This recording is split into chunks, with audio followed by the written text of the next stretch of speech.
Good morning, everyone. I hope you all enjoyed the beautiful walk through campus. It was pretty spectacular today.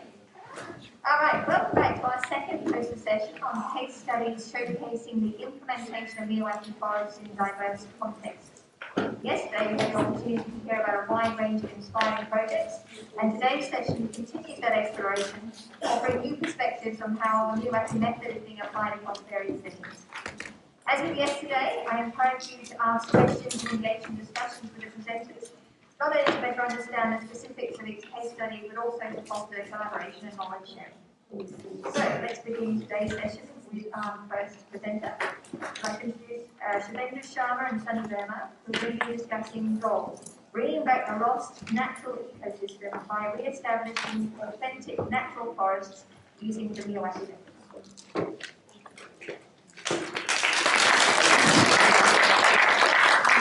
Good morning, everyone. My colleague Sunny could not join the symposium because his mother is little unwell. She went through a surgery, so I'm also presenting on his behalf. 14 years ago, we started planting forests using Miyawaki method, and my biggest struggle was to be as close to the Miyawaki method as possible, because most of the technical knowledge about the methodology was written in Japanese, and I could find few work in English, which became base of my theoretical knowledge. The importance of potential natural vegetation cannot be emphasized enough. That is, as Mochi-san said yesterday, is the step zero. I was not aware of that in the beginning. The problem exists even today. I will start sharing with these examples. As a goal to make the most authentic natural forest, we should understand that all the support that we need in an ecosystem actually exists. I hear a lot of people complaining about government not being supportive.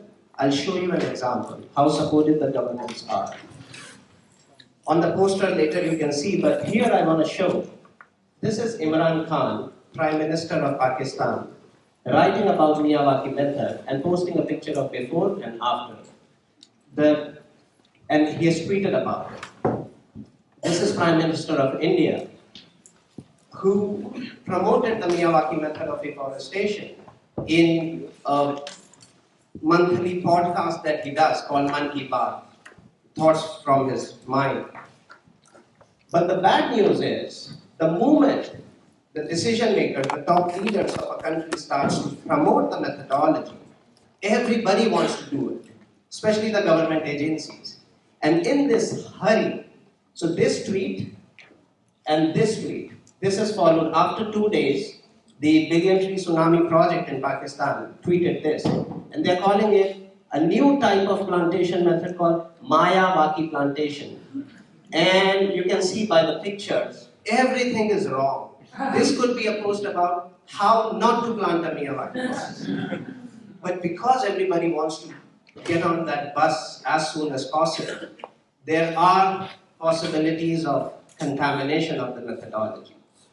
It also results in something good, which is National Highway Authority plans to plant forests using Miyawaki method. This is in India. Coal mining company starting Miyawaki forests at a very large scale, and they have the money, the resources to do it as well.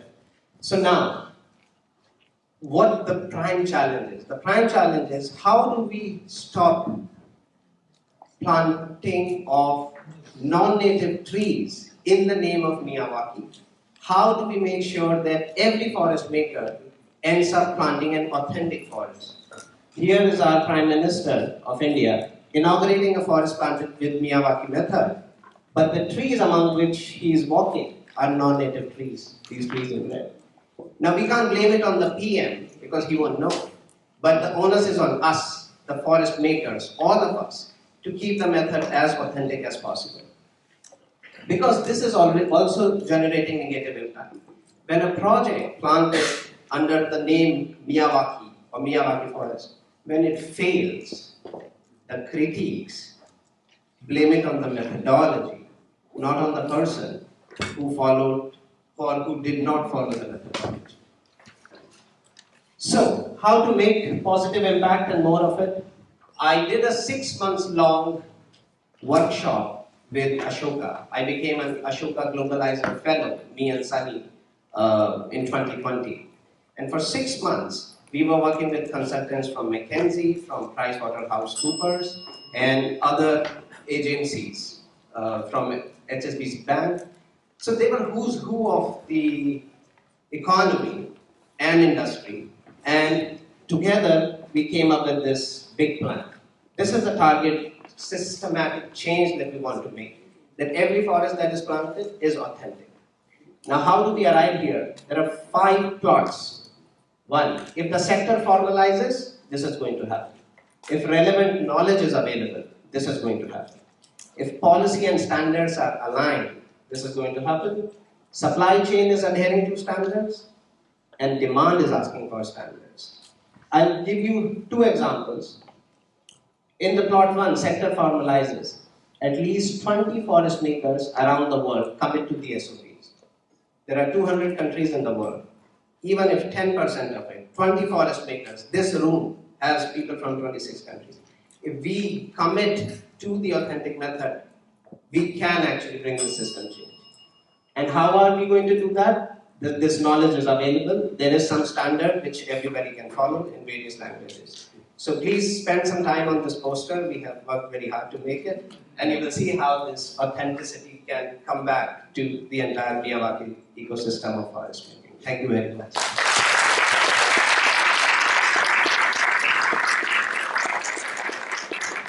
Thank you very much.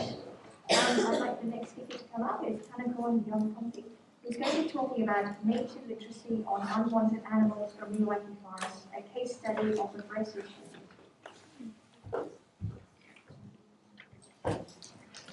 Minasama konnichiwa. I am Sirin Kawlaierd from Thailand, and as I am an ecologist of the forestry project in Thailand, we have 2 posters. One is about the unwanted animal, because after we plant the trees, then it many biodiversity. And Mr. Thanakorn will say it. Thank you, Suzuki. This is all about that. Good afternoon, everybody. My name is Thanakorn Yodthongdee. Today I would like to present my poster about nature literacy on unwanted animals from Miyawaki Forest, a case study of the forestry project in Thailand. The forestry project is mission development in the area around 157 acres. Actually, my job is working based on concept that human and nature can live together and happy by the philosophy for our well-being. The Miyawaki Forest project comprises an area of 12 acres. The Miyawaki method involves the selection of native tree species. In the graph, life size, this graph is show about growth rate of tree height between 3 years and 4 years, in average 7 and 10 meters. Left side graph is show about deep forest zone. Deep forest zone is an area of the central part of the forest with the deepest soil layer reaching a depth of 15 meters. And this is a restricted area for human, but it's a safe zone for animal. In the picture, we collect data for forest statistics. This is a circle. The circle is showing percentage of species. All species we found in 4 years, 223 species. Insect, we found 47.5%. Cricket and local bird, we found 26.6%. Reptile and amphibian, 11.4%. All of the biodiversity numbers are benefit from Miyawaki method. And important factor of urban forest in real estate is unwanted animal. In data, we have 4.93% is group of yellow in the circle.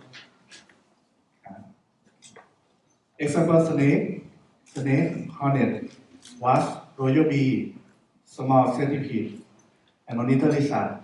All these people is not like that, and some people is afraid. This is key point we concerned about the solution to take action between unwanted animals.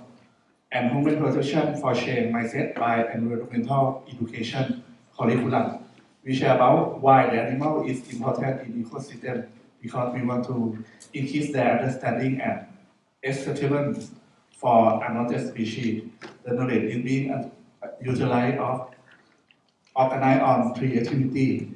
One is nature indicator for forest visitor. Two is snake control training course for the checking mindset to understand behavior of snake and control them correctly and safely. Three, environment educator activity curriculum to utilize the Miyawaki Forest area as a center of learning based to skill and appreciation for nature and wildlife in young people to uphold their conservation mindset when they grow up. Yeah, my presentation is already done. Any question?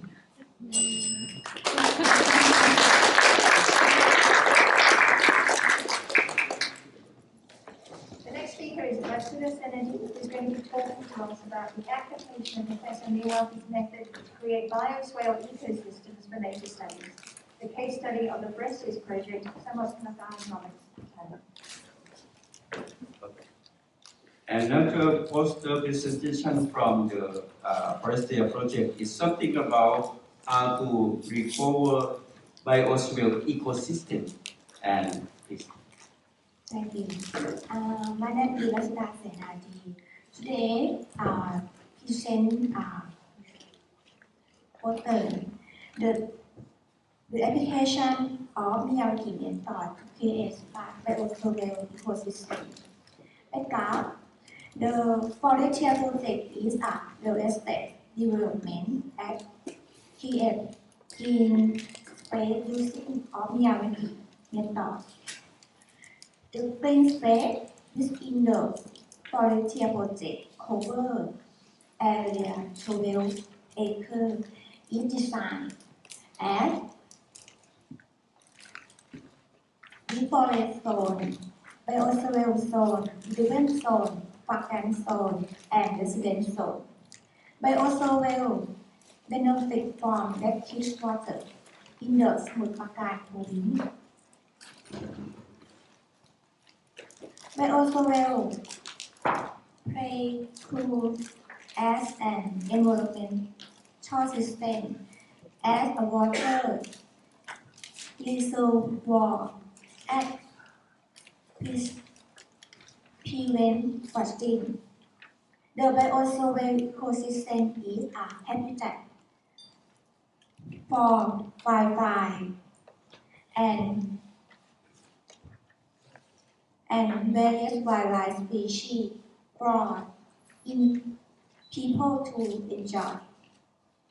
Result over the past 3 years, bioswale as of flora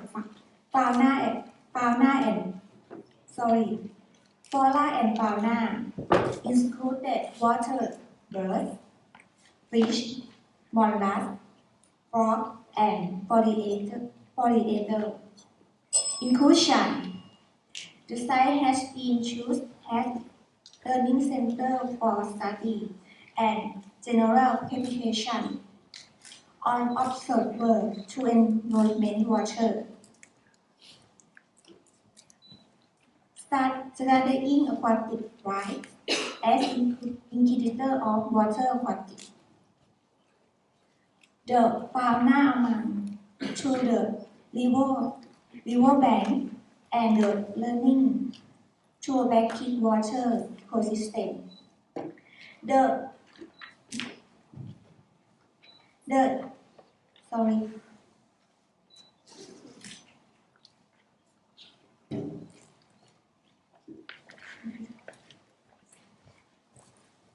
The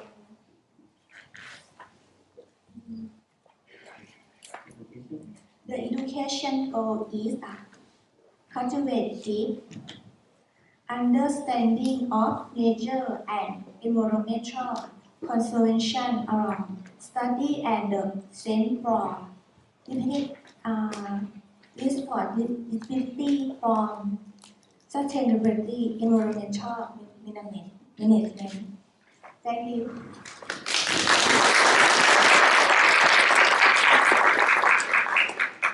I'd like to invite our next speaker, Valeria, Guillermo, Flavia, Migliorisi, Ramazzini, and Elisa, who will be discussing Miyawaki microforests in the Mediterranean cities, a test in the bird habitat, and I apologize for the pronunciation.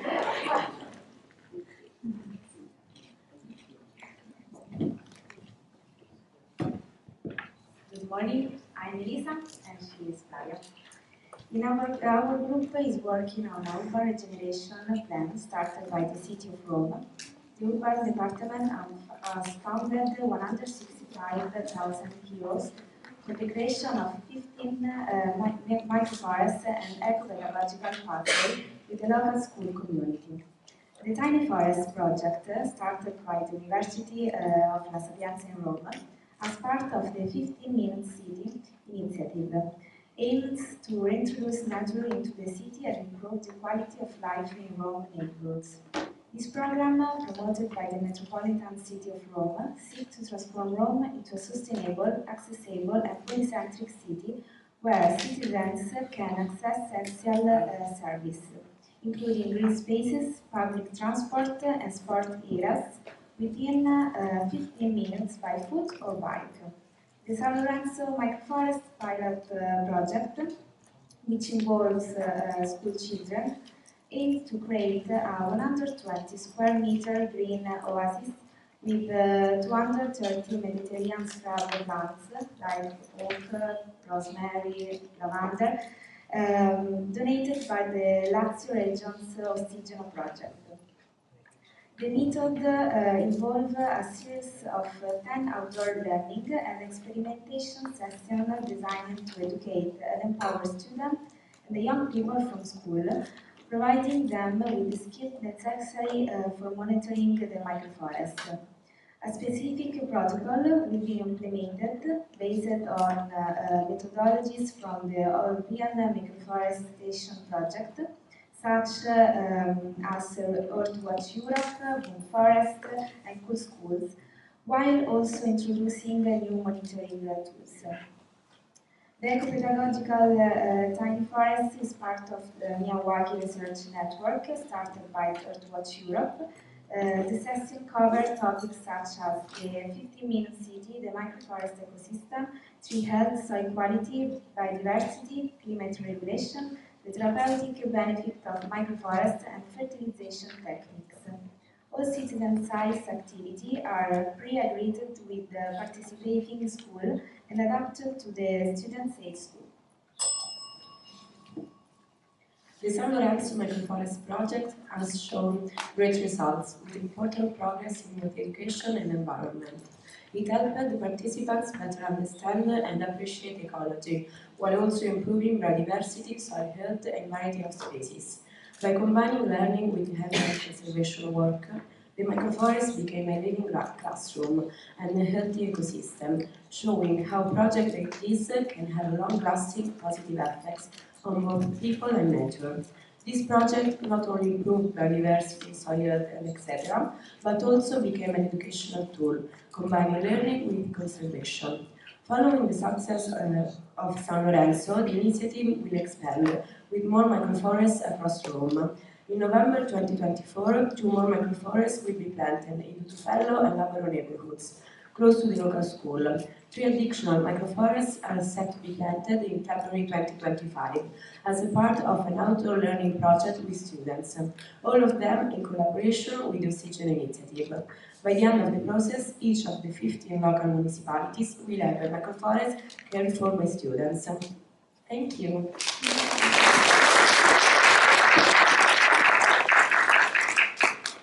I'd like to invite our next speaker up, Jain Therattil, who is going to be discussing a preliminary study on Miyawaki Forest and its conservation status in Kerala.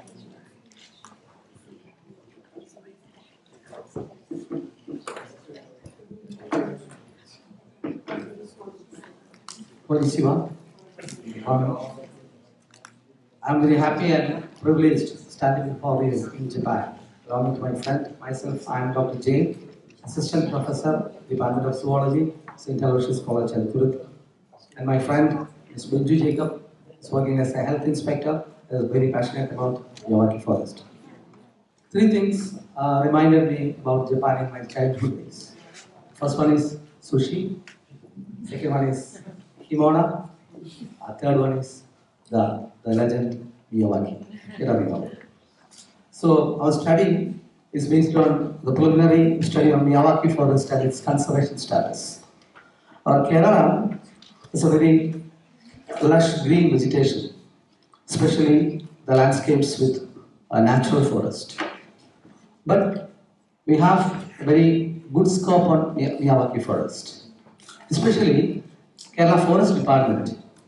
Kerala Forest Department promoting Miyawaki as Vidyavanam. Vidya means study. Vidyavanam means forest study. So there is a particular project especially in 11 districts out of 14 districts in Kerala, we went to 12 districts in Kerala having Vidyavanam. More than 22 Vidyavanams was created by Kerala Forest Department. The concept is the educational institution with a Miyawaki forest. So the most important thing is that particular education institution envisages all the maintenance of that Miyawaki forest, and this is an awareness program for students about Miyawaki forest and its other components. Kerala Tourism Department has also proactive role in promoting Miyawaki forest.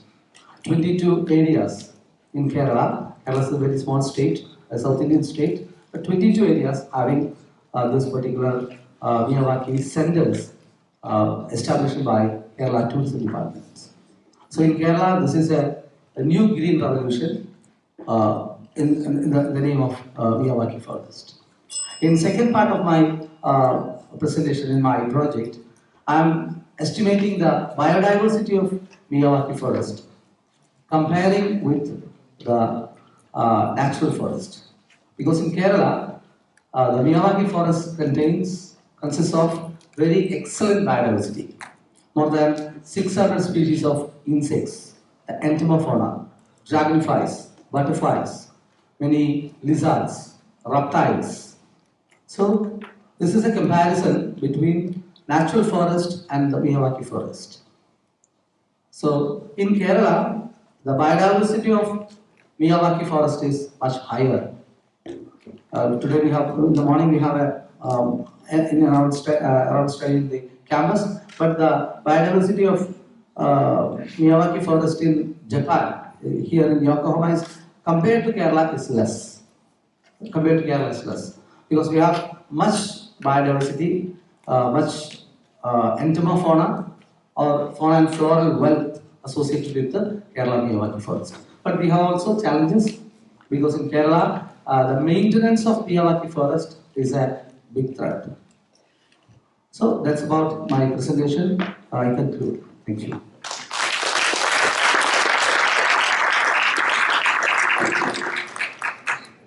I'd like to invite Sirin and Kawlaierd, Senadee and adult channelers to talk about plant time versus contract time. Let's look out part from the Well, you're probably expecting 3 people, but there is a small correction in just 1 person. My name is Marc. Hallé. I'm a landscape architect based in Montreal, in Canada. And I want to talk today about a project that we did in Toronto. It's a new park that was delivered through a competition. And one interesting thing about the site, you can see in the upper left, that's kind of an overview of the park. But just next to it, Toronto's kind of weird in that it has this very strange landform that was built from just demolished construction materials. Then it was left to be abandoned, and it kind of has just spontaneously created this miraculous natural succession process. Now let's say, imagine there's 5 steps to climax species. We're maybe at around 3 or 4. So there's better trees yet still to come on their own. We are right across the street. Half of our site is just opposite that feature, and the other one is in the middle of an industrial urban complex and with a lot of industrial neighbors. So we thought this is a chance to do an experiment. On the city side, we used typical ball and burlap. On the side with the natural succession park across the street, we thought, what can we do to build into this really amazing process? And that's when Miyawaki method came across my radar. And when I reached out, almost coincidentally, to Heather Shidley, who was here. You heard her speak yesterday, an ecologist, also from Ontario. And we started looking at the Miyawaki method as a way then to tap into the 5th or the climax level of this succession and get it going and give it a head start. And it's kind of made us realize there's a difference between plant time and contract time. The challenge is contractors like to work really fast, and they're usually not very good at planting. And with Heather, we discovered the best way to do this is to bring your contract grower, seed collector, planter, propagator, hardener, offer, and maintenance individuals or personnel at the design table at the beginning. With Heather, we were able to decide what kind of plant palette, potential natural vegetation would be suitable for this situation. But with the grower, we were able to confirm provenance, availability, so that you're not at the mercy of your contractor, who, when you have 1 week left to plant, they say, we don't have what you want. We want to be able to crush our own pigments to paint our painting, instead of buying paints that we are limited to just red, green, and blue. And so with this process, we were able to then develop a planting plan. We were able to confirm that the species were available. But I want to talk one issue, because I think it was brought up yesterday about the case in British Columbia where the climax species maybe are in trouble, because the baseline data for potential natural vegetation is kind of changing. And this site is kind of interesting because it is in a site of a former marsh that was then filled into the industrial lands and is now on its 3rd chapter to become mixed-use urban area. But we thought, what do we do with changing baselines and climate change?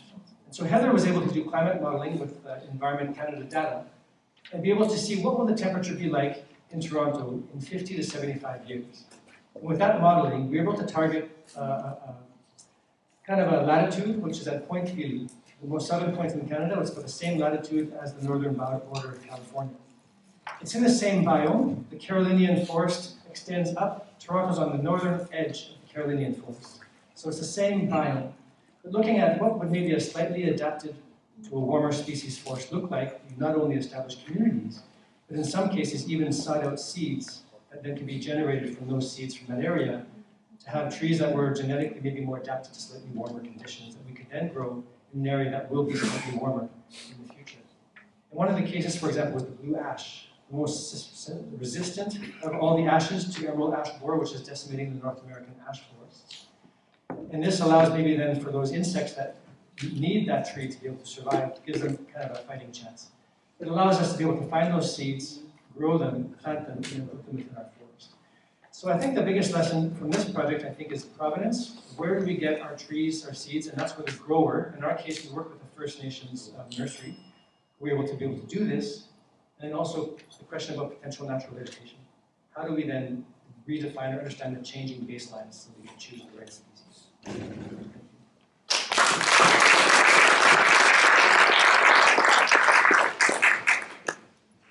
I'd like to welcome my next speaker, Anna Moon, from the Groundswell Collective, which is rapidly regenerating this region.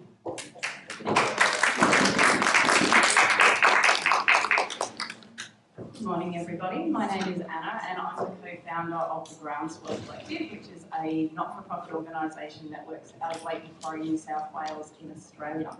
And I live in one of the fastest growing areas in Australia where population growth is driving land clearing for housing, resulting in habitat loss, species extinction, and exacerbating the impacts of climate change. And compelled to do something, I discovered Miyawaki Forest through research and have been planning and planting them ever since. So that was about in 2020. I thought today I'd do something a little bit different and talk about some of the benefits and constraints to planting forests on different styles of land. So the first project I delivered, I was very committed to delivering on public land, so that for us in Australia was controlled by local council, because I wanted it to be publicly accessible, highly visible, and a place that people could interact with. So that first project that you see at the top is our very first project. It had 750 plants in an area that was 340 square metres. And it provides this space for community activities. We had a birthday party for it recently where people came and ate cake and sang to the forest. I do tours and talks there often, so really trying to boost that environmental stewardship. And it grew from tube stock to nearly 6 metres tall in 12 months, so it's very fast. But one of the constraints for that project on public land was it took 2.5 years to get approval through local council. We have these additional considerations around safety, potential vandalism, the local neighbours and what would they think. And we also had the site allocated to us, so we didn't get to choose the site. So there was some constraints around what we could do there. In comparison to the next project we did, which was on private land, so literally in someone's backyard, they had a 3-acre block. We built another forest there that was 240 square metres, and has 740 plants in it. Again, it grew very quickly. It's over 6 metres tall, so 3 times taller than me within 12 months, so huge. And they are so dense that you cannot get into them. We haven't ever weeded that project and never expect to need to do any maintenance because it is so dense. And the benefit of private land was it took 5 months from when we identified the site to delivery, so very quick delivery. It has the same environmental benefits as the public land. We were able to do, we had design freedom. We were able to include sculptures and paths and all sorts of things that you can't actually see in that picture. And it reduced the maintenance for the landholder. The restrictions and constraints around that was it's not publicly accessible and that people can't go there anytime they like, but we still open it for workshops and activities. And you're a little bit more limited, or we were in Australia, for funding options. If you're looking for grants for private land, there were less funders available for that style of project. And then the third land type that we have built on is in schools. And there's obviously a range of benefits for building tiny forests on schools, which you will have heard. In Australia, every day, 1/4 of the population is connected to a school. So that means that you're accessing a wide amount of the community. You've got the children, you've got the staff, you've got the parents. We're offering hands-on education and learning about climate action for children. A lot of our children in Australia have a lot of climate anxiety, and we're giving them practical hands-on ways to respond to that. So it's this really tangible hope for the project. But then there's constraints as well. We had issues with species selection. In Australia, our climax species are largely large eucalyptus trees, which have a habit of sometimes shedding branches and bark, and schools thought that was a safety problem. So we had to limit some of the species. So from that natural population, we had to actually tweak the species selection. The approval length seems to vary between schools, and the process varies between individual schools. And there's often communication challenges with schools. Obviously, teachers are busy people, and this is on top of their regular job. So in some schools, it's been quite easy, and with others, it has really varied. So that's my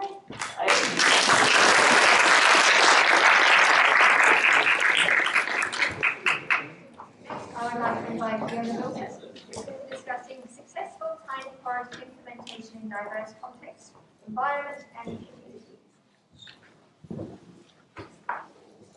Yes, that's better. My name is Fiona Wilson. I'm the CEO of Earthwatch Australia. Earthwatch is an international ENGO, and in 2019, our Earthwatch Europe office decided to take on tiny forests as a campaign. Within that time, they've now got 285 forests built in predominantly England and Scotland, Netherlands, and now Germany. Earthwatch is a citizen science organisation, so what we do is we collect data on the ecosystem services of the tiny forests, and then we also have a robust education program for our primary schools and all the local schools around it. Earthwatch Australia decided that we would see whether tiny forests would be a good opportunity for the Australian context because of the success of our European colleagues. we have found that it's actually a tough slog to get scale, tipping points and so on. And I just want to shout out the extraordinary work of passionate Miyawaki forest builders that are here in this audience in Australia. I'm really humbled to be able to say that they're all doing extraordinary jobs, and each of their experiences we concur with. As a not-for-profit organisation, we primarily focus on public land because we are funded to look after publicly accessible nature connection. So for us, what we've got here, so my job is actually to hustle for money to try and get these things in public land because councils are cash poor. So of course I've got Anna Mazzetti here in the audience as well, who's one of our local council partners from Monash. So Monash, the Fraser Street Tiny Forest, was planted in Melbourne earlier this year. Feels like years ago. Earlier this year. There's an Adelaide forest that is around wetlands, and I think Steffi from Carbon Positive Australia has supported that forest as well. And then the Ku-ring-gai councils, that's Sydney. We've got another forest there. The features of these forests that we've built are that they are place-making, so local communities are planting them, and then we also engage local schools to plant them. We have our citizen science platform wrapped around it, so we're talking, within 6 months we're getting people to measure the growth of the forests for carbon, thermal comfort, flood management, biodiversity surveys from moths to ground dwellers to pollinators, and all of this is also then collected in an internationally available data set so that academics can be using it. With the Australian context, we're quite proud of the fact that we've got, we're a mega diverse country, and so 2 of the 3 projects here, well actually all of them are endangered vegetation communities, with the Sydney turpentine ironbark being the one that's endangered, and then the others is threatened. So these things mean that I think in our Australian forests, where we support some of our other forest makers in the citizen science, I think there's been planting of 274 different species, and then there's been numerous biodiversity surveys. We're still interested and keen to continue to grow tiny forests within Australia. It's a vast country, and we need to do more to get the tipping points to be able to do this at scale. I'm looking forward to that challenge.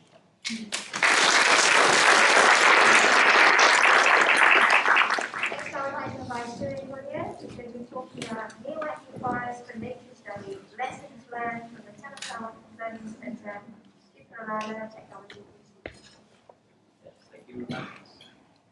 Thank you very much. I'm really sorry that you have to see my face again. But this different position because I work with the Royal Highness Princess Marc in Thailand. And the princess set up the academic institution for 6 years ago. The head office in Bangkok and the campus in Riyadh province about 2.5 hours by car, 160 kilometers. So this time I would like to share some experience because this center, Her Royal Highness have visited every year to monitor the progress of the center and visiting the people as well. So that we have the location in the Riyadh province here. This area is good for fruit orchard. You can enjoy the durian, mangosteen, and everything for the fruit. And I try to apply for Miyawaki method by 2 types of vegetation. One to create the natural forest in the area of, let's say, 6 hectares, and try to apply for the fruit orchard because the theory mainly for Miyawaki method is for the natural forest. But this time try to put more species on the fruit species for mango, for banana. Of course, we have the problem of elephant. The participants we have a problem too because we have banana on the fruit outside. So the elephant come and enjoy from banana. But we have the system to manage by setting up the network for warning, for something like that, by radio or something like that. So we can manage somehow to live elephant with the nature and enjoy our life with the nature too. So it's symbiosis of the animal and the people. So the result that for the 4.5 years, the tree grow very fast, about total height about 6 or 7 meters, and the diameter about 7 centimeters. So it's good for the forest. As you can see, I bicycle nearby the forest here is more bigger. Yeah. On the other hand, we plan to make orchard for apply fruit species. This is for 2.5 years, and there are flowering and fruit many species now. We plant about almost 200 species of a tree and the shrub and herb layer. The different method is for the Miyawaki is put more native species for the forest, but this we put more species on the fruit species. On the other hand, we use the density for the fruit orchards is more space, maybe 2 meters per individual seedling or something, to let the gap grow, the tree can grow very well. So that is the result of the forest using by Miyawaki method. At the same time, we try to make this center for students, because students learn this campus. Use campus as a classroom. And then we have many variety of the content of environmental education. For instance, we have the soil study. We do some program for the students to learn more about the quality of soil and study about biodiversity, or even for measure the tree growth by height or diameter as well every year. And sometimes we have propagation for the plants, because we using fruit species, sometimes it's growing fast and they produce the shoot or something. So we have the method to expand to the new area or something like that. So in this learning center, we grow agroforestry. We plant the native tree with the coffee tree and the shade. So we have a study. The student can study about 2 minutes the coffee tree. For the conclusion is simple one is people or the particular for the student can enjoy and understand easily about the nature science, about the ecology and everything. The people or school students enjoy, and then they can learn more, understand more, and then during they working together, they have experience to help each other. That is teamwork become true in among school students or something like that. So finally, this knowledge can be expanded to large scale to the villager, to the farmer, and it's one way to have alternative solution for nature-based solution in the future to manage with the climate change or something. Even a small area, but it tends to be effective for the local people, for the school students. So thank you very much for your attention. I'd like to introduce our final speaker for the session, Hideyuki Takahashi, who's going to be talking. There's 2 more.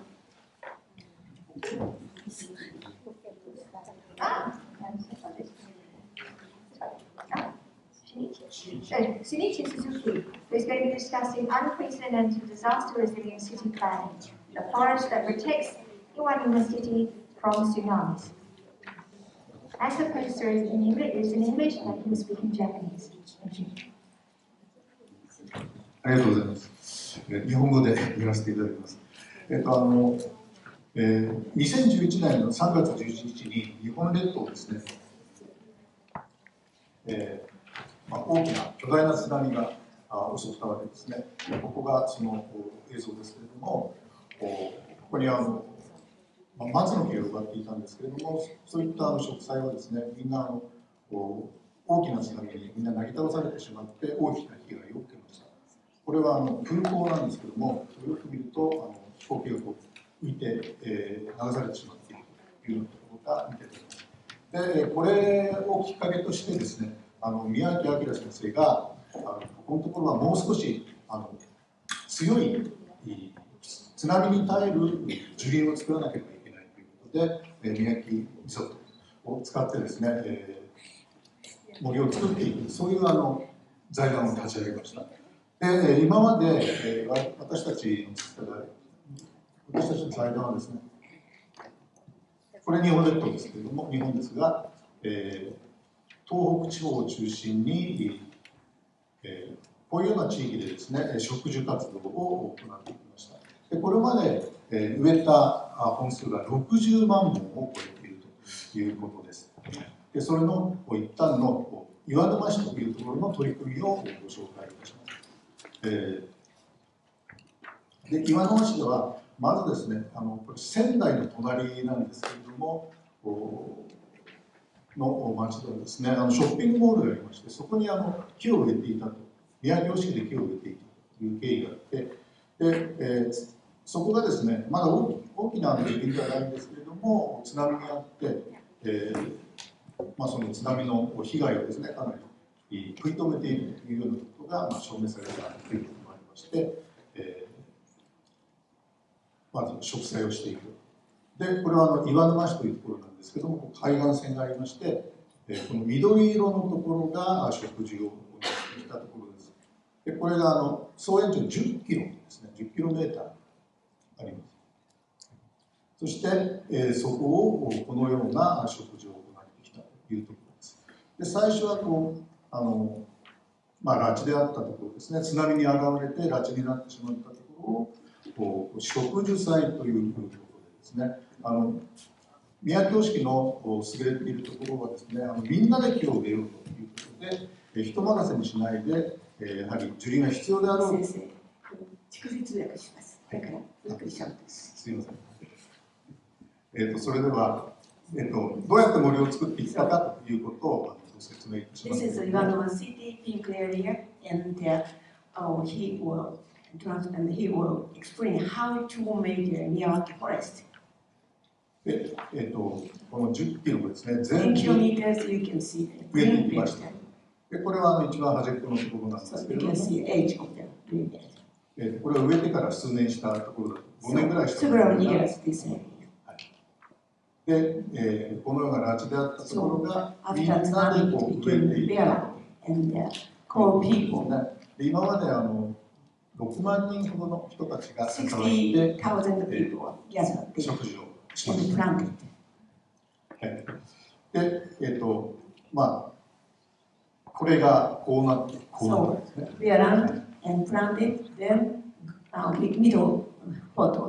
で、この樹林の目的は、津波に備えてコンクリートの堤防を作りました。まずnational government made a concrete wall for the tsunami. ただ、コンクリートだけでは十分ではないということで、その内側に、陸側にですね、concrete is not enough for tsunami. Then inside, 宮城式で、make a Miyawaki forest. 宮城の森を作っていくということです。で、今までは松だったんですけれども、松では津波に耐えられないということで、自然林の構成種を植えていこうと始めたわけですね。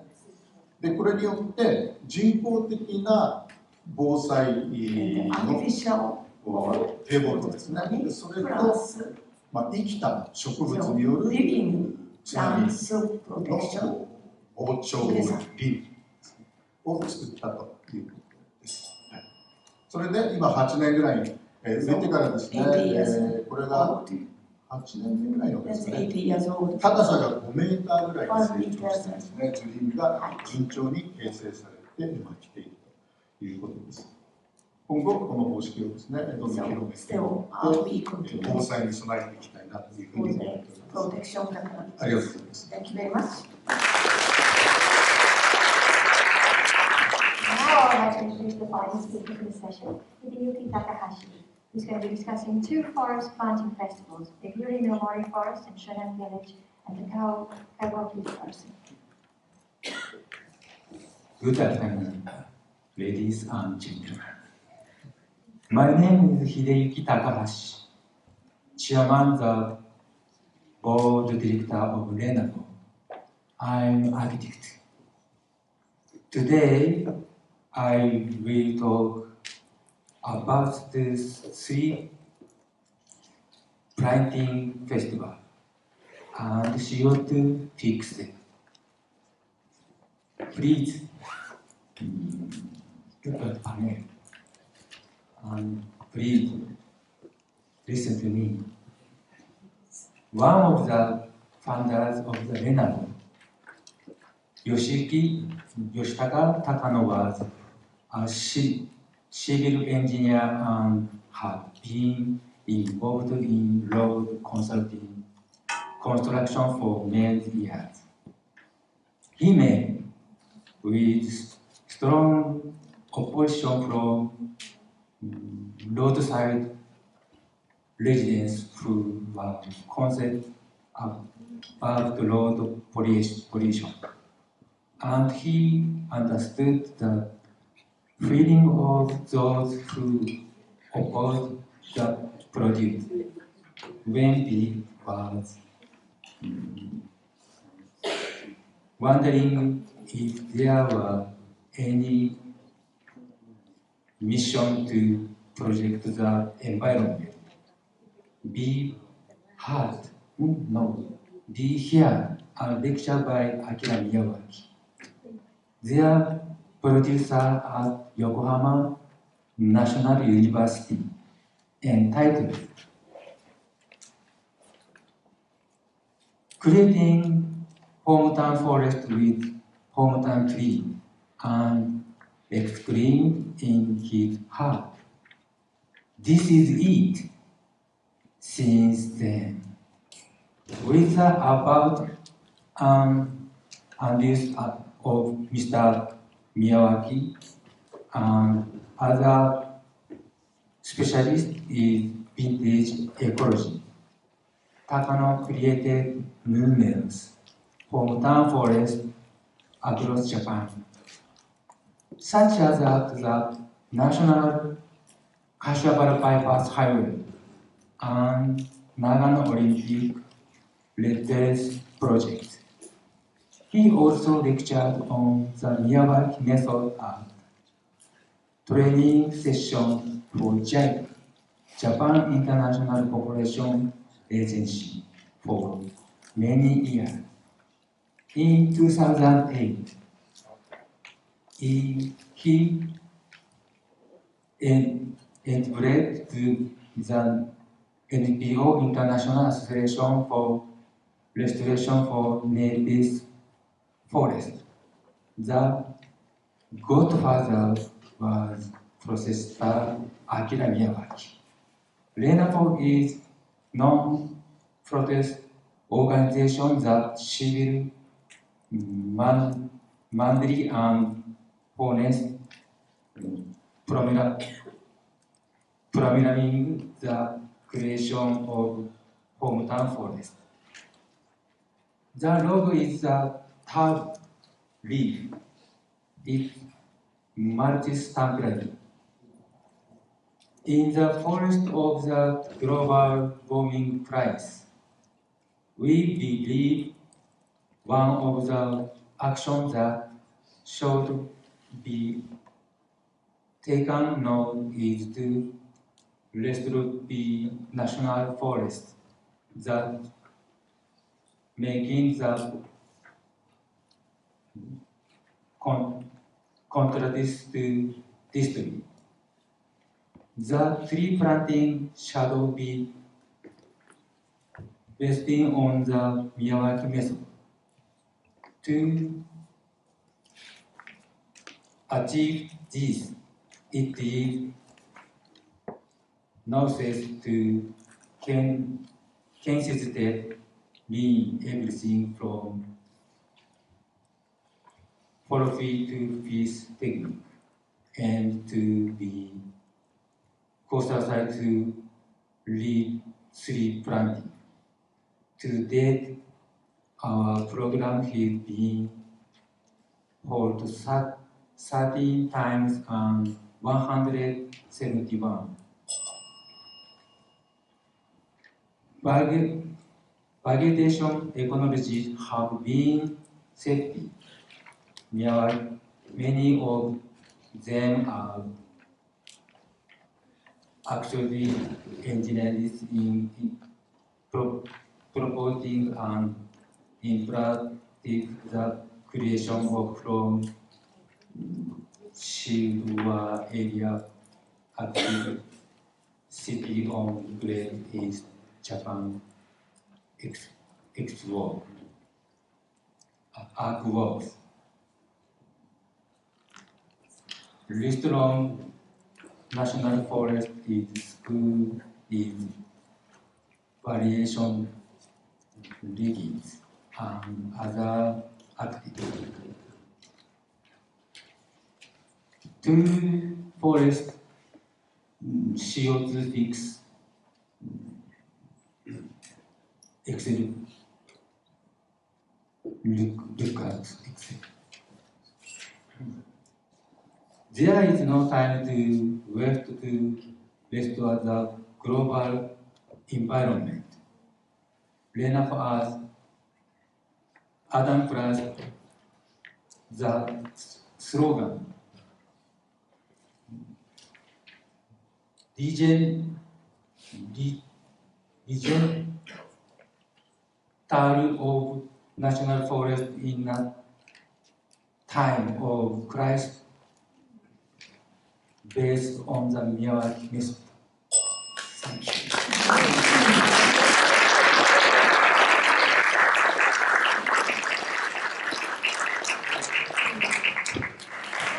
Our poster session. Can you all join in a round of applause for all our presenters?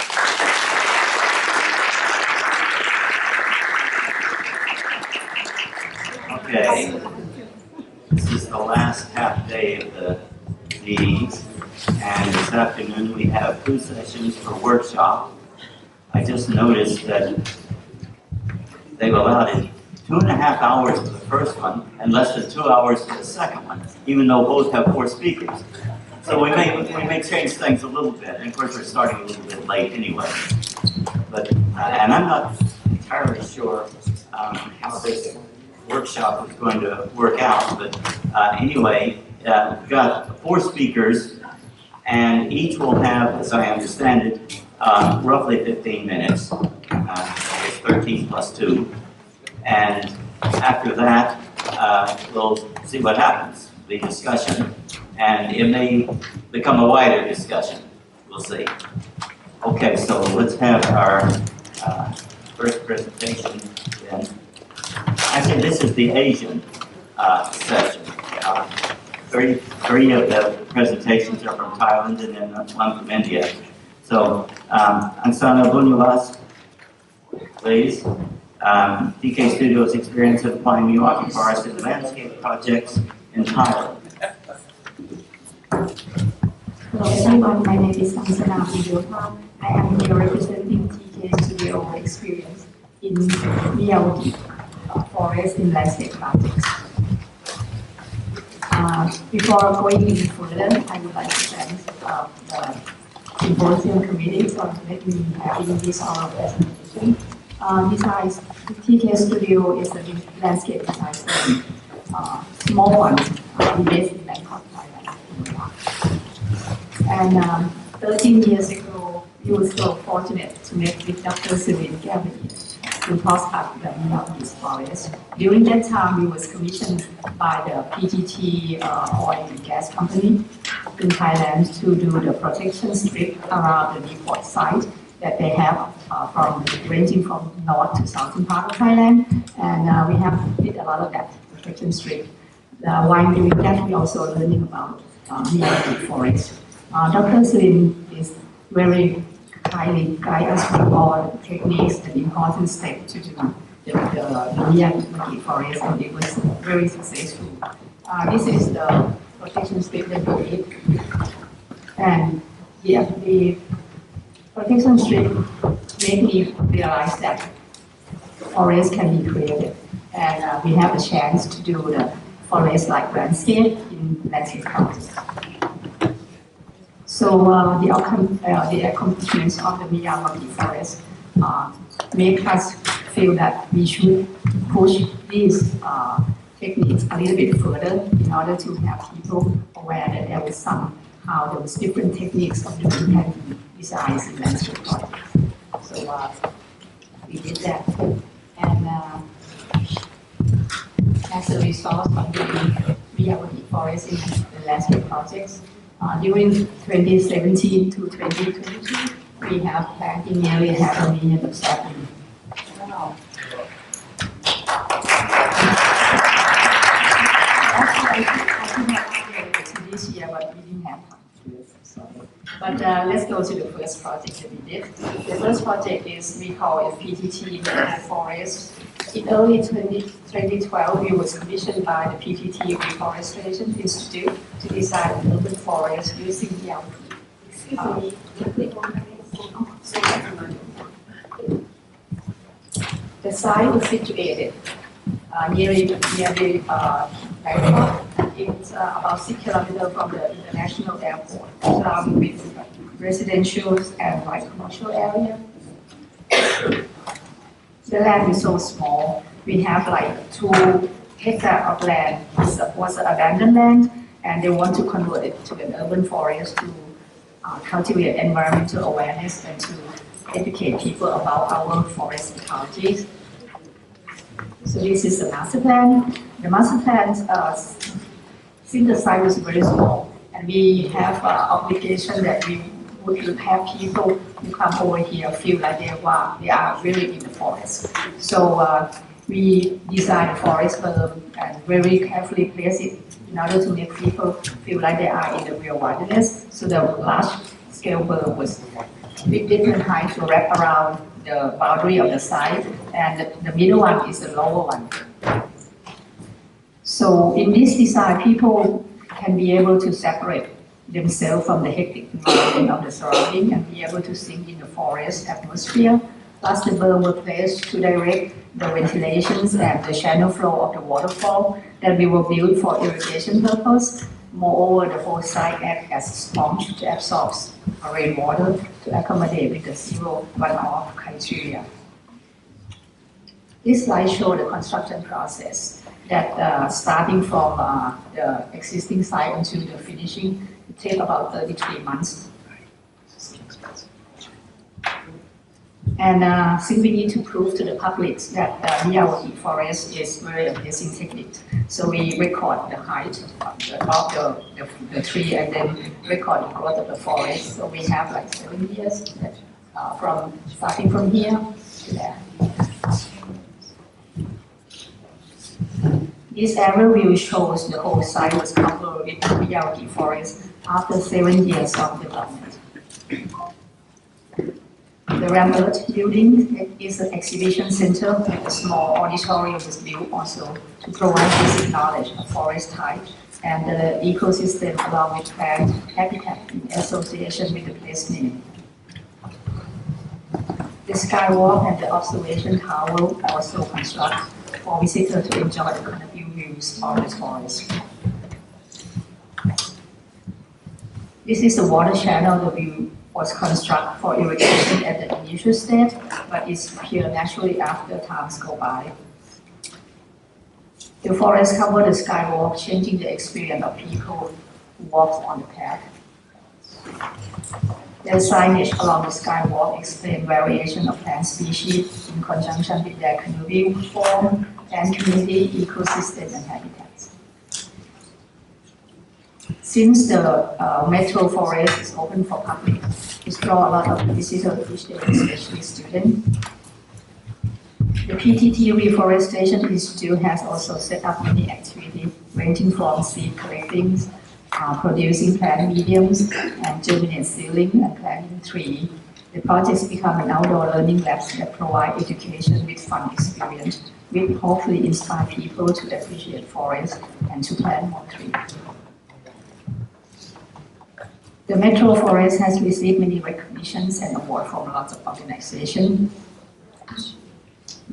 The next project is Wangjan Forest Project. This project took over 56 hectares of old rubber plantations in Riyadh province. It's intended to be a home for science and technology, education and research, and to prepare a low-carbon society for upcoming high-tech economics development, and to be the head office of PTT Reforestation Institute, which will be a learning center that exhibits various reforestation techniques to restore the mature rubber plantation and to collect indigenous and endangered plant species of eastern Thailand. The site was developed with respect to the existing hydrological pattern to create reservoir and adapt this natural drainage way as irrigation channel for the reforestation area. In this project, Miyawaki Forest has been used for various purposes as a landscape atmosphere, as a reforestation techniques of degraded plantation without removing the rubber tree, and to exhibit special forest community in the miracle plant zone. Over time, Wangjan Forest has changed tremendously. The rubber plantation has become forest area with biodiversity, habitat of wildlife, and a perfect learning center for visitors.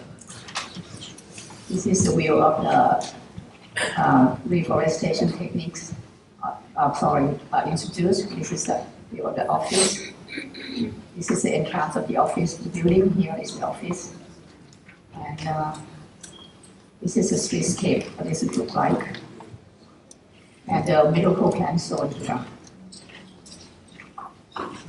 The reservoir was excavated and had synthetic lighting, but we put the riparian edge to help creating the natural look and to protect evaporation, provide biodiversity, create healthy ecosystem, and to ensure that they will look natural after the project is finished.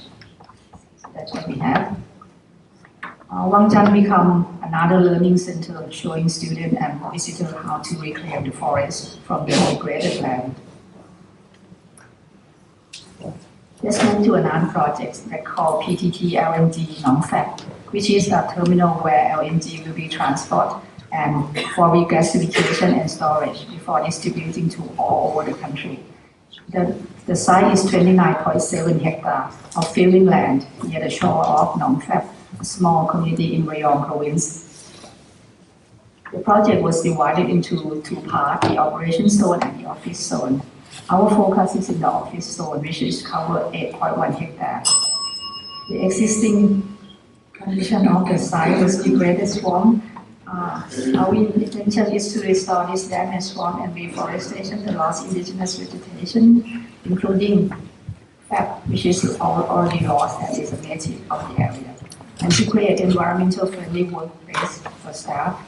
This site was carefully laid to keep the remaining swamp and to restore it as a retention pond with the right edge.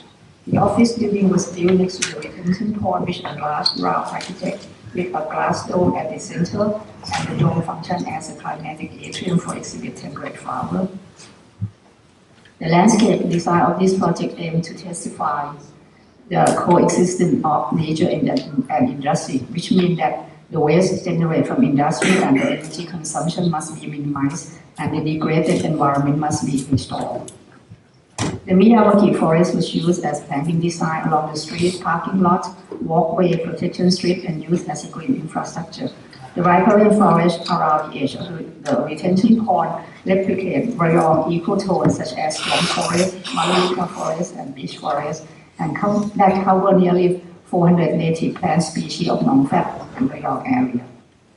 This is a slide showing boardwalk along the swamp forest, boardwalk along the Malalika forest zone, the biosphere and detention lawn, The green roof was put for prolonged rainwater and as an insulate layer for the building, which also collect native plants, species, and provide habitats for animals. The boardwalks become a learning trail for the young native plants. After 7 years of the project, nature here has gradually restored.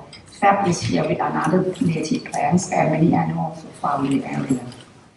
The project has proved to us that industry doesn't need to harm the environment if it was planned, designed, constructed, and managed properly. The last project is the Forest Pavilion, which is a part of the larger mixed-use development that's called Forestia, located in Samut Prakan area. The Forest Pavilion is a sale office that shows and a showroom for housing project inside the Forestia project. The Forestia have a unique design concept of symbiosis with nature, which aim to build a prototype of living with nature and creating a healthier and happier environment for the resident.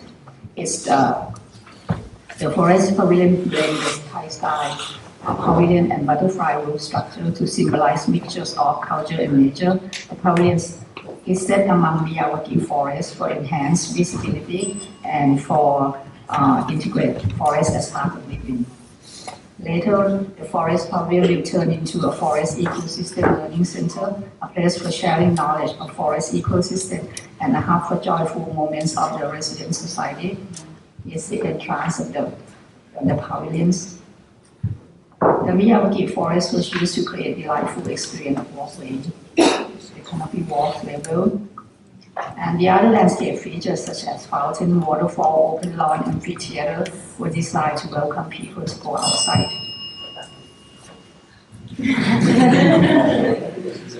It's like 30 minutes already.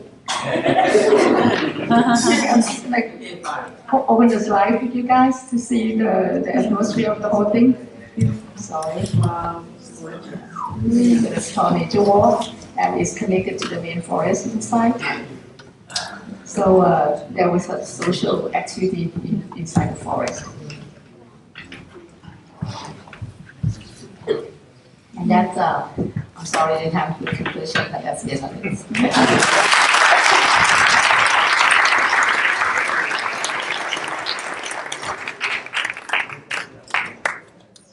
Okay, continuing with Thailand. Our next talk is on Miyawaki-based forest for environmental education in Thailand. Anong Chanamol and Sirin Kawlaierd. I know them both for a long time. I'm curious what they're going to say.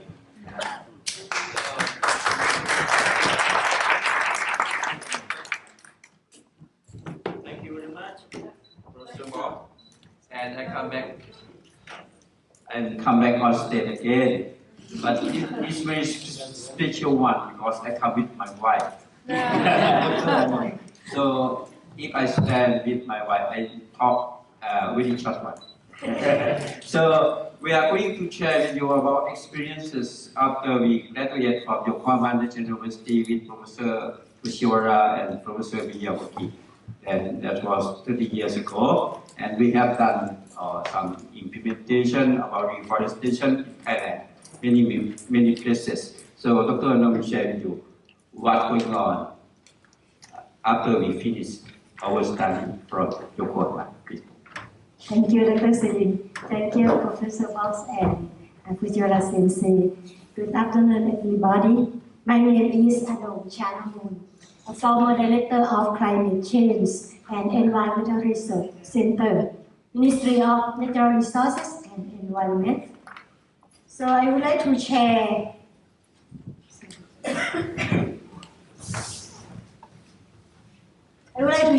my experience on 3 topics. The first is Miyawaki Forest in Thailand. Second is the environmental education in Miyawaki Forest, and the third try to conclusion. Thailand is located in the southeast region. There is the average rainfall about 1,500 mm per year. Average temperature about 28 degrees Celsius and more humidity 78%. Flora of Thailand has approximately 10,000 species. 30% is evergreen forest and 70% is the deciduous forest. Forest area is covered about 31.6%.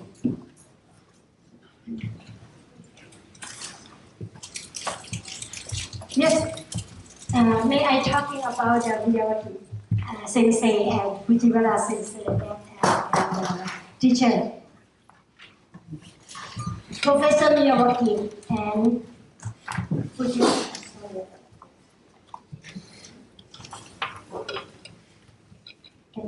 Okay. Miyawaki sensei and Fujiwara sensei promote the Miyawaki forest in Thailand in 1991 with the Japanese volunteers. We planted the Miyawaki forest in degraded land that belonged to the Dr. Sirin projects. After that, Miyawaki and Fujiwara sensei take me to have an audience with Her Royal Highness Princess Sirin. After that, Miyawaki sensei and Fujiwara sensei came back to Thailand again and planted Miyawaki forest in the Japanese company in Thailand. For example, the Toyota Motor and the Banco and Yokohama Rubber, Yokohama Tri Manufacturing, and many the Japanese company until 2013. That Dr. Sirin and I helped to prepare the seedling for this project. So since 1991, Dr. Sirin and I tried to promote the Miyawaki forest, and now it's 60 places in through Thailand, from the north to the south, from the west to the east and northeastern. I hope would like to invite everybody visit the Miyawaki in Thailand too. For example, Chiang Mai is the 2 places, and Bangkok is the 4 places, and Sumut Prakan province, that's Dr. Asana mentioned about the forest here. We have the 2 places, and Chonburi and Rayong is more 6 places, and Rayong is the 13 places. So Miyawaki forest developed in Thailand. I can divide it like the 3 states for the knowledge for Miyawaki forest. The first start in 1991 to 1996. That's belonging the Dr. Sirin project and I'm project that we call that Miyawaki Forest Initiative. That we made the pilot project, experimental project. After that, when we finished to study here, we back to the Thailand and we try to promote the Miyawaki Forest. It's the called Stay Tuned. There's many Miyawaki forests blooming in Thailand that you see start from 2008 until 2020. And many company, many private sectors really interesting about the Miyawaki forest. And not only to make the Miyawaki forest, but they would like to set up the learning center to learn about the more Miyawaki forest in the learning center too. And now that go to the stage 3, that we make the Miyawaki forest not for just the learning center, but for all the people in the world. Like the one International Meditation Center that we invite the China is coming in the morning and invite to the International to meditation in the Miyawaki forest too. So I will go to the environmental education in Miyawaki forest in Thailand.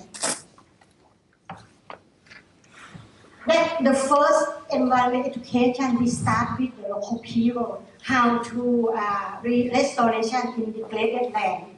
That's why we educate the people how to select the native species, how to make a mound, how to planting technique with the Miyawaki procedure. And after that, when the degraded land become to the forest, we also took the student study about the plant species. And Dr. Sirin also measured the growth rate. And that you see the lady That's one. That's the same some lady that the tree that we planted. This tree, the name is how you say that? Autocorpus rakusha. We planted in the small seedling, and the tree is the age of the tree is 20 years. And then I took the student that two of them is 20 years. That's how they have the tree in the same age, right? So this tree is the Ficus lacimosa, is the big one in the forest, and Diplodocus alatus and Hopia odorata. So at my office, I set up the center for the Miyawaki Forest group in 1996. Surrounding my office, covered with the Miyawaki Forest, and 2007, Miyawaki and Miyawaki Sensei and Fujiwara Sensei visit my plot, that small one. And after that, we expand with surrounding the area. My office, we set up the environment curriculum for the local municipality to understand about how to restoration of the forest in Thailand. We have the training course every year. The training course about 3 days per course.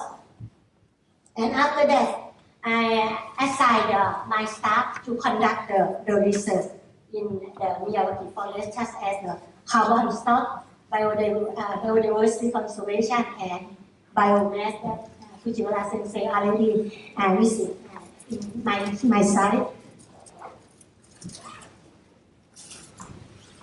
The EER, environment education activities, we plan the Miyawaki Forest in school too, and in the university, just as the Yu Primary School in Riyadh province, just only one in the school, with the primary school understand the native species and how to planting Miyawaki and then technique. At the university, at the Chulalongkorn University campus in Sarakuri province, Panyapiwat University in Chonburi, Ubon Ratchathani University, Jirada Technology Institute that Dr. Sirin mentioned before, Suratnali University of Technology at the Nakhon Ratchasima province. Most of them that we promote the Miyawaki Forest with Dr. Sirin and I educate the people how to understand the native species, how to planting the technique, and after the Miyawaki Forest grow up, have to study about the plant species.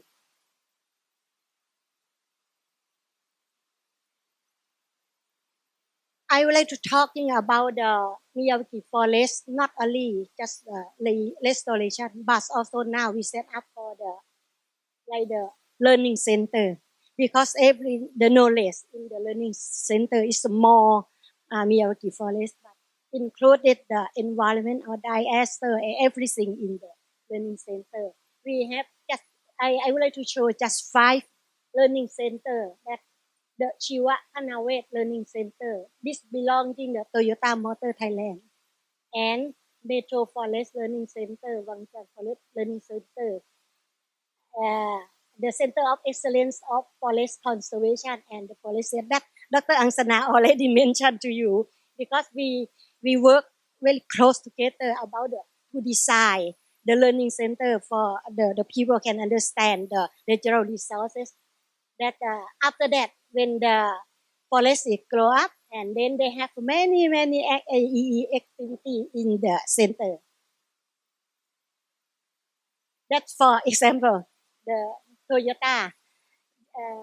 Many the primary school, they enjoy to study about the plant seedling, the pot seedling, or bird watching, and also study about the plant species. And also sometimes the media would like to interview me in the forest and disseminate for via the internet. So the Metro Forest Learning is the same that Dr. Angsana mentioned. after setting the learning center, that many people walk in and enjoy to study about the nature. That's the same at the Wangchan Forest. That the next time I would like to invite Bok Sensei and Fujiwara Sensei visit here on December. That see the many people enjoy the forest, Miyawaki Forest. So that is the already that Dr. Ansana mentioned about the wetland forest, that we selected the species that can grow along the pond, and after 3 years they grow up very well, and people enjoy to study them. Here is the forest there that you have learning about the forest there from the many my colleagues already that we sent. So the interaction of the Miyawaki Forest for the EE that I would like to mention about that. That EE, when we start the planting tree, look like the knowledge that we would like to educate the people look on the tree planting process is really important for the people. When they understand the planting process, not only the planting but also start with the how to select the native species, how to make the seed production, how to prepare the soil, and mound making, and everything. And then we go up to the learning center, the more education for the more academics. And the last one that we plan the Miyawaki for learning society. So the benefit of Miyawaki that everybody can say that for ecological restoration, for biodiversity conservation, and genetic conservation, that or for the nature-based solution too. That's I would like to conclusion about my presentation today is 4 aspects from Miyawaki Forest and environment education. The first is Miyawaki Forest is the high survival rate that everybody know, and the second is increasing the biodiversity.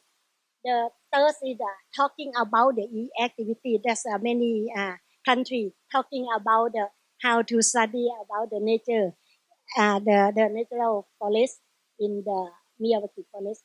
And the last one is for how to make the media, that you make many the beautiful books for the people can understand about the Miyawaki Forest.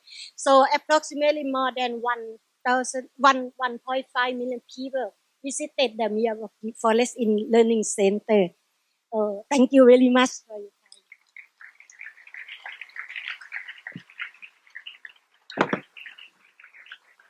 Okay, our next presentation goes into a little bit more detail on the development of the actual environmental education curriculum in Thailand, based on Miyawaki Forest. And this is by Sirin Warachun and 2 co-authors that you already know. Thank you, Bok Sensei. Sawadee krap. Hello, everybody. Excited. I cannot speak English. I am Thai. Oh no, I am Thai.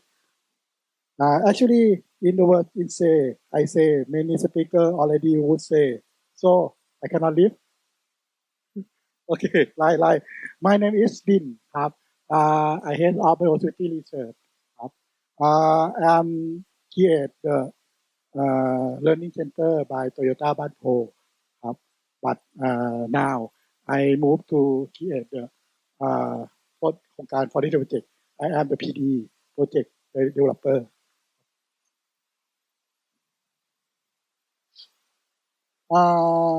If I standing is mean, I cannot read my writing. Okay. Before my presentation, I will appreciate if you can answer my question. A few questions. Okay? Okay.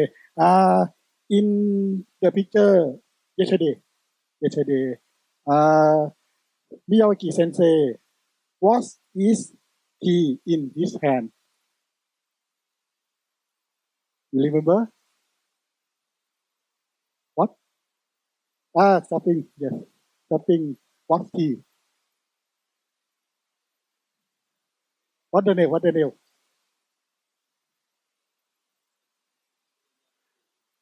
Thank you. I like this you.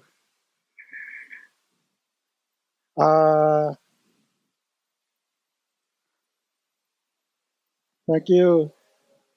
Is Slovenia the pin of the urban bird in the my project? I think you sparrow. Okay. The answer I also don't know, but my sensei already taught me what tabutoki. It is something for the make question for student. Maybe I don't want answer in correct way. But it have the meaning inside the first to remind something near us. And second, I would like student have mindset to the observation. Third, and in the important thing, I would like the student to be brave for show their thoughts. Okay.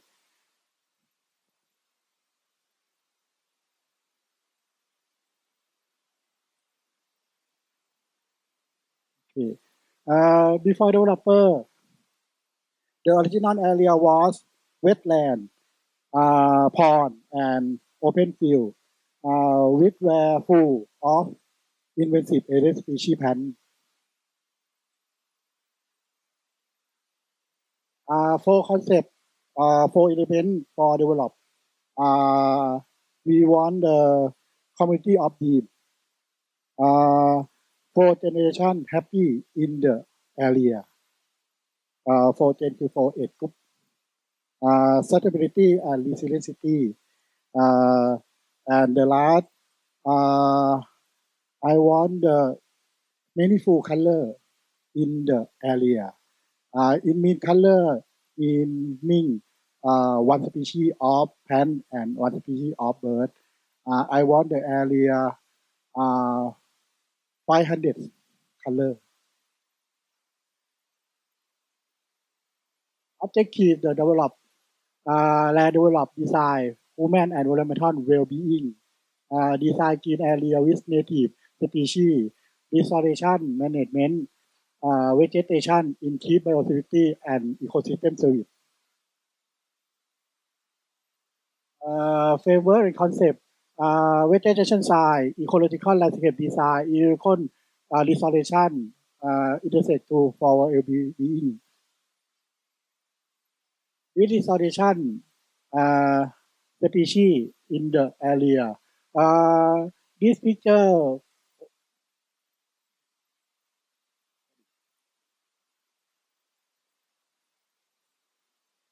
okay. This picture upper picture 4 years ago in 2020, but upper picture is today.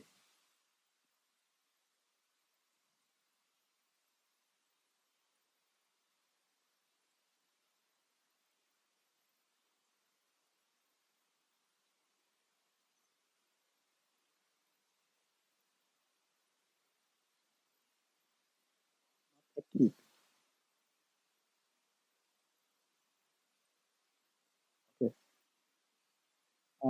This includes here learning component develop curricula with Miyawaki Forest.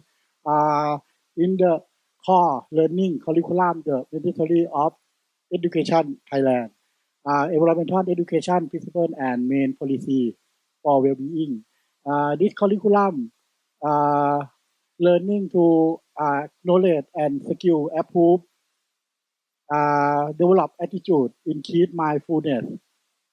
In the picture, the student study the life cycle of insect and relate to nature. Thailand basic curriculum focus the Thai language mechanics side, but environmental EE curriculum keyword in the environmental, about in the environmental and for the environment. Differ learning together in many subjects, experience real thing in the nature area and use the diverse technique method. Example in the indicate art, indicate foreign language, indicate math, indicate science in the curriculum. Story framework in the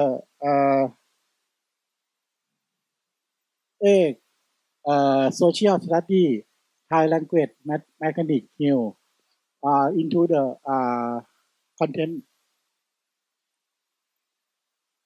The EE activity include create resource map, soil and parent artillery, the root tree, mount.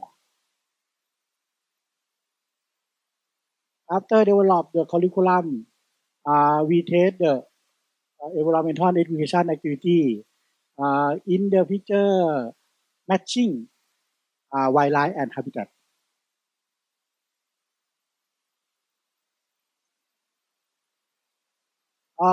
Example content for students in the collect data before construction,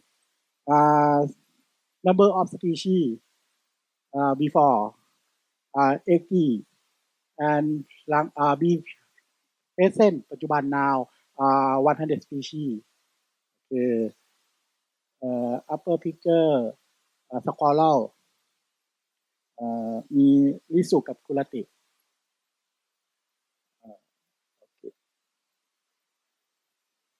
Biodiversity listeners มี some bird sparrow kingfisher night dove. Okay. In the predict the biodiversity come to land development up. I think the 1 year butterfly and squirrel come to in the forest. 2 years dragonfly and damselfly into the pond because 1 year the water quality is the pollution. I wanted ประมาณ 1 year clean up the water. Interior amphibian ครับ and I predict the 20 year for the Fukulo or owl because in the Miyawaki method in the area so the small ปลูกตะกร้า Okay. Evolution program in the forest ครับ forest shell aquatic ecosystem butterfly and life cycle in the nature garden. Education program in the forest create to the forest here primary yes the result in the development and EE curriculum the set of activity for learning in the Miyawaki Forest the Forestier project the curriculum with the ethical core learning formal curriculum for the elementary level and ready of current pilot use. Okay, example program.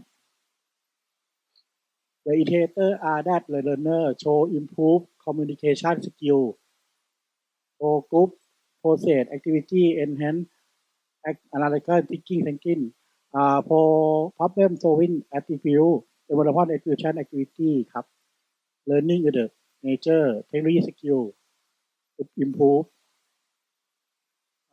In this picture, the workshop for the teacher allow the school, allow the site.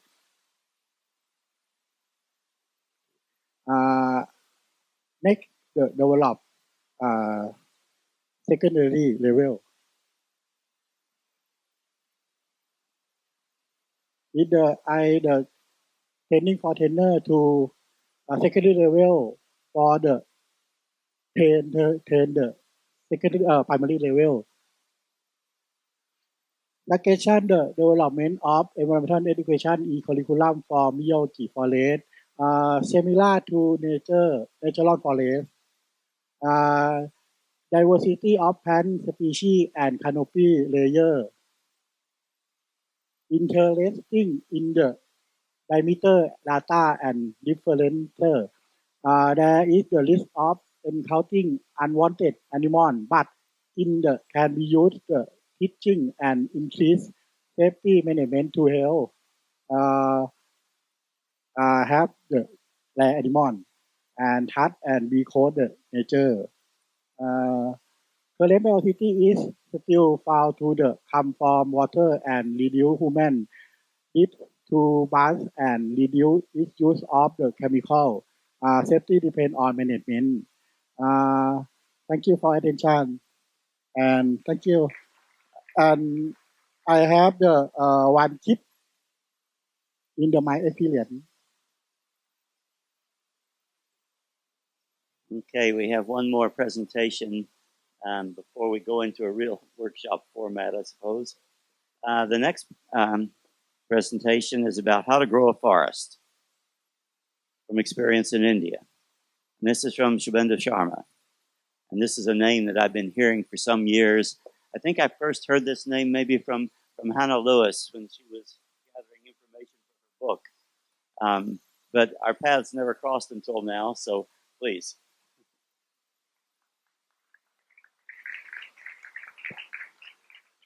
Thank you, Professor.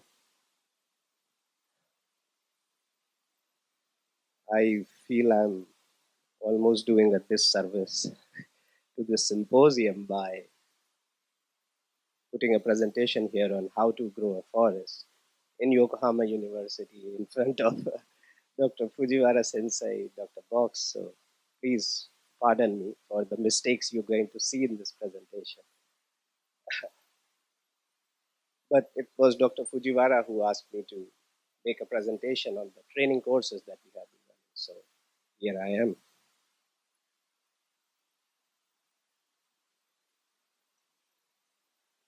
So with regards and respect to Dr. Miyawaki, I want to start this presentation. I happened to meet Dr. Miyawaki in Toyota, Bangalore, where he came with Dr. Fujiwara from his trip to Thailand. So he was in Thailand on one of your projects at Toyota, Thailand. And from there, our managing director invited him to India to give a talk.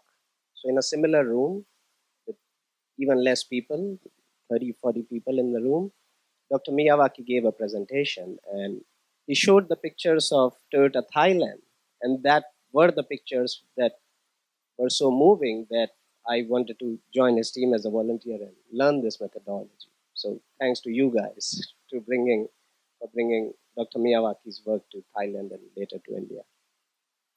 So I learned in June 2009, we planted our first forest with Dr. Miyawaki. After that, I planted a forest in backyard of my own house. This is my house in India. I planted a tiny forest in this house, as you can see. And this is tiny patch of 225 trees. Yeah, so the house is very much there, but somewhere here, you can see. So this project looks very successful, and I happened to go to TED. I made a beautiful presentation with these before and after pictures. But what I didn't tell in that TED talk, that the biggest tree in this forest is actually the biggest mistake of the forest. We planted a tree called Gulmohar, which sounded so Indian that I assumed it's an Indian tree, and I planted. And this is the stage in which most of the beginner level Miyawaki forest makers are or would be when they start. Because I did not know the importance of potential natural vegetation, I just went to a nursery, asked for native species. He gave me native species. I planted a forest. But I was so eager to plant more of these forests that I just launched the company. I planted my forest in November on my birthday, and in January next year, I left my job at Toyota, started the company like this. This was the actual start of the company. And I borrowed these boxes from Toyota actually, and so that we could tell people how we make these forests. So right from the day one, the goal was to take the methodology to as many people as possible so that this method can spread. And that I can take credit for. I'm proud to say that this method has been spreading and reaching where it deserves to reach. So right from day one, we were showing how we work in the soil, what kind of materials we mix, how the soil mix becomes eventually, and the native trees. So the education was a big part of we launching the company and starting it. People would come to our stall, we would talk about Dr. Miyawaki's work and this methodology. And also from the little literature that was available in English, we studied that, made such slides, presentations, and started to talk theory. This is my college where I studied, and he is my professor, whom I'm telling about this new company that I started. Slowly, we started getting more and more work. We started planting these forests. And also, we got great opportunities to tell about this whole new concept of making a tiny forest instead of a lawn. So, this was the first time I went on a stage to talk about Dr. Miyawaki's work. And I made the presentation, Stop Making Lawns, Let's Plant Forests. So, this was back in 2012. Also, media started to see this work as a new business, a new kind of business. So Economic Times were writing about startups and they wrote about us. And it was the beginning of having a vision of seeing a larger industry of afforestation, where we would have suppliers, where we would have academicians developing the methodology, developing the species list.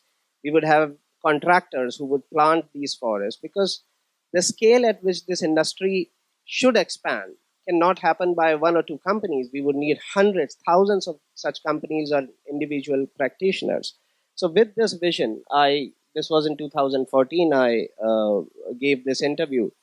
And also, it occurred to us that whatever we learn, if we really want to make an industry, we need to share it with as many people as possible. So on our website, we had the entire methodology in documented form, which anybody could download. And the most impressive thing that came out of it, people started translating these manuals in their own languages, send it back to us. So within a year, we had manuals in 4 different languages on our website. All the do's and don'ts. So we made it exactly the way Dr. Miyawaki would teach about his work. More and more pictures, what to do, what not to do, keep it as simple as possible. And later on, when people read these manuals, wanted to get hands-on experience as well, we started to conduct workshops. This is a picture from one such training workshop. Also, we started training online. So people in Korea, this guy, he did, sorry, you have to do it again, please. Full screen. So somebody who would attend a workshop will eventually start to make their own forest and send us these nice pictures of their projects. So somebody from Korea, US, even some people would know him here. So we prepared a curriculum for online training. Every month we would conduct these trainings. And this is how we would run the training. First, we would tell what is Miyawaki method, what are the advantages. I would always use this picture from Yokohama University. We would always tell that it can spread over acres and acres of area, or it can fit in a small space like backyard of somebody's house, because actually for me it was the backyard where I planted my first forest. And the most important part, we would explain what is not a forest. Because the forest departments, the Ministry of Forest in most of the countries is planting this. And this is what people think a forest is. So telling what a Miyawaki forest is and also what is not a forest. So explaining them what monocultures are and how impactful a natural forest or a Miyawaki forest or a quasi-natural forest like this is. So all these numbers I got from the book, where the leaf lamina size and how multi-layer forests produce a lot more leaf surface area. This knowledge was available. Then we would go into the theory of potential natural vegetation. We would tell people how forests grow naturally, what succession is, and our focus forest is the climax community of forests. This is after our visit to Japan in 2016, when you told us that if you are not doing the survey, don't call your forest Miyawaki forest, because Miyawaki method starts with the vegetation survey. So our entire focus moved to finding out the climax community. And the prime difference, how natural succession can be bypassed and the a quasi-natural forest or climax forest species can be created. So we would tell people about how to differentiate between different types of vegetation and how to identify climax forests of their own region, how to see different layers wherever they are, and how to even present the native species in a beautiful way so that they look exotic. It's a big problem. Anything that comes from Australia and India becomes imported, means expensive, means every mall, every office would want to plant that. And they will ignore all the beautiful trees which even have medicinal values and so much ecological services that they provide. Then we teach about soil, what a live soil is, what is the difference between dead soil and active soil, how to kickstart the process of converting a dead soil with no activity into a soil in which microbes can live and thrive. Plantation, mulching, of course, maintenance of water. This is something which is not done in Japan mostly, but in India, when Dr. Miyawaki planted his first forest, we did watering. So we did watering in other projects also. And I was very lucky to create a picture like this. It was next to a river and there was some soil erosion, so I could see within 1 year the roots penetrated so deep. And I always share this, that this is the reason why we work in soil, so that within a year our roots can go this deep. And I also use this picture to explain how forest grows as one single entity. Don't think of them as trees separate from each other, but they are all connected. And what Dr. Miyawaki says, no management is the best management. So how, when the forest reaches this stage, that leaves fall, become humus, moisture is maintained, you get out of the forest. Because if you try to maintain, this happens. So this happened in one of our projects, Dhun project. Yeah, some people know about this project. So the client wanted to maintain it because he was worried that the trees will dry up in the hot summer, and he filled water here and it was all, trees started to die. So no management is the best management, how to let the forest grow. Again, I got an opportunity to speak at TED. This time I spoke about how to grow a forest in your backyard. And I purposely did not use the word Miyawaki method because a lot of people already started criticizing Miyawaki method for various reasons, especially the failed projects due to non-adherence to potential natural vegetation. So it was the method which was getting blamed. So how to grow a forest in your backyard, a lot of people saw it. We saw a lot of potential in spreading the method online because it was, videos are watched more than the books or the documentation that people would read. So we made video tutorials, and these tutorials have been watched in more than 50 countries now by around 200,000 people. So I see a lot of value in this kind of work. And now with some forest makers present in this room, Mo and Irma, we have shot these videos in Bhasha Indonesia and Spanish, and very soon they are going to go online. and we would love to work again and again with all of you guys to spread it more in different languages and different geographies. So thank you very much for all your support. Sukara Samadista. Thank you.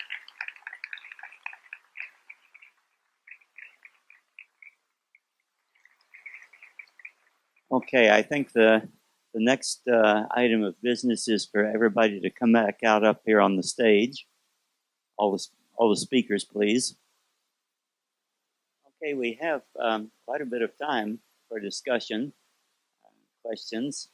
So let me start by just asking general questions. Might provide a starting place for it. Yes. Thank you.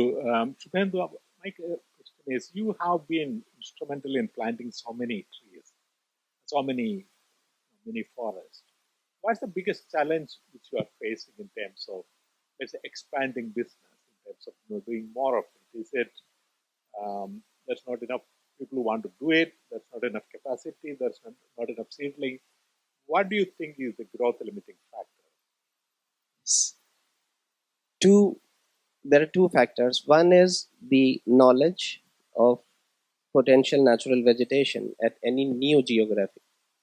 And the second is the growers of these species. So even if we identify, like we heard from Kenyan example, how expensive these seedlings are, because nobody is buying them. So for the first forest maker in that region, it would be expensive and research intensive. I think that's a very good answer. I probably would have said those same two things myself. The identifying the true forest potential, if it in fact is a forest climate, but at least the potential vegetation, and then where do you get the saplings? Yeah, those seem to be the big things. The third thing that comes to mind, of course, is the cost of preparing the site, but that can be overcome with money. The other two can't be overcome with money.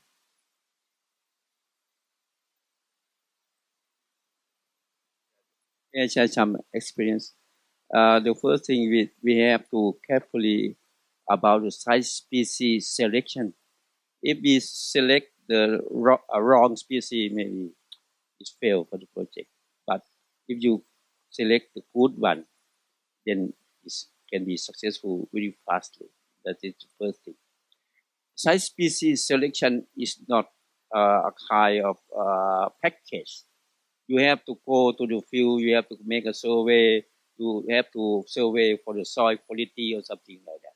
So the relationship between size and species really strongly recommend. That is the first one. Second thing is you have to prepare for the seedling. Two terms. One is the quality. Second is the quantity. With the quality of the seedling in Thailand, particularly, normally we don't have good for the seedling because we prepare for a short period. So only 6 months is not enough for the seedling. We have to think about more than 8 months or something like that to make sure that the root system is very good, so that you. Yeah, exactly. That is the topic, particularly in Thailand. So we have to think about the quality of the seedling. It's come to the second point is for the variety or biodiversity of the species, because when you try to create the Miyawaki forest, it tends to be you have to put more species on the native species, and that is very difficult to find out the amount of seedling enough to plant or something like that. So in my case, I try to promote the villager to produce the seedling by themselves and pay money for them to make a quality or quantity of the seedling. This is the way that I have done it over 30 years. So it becomes the farmer can make seedling, and then they can make a profit from that activity. Okay, thank you. My question is around ground covers. So is there a role for ground covers such as grasses in a Miyawaki forest? Because there's some species that rely on ground covers for various parts of their habitat. In general, I would say no.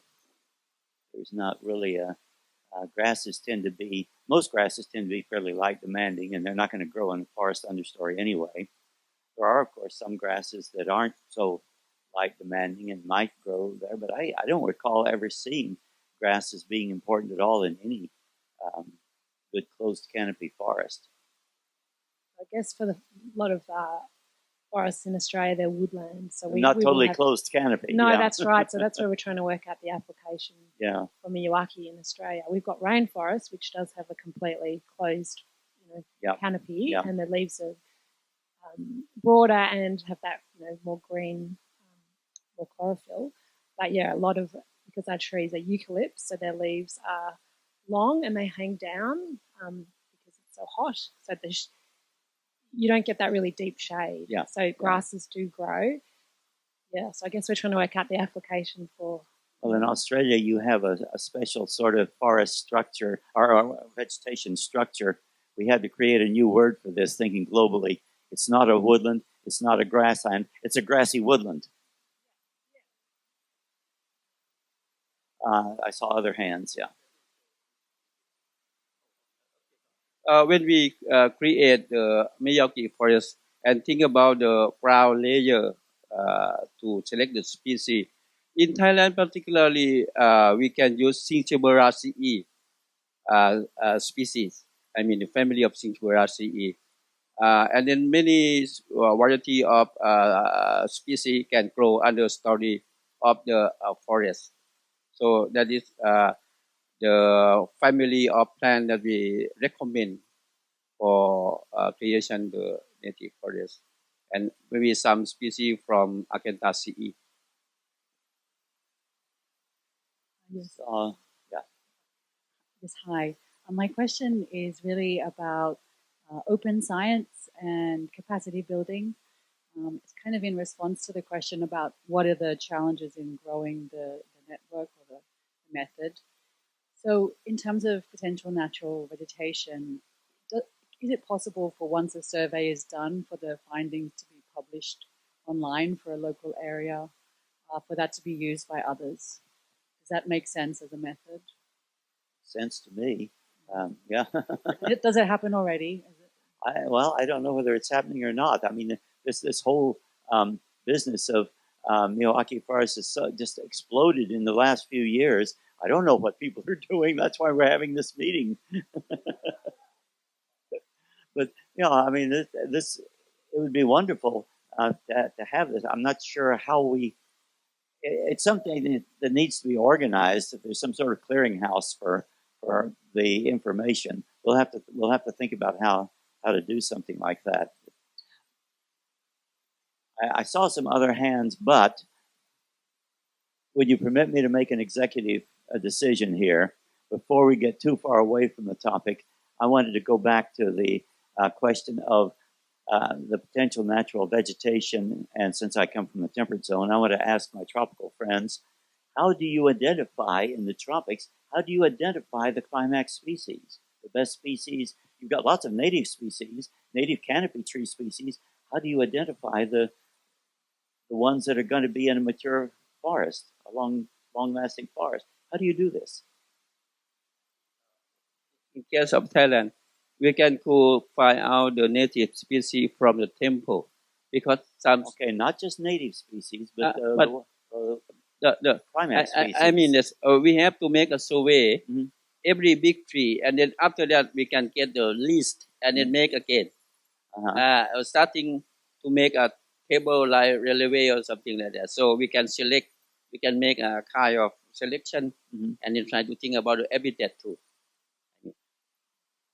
If you're doing releves over a period of time, you can see what species remain in a canopy, and maybe those are the best ones to choose. Other ideas?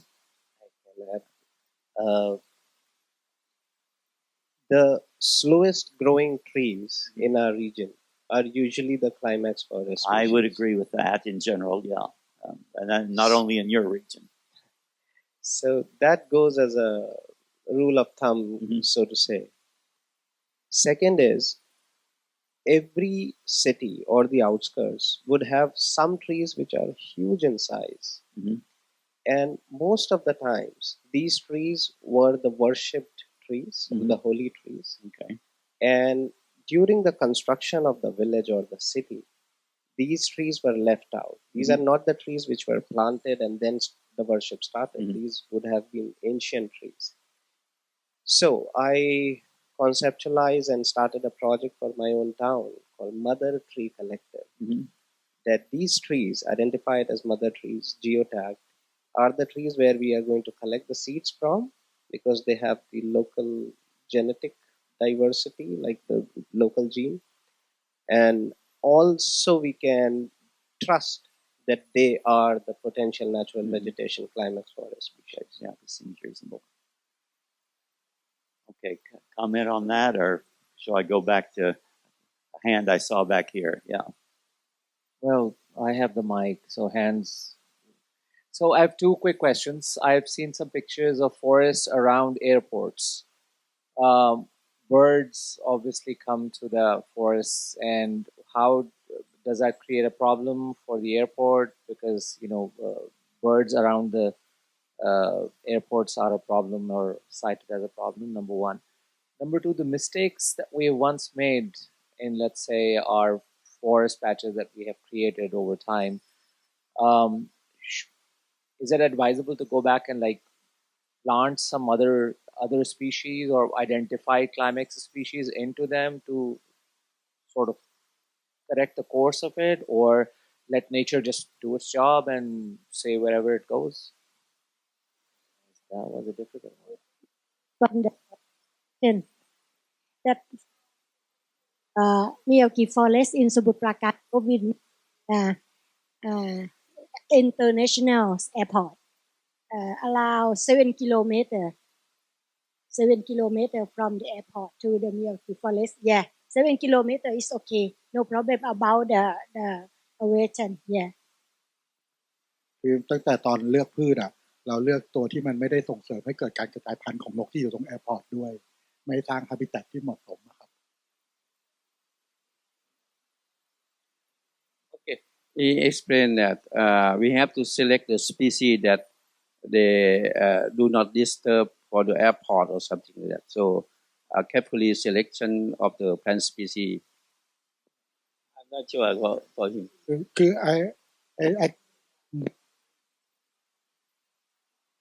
อstudy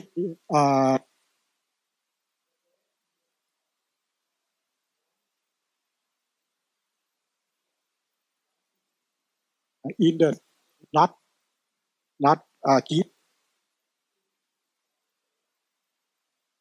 ก็คือเราไม่ได้ไปส่งเสริมให้เกิดนกที่จะเข้าไปอยู่ใกล้ๆสนามบินเลยครับ From his idea to avoid the food for the bird, then the birds can not a problem.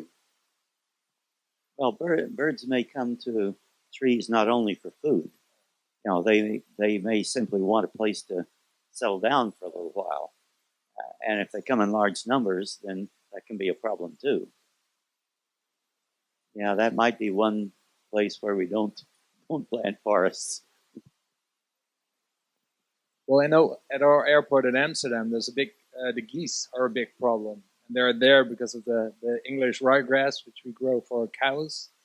So actually by changing the vegetation from ryegrass to forest, we get smaller birds, which are less of a problem. So you can actually adjust the vegetation to the type of birds you want to get rid of, and especially the bigger birds are a problem in the airport there. So. This gets complicated. You're almost advocating for paving everything near an airport. Okay. Yes. Okay, sorry. Hi. So in Vancouver, the airport, international airport, there's a company who hires the rafters, and then they fly the rafters around because Vancouver is really forested, and then originally there are lots of birds too. And then where airport is the ocean, around the ocean, so that there are lots of ocean birds. So rafters are used. And then for instance, other places like the Granville Island, which is the attraction for the tourists, people can eat something outside, right? And then seagulls come to snatch them, really bad. And it was bad until the raptors were introduced. They're like tamed raptors. That is, what is that? Yeah, falcons and all that kind of thing. And those falcons are injured ones or like rescued ones. Yeah, so they go around on the arms and stuff. That deters all the birds. Yes, yes. So that can be done. So we can plant forests around the airport and then have the raptors. How about that? Elegant solution, but I'm not sure it would work everywhere. Thank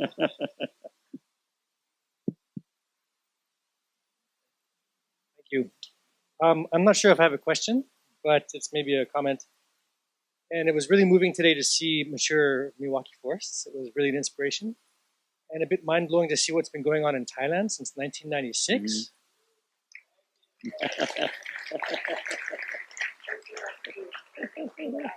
Like it's really heartening, and it's an interesting kind of a lot of happy accidents. I think, Elgin, your relationship in being able to be the bridge to communicate what's going on in Japan with the rest of the world, and Shubhendu, the same thing. And I think, and we're all here because of that. And it's like we're in the kind of maybe the third generation. There's kind of Akira Miyawaki and Professor Fujiwara, who were the source, and we see it around us here. And the next generation, the students, and I see maybe in Thailand, I think that's what we're seeing happening. And the next generation is it's getting bigger. But I'm wondering, this is a very special moment, and I guess maybe I'm a little bit afraid of what's next. You know, when something gets too big, I get the sense there's a lot of heart in the movement, relationships, and then what happens when it leaps beyond that to become a recipe for greenwashing or corporate propaganda, or I think it's very, or being misused or abused. And I guess I'm wondering, maybe it's, I think, Shubhendu, you talked about this in your poster, and I think you need more time to talk about that, is how to keep it in check. Or it's almost like an apprenticeship or a mentorship. It's not just a skill that you read about or watch a video about and run away with it. It's relationships, because you need feedback.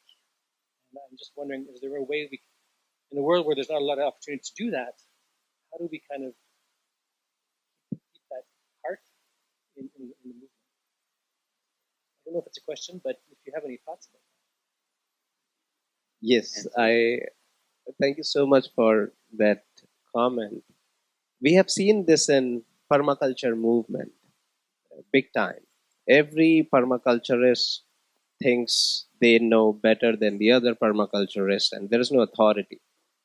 So what's happening in the permaculture world, you will find a lot of authors, a lot of coaches, trainers, but you will not find one complete permaculture project anywhere in the world.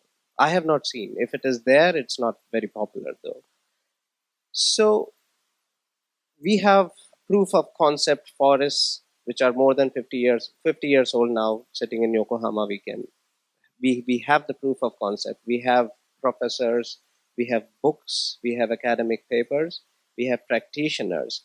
Now we need feedback, guidance, and some audit or authority which can keep a check on what is the closest version of pure Miyawaki. Like, to give you an example, when Dr. Miyawaki came to Bangalore and did the survey, he went to a forest where a lot of trees were planted by the Forest Department of India. So he surveyed a plantation. He came back with a list which had some of the species which are non-native. 8 months later, he asked to remove them, and we removed them. So there would be never perfect implementation of the methodology at a new place, but somebody who can take the decision what to keep, what to remove, and next time when you plant a forest, don't plant this species. If there is an authority controlling that, then definitely this movement is going to create authentic forests. Well, the authority would have to be an authority that's not authoritarian. Otherwise, people will resist very much. Yes, this symposium is very hard. And then G20 or Professor Bob, Professor Fujiwara, and Murino project have done very hard work. And I'm afraid that in the future they have to more hard work. I mean more and more because nobody else in the world that know about the Miyawaki method. So our group is, I think, I am appreciate that we come together and then we have more experience. But looking in the future, so maybe we need some help to editing or to improve the knowledge and to scaling to the world or something like that. So I think that both of Professor Box and Professor Shura or somebody else in this room maybe can help and then scaling to the world. Thank you. I have a number of questions, but I will probably start with this particular point which is mentioned. I have been hearing about this Miyawaki for a while, and I did a global scan, and there are a number of guidance, maybe 10 already in English, in various parts. There are all type of places, where you don't expect a Miyawaki, where you hear about Miyawaki. And some of the concerns which he has, I also have as to, what defines, what are the minimum characteristics of the Miyawaki. I'm truly hoping that this meeting, we can start that process of some sort of standardization of this approach. And I'm also thinking that maybe the center of gravity of the Miyawaki expertise is currently in this room. If you were to take, the global expertise, maybe, I don't know, 80%, 90%. Certainly the authority, which Dr. Box and Dr. Fujiwara brings, it's all here. So it's really for us to now decide on a process which probably will take a year or two to establish that set of common minimum standard, which we could then take forward. And from the UN side, from the G20 side, we'll be very happy to facilitate that process. In the final session, I would actually suggest some ideas for that. I also want to add that when I have been talking to hardcore foresters, I almost see a resistance from their side. I don't know if you have noticed it. So while most of us who are not foresters are very enthusiastic, we have the proof of concept. People who hold the DNA of the forestry somehow feel a bit, I don't know, uncomfortable, challenged, etc. Now, I think we shouldn't get into an antagonistic situation with them. Certainly, we have to draw them into that. Now, one of the approaches which we are using in another sector, in agriculture, for land restoration, is to work together to define a global training program, which is a 50 hours of training material which we produce with some of the most reputed agricultural universities, who also had a problem with restorative agriculture. But we convinced them with the Food and Agriculture Organization, Wageningen University, the Oxford University, and so on. So universities which are really high ranking. We got the professors in. It took us 1 year for that process. Now we have produced this module, and we reached out to all the 972 agricultural universities in the world and said, here is the curriculum we want to offer to your master's students. We will offer you the full curriculum free, the full training material free. We'll offer you train-the-trainer material, and so on. So we will be very happy to take this, also through that process. If the collective expertise together, we connect with the forestry community as well, so that they don't feel excluded, and there is a forestry community and a Miyawaki forest community. So in the final session, I would propose some of this, and if some of you could take the leadership, volunteer, and guide us through that process. I think the is all the moral understanding. We just have to take this through the process. Other questions?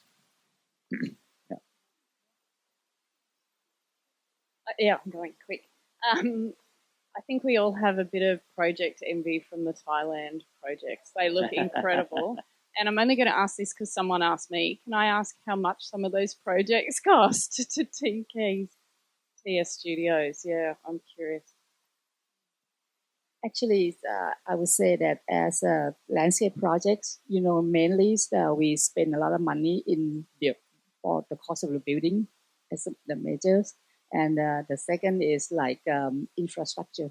So planning design actually takes very minimal. of the whole project. So the project is ranging a whole lot. Like for the PTT Metro Forest, it's end up like nearly 200,000 200 million baht. I'm sorry, 200 million baht. Sorry, it's 200 million baht, and nearly 80 million is going to the buildings. It is a ramp earth building. Actually, that's one is experimental also because we want to have something that natural. So we asked the architect not to design anything that make out from concrete. So the building got more expensive than we expected. So the client got a little bit curious because the budget is got a little bit higher. And the ramp earth is quite long. So naturally, sometimes when we do the ramp earth, we kind of smash the soil and then we standard it. So we make it layer and make it strong enough to be like a wall or something. We do it in a very small piece of land, but this one is like 80 meter long, so it's have a difficulty in the construction. So they will plan to have like only 1,000 million baht, but they end up like 200. Other plan only 100 million baht, but it's end up to be 200 million. So it's like 1 times higher than normal. So we learned the lesson. So next time when we do it, the Wangjan forest, we trying to control. This is the same owner. PTT is a very large oil companies in Thailand. It was like half owned by the government, and the other is in the stock market, so it's publicly owned. Anyway, we're trying to minimize the cost of the building, so we want to have the budget more into the landscape and in the forest area.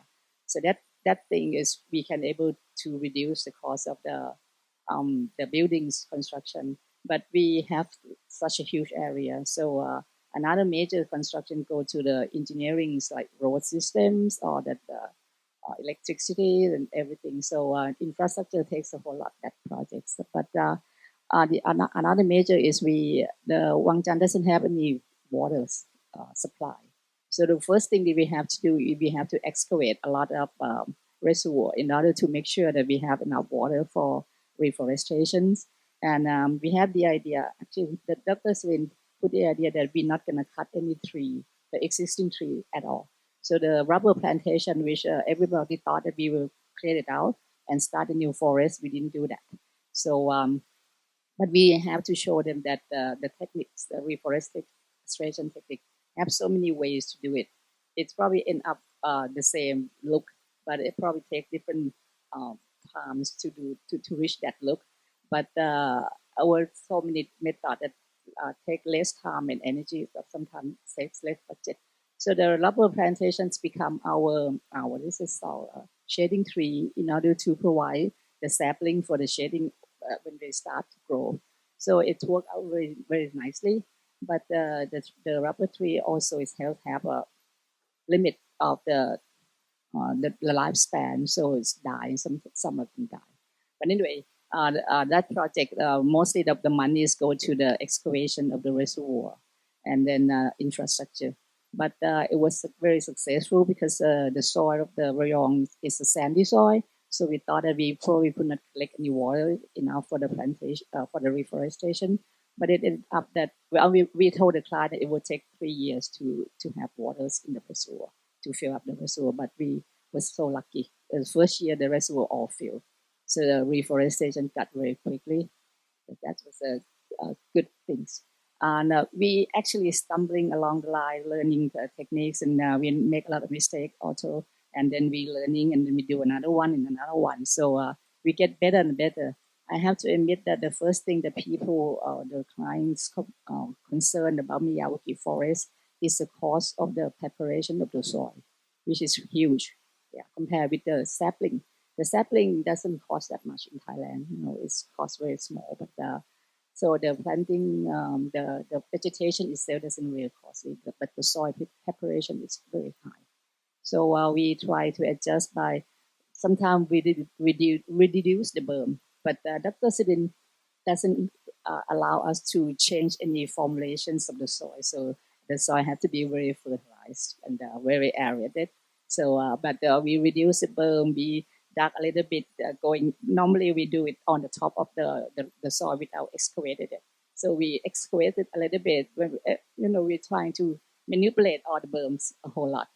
Sometimes the berms look small, but we want to make sure that people feel like it's big, so we change the directions of the berm. So we use the design in order to make people feel like this is bigger than it should be. We did that too, but right now I don't think the cost of doing Miyawaki Forest in landscape is not higher anymore. It's become acceptable to our clients, and we can be able to convince a lot of clients about doing this. The thing that I found out during doing the project is people think that they love nature, they like to have nature, but come to reality, they're afraid. Even though the thing that you kind of mentioned this morning about animals, snakes, and everything, mosquito, the same problem that we have, they're afraid. So sometimes they cut down a whole lot of things to make sure that they're not, because we're doing private project mostly, we don't have any public project yet. So we have to listen to the client, and then sometimes we have to respond to the client. We try to explain to them first, but eventually we have to accept they want it. So we change a whole lot for that too.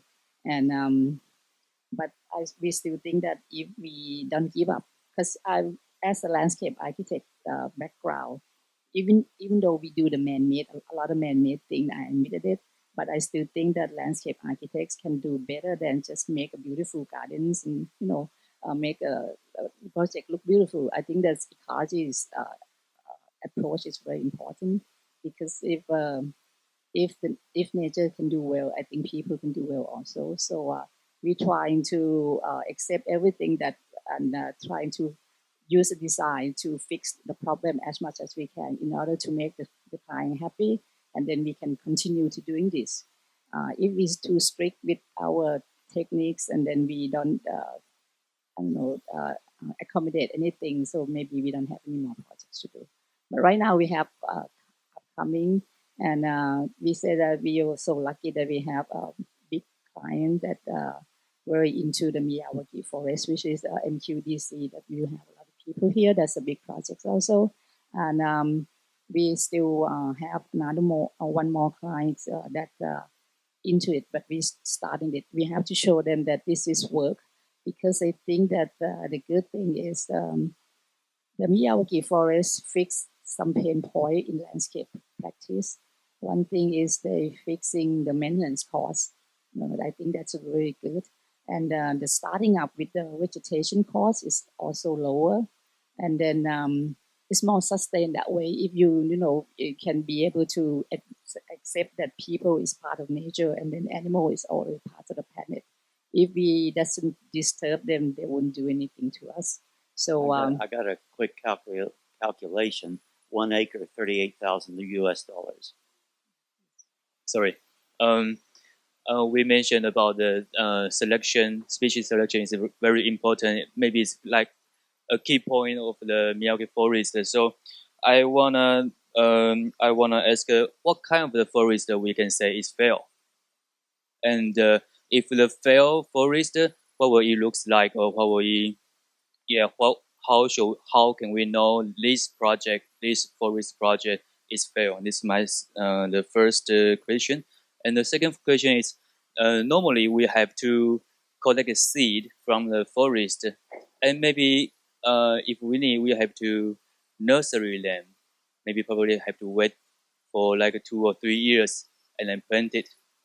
And I wonder if we have to take such a long time, like 3 years to wait for the seedling, and then the third year we plant it.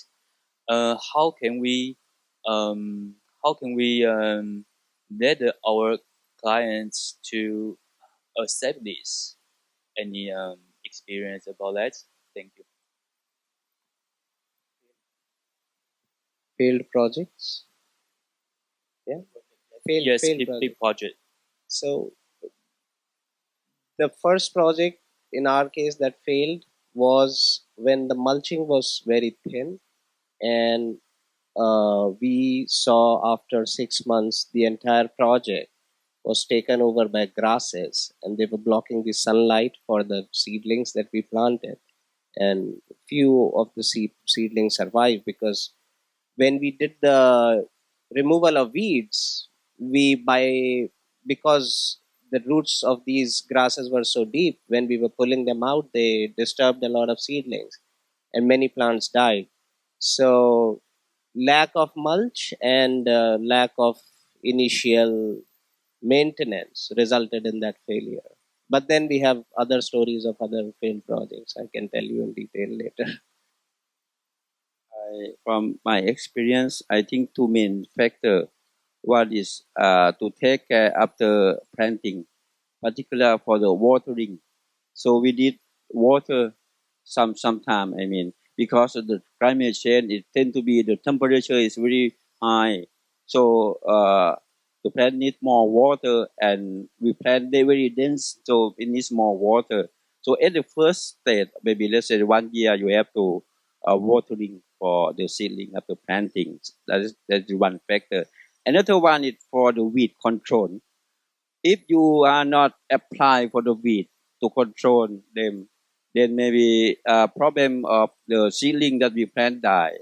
So we have to do for the weed control at least one time per year, and it's just only a few years, just only 1 or 2 years. Then because the cover ground cover of the tree that we plant, it touch each other, so no sunlight may penetrate on the ground, so no weed at all.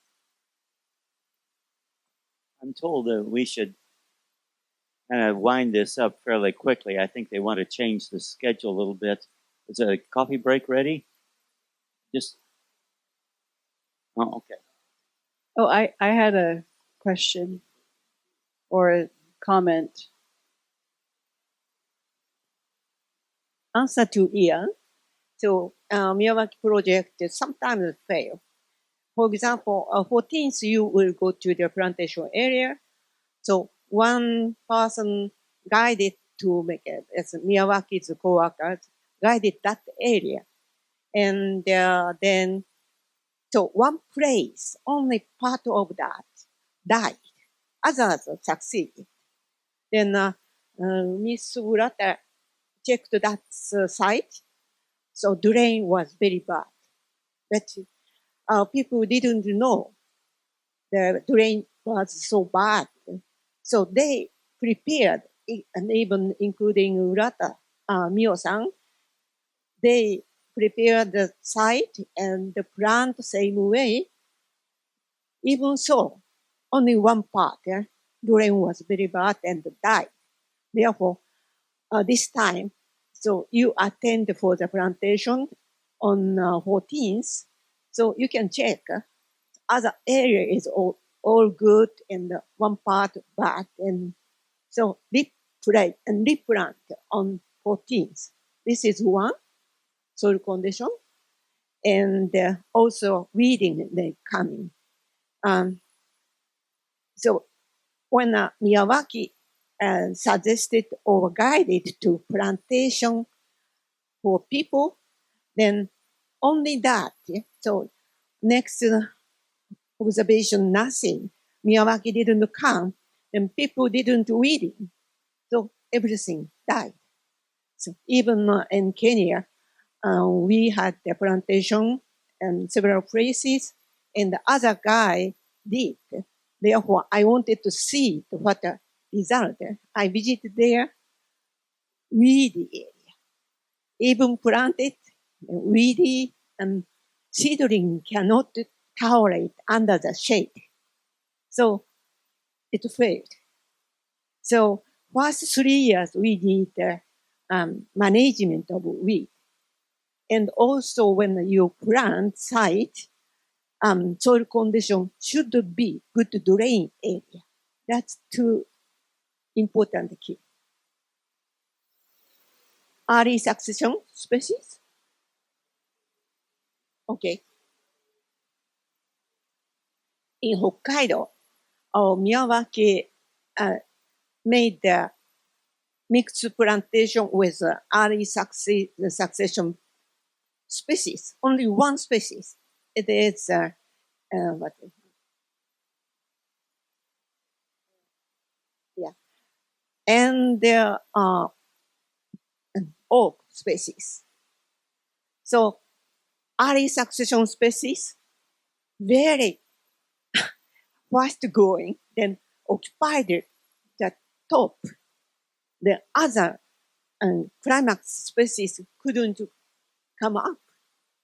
So it is now top is early succession species, and some climax species are dying, and also the very small and tolerant. So usually we don't plant, but Miyawaki thought this is one of the natural species that mix.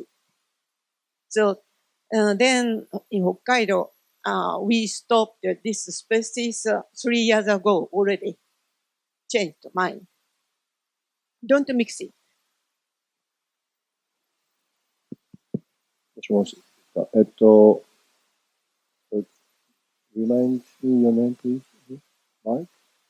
Marc, I think I'm going to talk about relates to your comment, and then Dr.Muralee, I think I would like to really add to your point, and of course, Mr. Shubhendu also. So I think, as you said, as you pointed out, I think we are here at the beginning of human wisdom,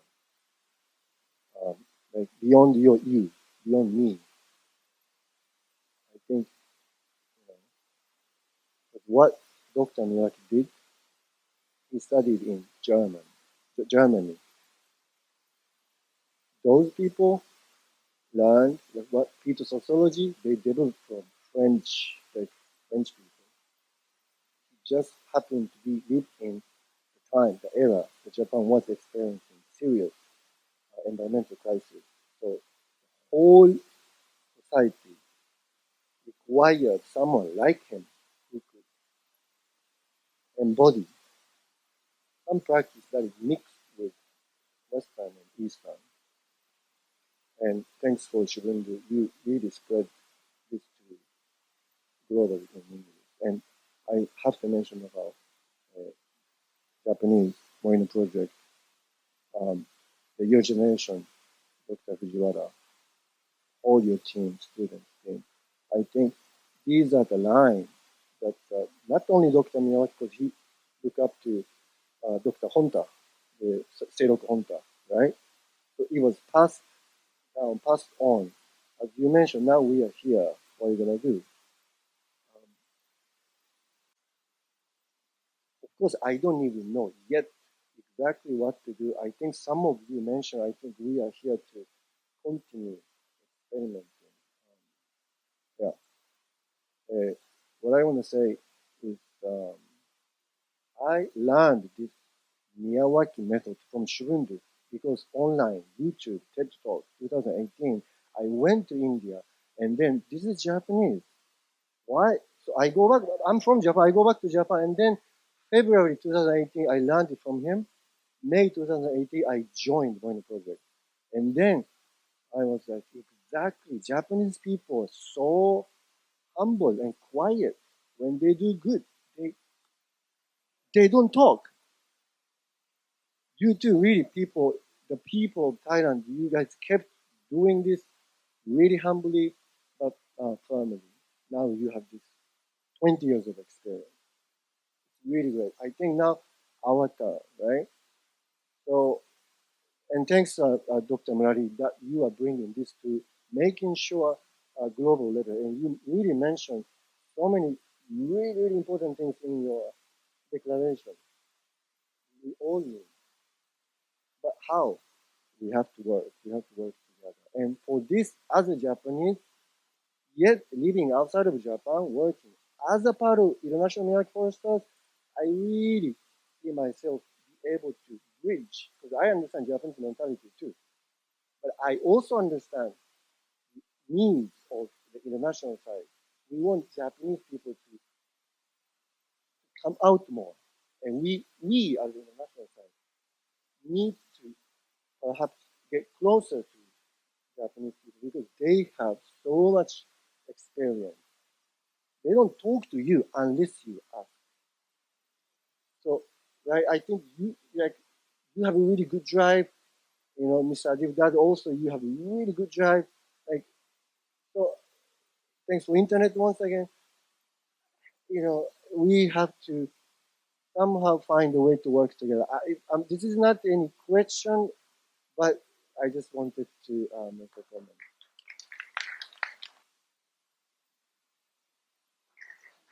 So we have someone over here who wants to say something. I just quickly wanted to say, because I'm new to all of this, and what I really think needs to happen is a task force. You know, you do have the experts in the room. Get a task force together who can put together standards for everything, including the young woman who said, I would love to have a published native plant list in my area. You know, who's going to have those standards? And who's going to have the standards you talked about? But it seems like a task force is what needs to happen. Okay, yes, thank you. Let's spend just some words just from Europe. Yes, Europe's missing here. So. Real questions. Yeah, it's difficult to add something else after this. Thank you for your words. Very important. It's exactly what was doing. So I tried to tell you something specific to Europe. Okay. Eventually, in Europe, after decades of fighting, among 27 different countries, we figured it out in establishing this European nature restoration law. It would be good to defend our voice in the UN meetings to say, okay, we are not just talking, we have really achieved a concrete output. Okay, so what about now? Everyone are freaking out because they have to establish in 2 years a national restoration plan in each member state. Huge effort.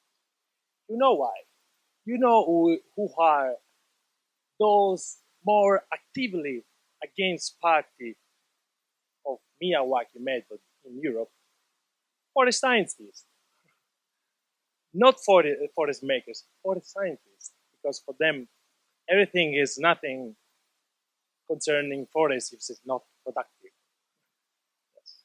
So this is just to tell you that we are in front of something that is a treasure, because merged together different kind of expertise. It's 90%, 95% of people doing this are here. We can provide a fully report with socioeconomic impact, how to engage people, how to make best restoration and afforestation practices in one single book, and will be there. No one will. But tomorrow, for example, in my case, in my country, I must go to those guys in the institutions that are supposed to deliver this national plan to say, look, there is a critical mass here which is saying that this is the standard to do this. We are doing a wrong job. So please, I'm really looking forward what Dr. Muralee has to tell us at the end of this session, because let's strengthen this cooperation. Let's do something together with everything. Finally, in one case, it happened that all expertise are in a single place. Let's profit from that. Thank you. May I share some experience from Thailand? I have a big argument with the forester side of Thailand too, and it's come to alternative way that firstly we have to clarify that it is the purpose to create the forest, nature forest, not for production forest, not a timber, something like that. So if you can clarify this with the forester, then we can proceed for the next step to create the forest. Otherwise, it's a big problem, because the forester side may ask, Miyawaki method is very costly. Second thing, why you plant many seedlings in a square meter or something like that? So they make argument, and people do not pay attention on that. So if you can, clarify that it's the conservative forest, it is the natural forest, then the forester side maybe they have reduced the argument or something like that. Thank you. Yeah, I wanted to just build on this conversation. I'd like to call on Dr. Fujiwara and the Morino Project and Professor Box to create some standardizations, to write it down. While there are many authorities in the room, they are the greatest authorities, and before we've lost them, we need to consolidate. That's what's happening now. We're consolidating, and I think it would be wonderful if we had some sort of a recorded lecture from Dr. Fujiwara, like maybe 1, 2, 3 sessions. And I came here a year ago, and I had gone everywhere to try. The Miyawaki method is highly mysticized. It's shrouded in mystery. But when I came here, Dr. Fujiwara explained it to me in 10 minutes. And I understand there needs to be some level of standardization, and there's so much customization everywhere because it's always going to be different wherever you go. But we need something like solid to come out of Japan, and that's really important. So I would like to call on the Morino Project and Dr. Fujiwara to create some materials. And those of us who are doing trainings, I've created a Miyawaki Forest Academy. I've brought some of my students here, and we should have some materials that we rely on from Japan, and that gives us some level of authenticity.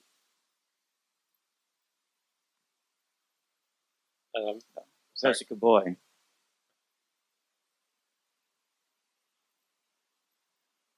We haven't heard from Africa for a while. I really like the conversation, and I'm prompted to talk about the standards because a lot of people have talked about it. But I was thinking that probably, other than just the material, maybe there can also be some kind of certification. Like, for example, the Society for Ecological Restoration has a certification called the Certificate for Ecological Restoration Practitioners. Maybe there can also be such, so that not everybody who around the world says they are practicing Miyawaki and maybe they have various forms of it. Maybe then we can have some kind of certification where which forms a baseline. And once somebody is certified, then you can at least be sure that they are doing the right thing. Thank you. From Lebanon.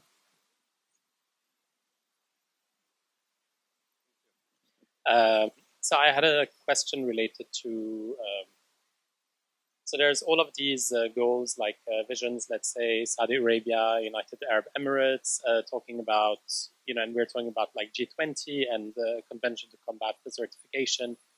So what is the application of the Miyawaki method in those areas that are deserts, where maybe PNV or where maybe the climax is not necessarily a forest and it's another kind? Is the Miyawaki method the right one to apply? Is the PNV the right approach to apply, but then the outcome is not necessarily a forest? And what do we do with afforestation has become like this big word, and like Saudi wants to plant 40 billion trees by 2040. Where are those saplings coming from? How are they being grown? What saplings are going to end up there?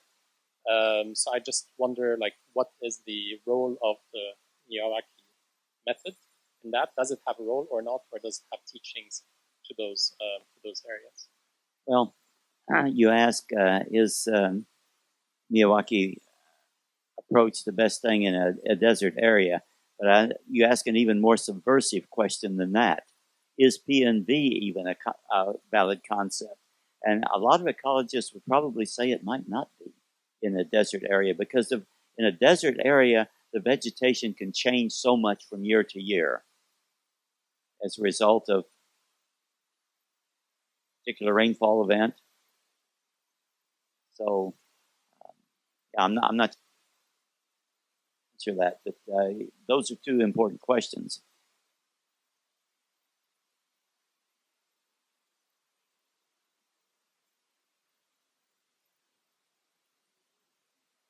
Okay, thank you.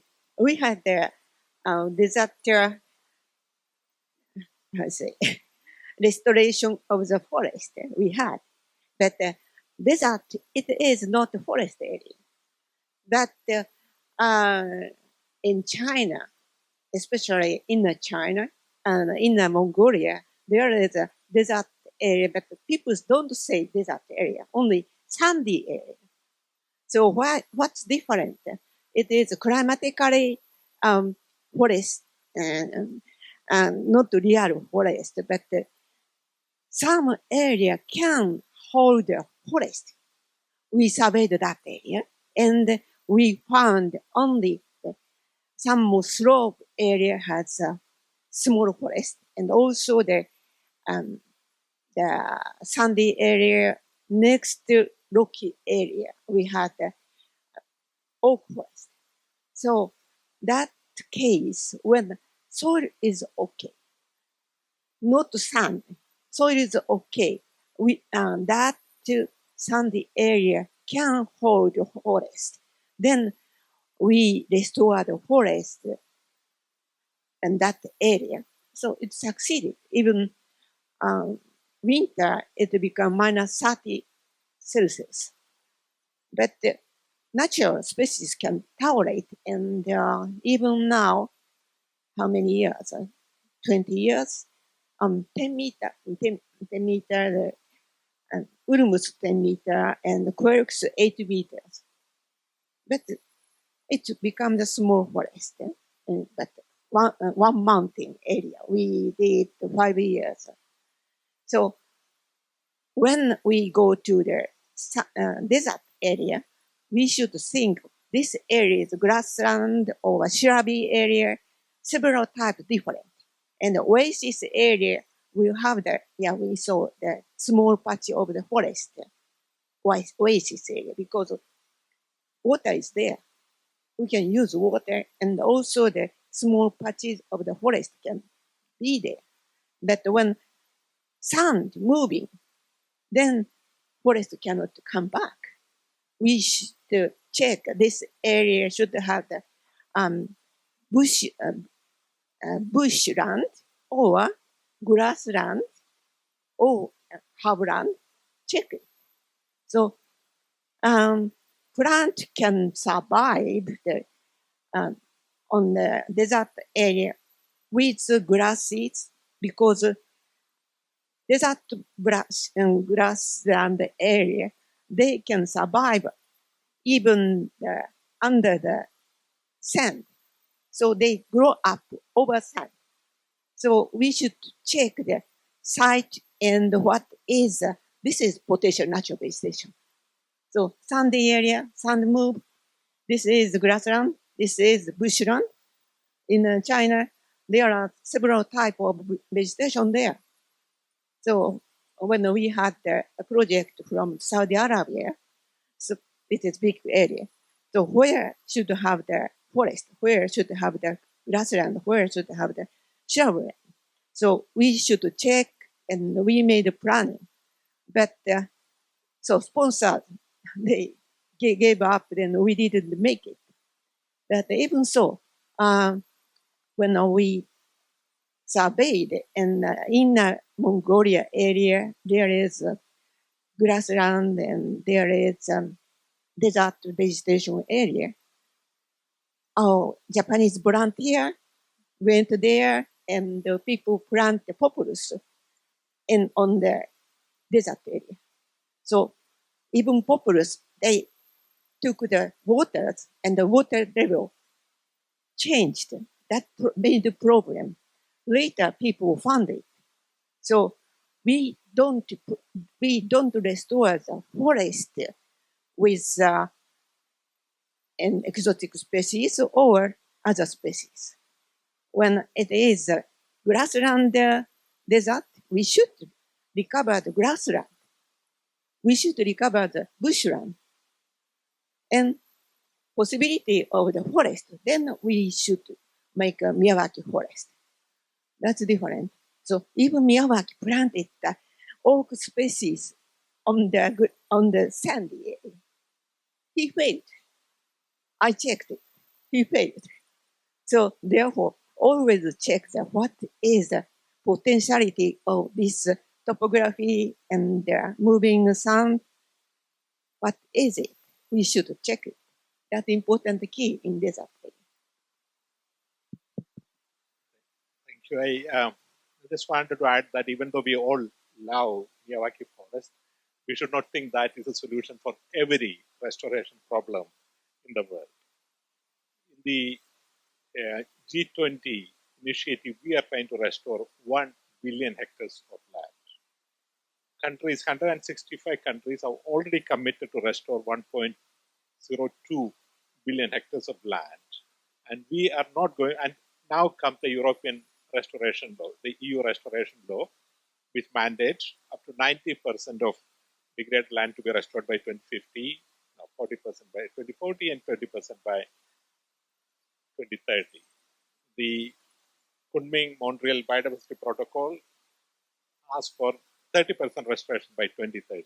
So we are adding to hundreds of millions of hectares to be restored. And Miyawaki is not, the Miyawaki forest solution is not going to be everywhere. Saudi Arabia want to restore 40 million hectares of land. Clearly, Saudi Arabia has only 1% forest. Actually, there's only 1% of forest in Saudi Arabia with water. Everything else is grassland. So there is possibly a role there, but not to fill this all there. But I think what we see is that Miyawaki forest has such a interesting value in terms of educating people, in terms of creating awareness, in terms of connecting people to nature, etc. That I think it should be projected universally wherever possible. Even in a desert situation, there may be a place where it can be. Some of the restoration projects are actually going wrong.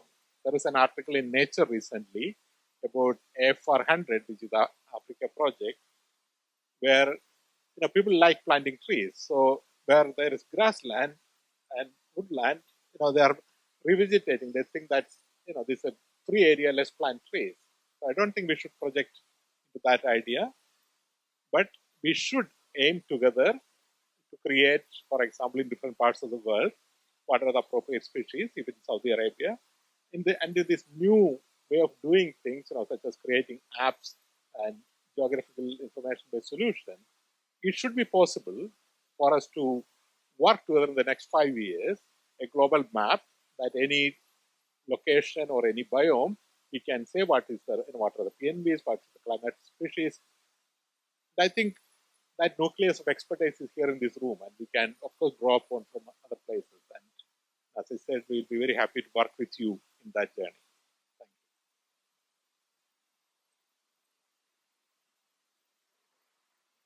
you. Nicholas.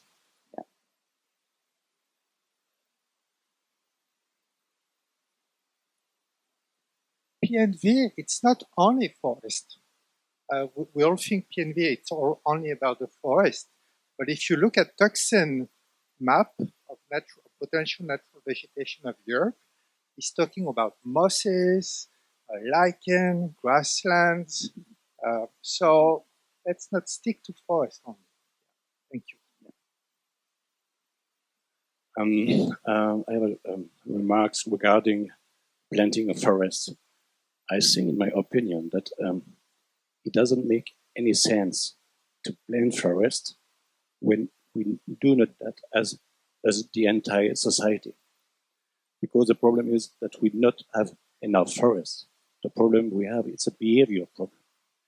And for me, as a European guy, it's a kind of pity to know that so many countries in the world, especially in Asia, are working so hard on that, even they are not responsible for the big mess. The European people are the people from the richest countries. They must change their behavior.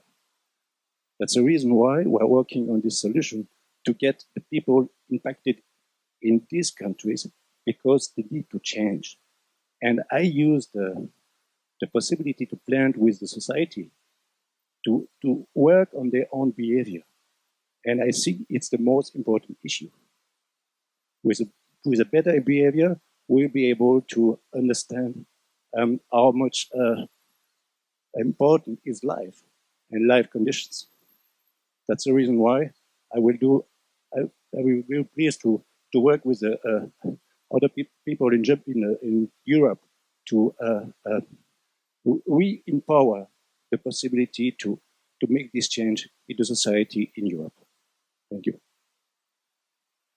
In your discussions with other people who may be planting or may be criticizing plantations, there's a new term that I want all of you to remember. It's a useful term. Step 0. What has to be done before you even start to plant a Miyawaki forest, or any other kind of forest for that matter. Now, I think that's a useful term because it gets the idea across that there's a lot of work you have to do first to figure out what the site potential is.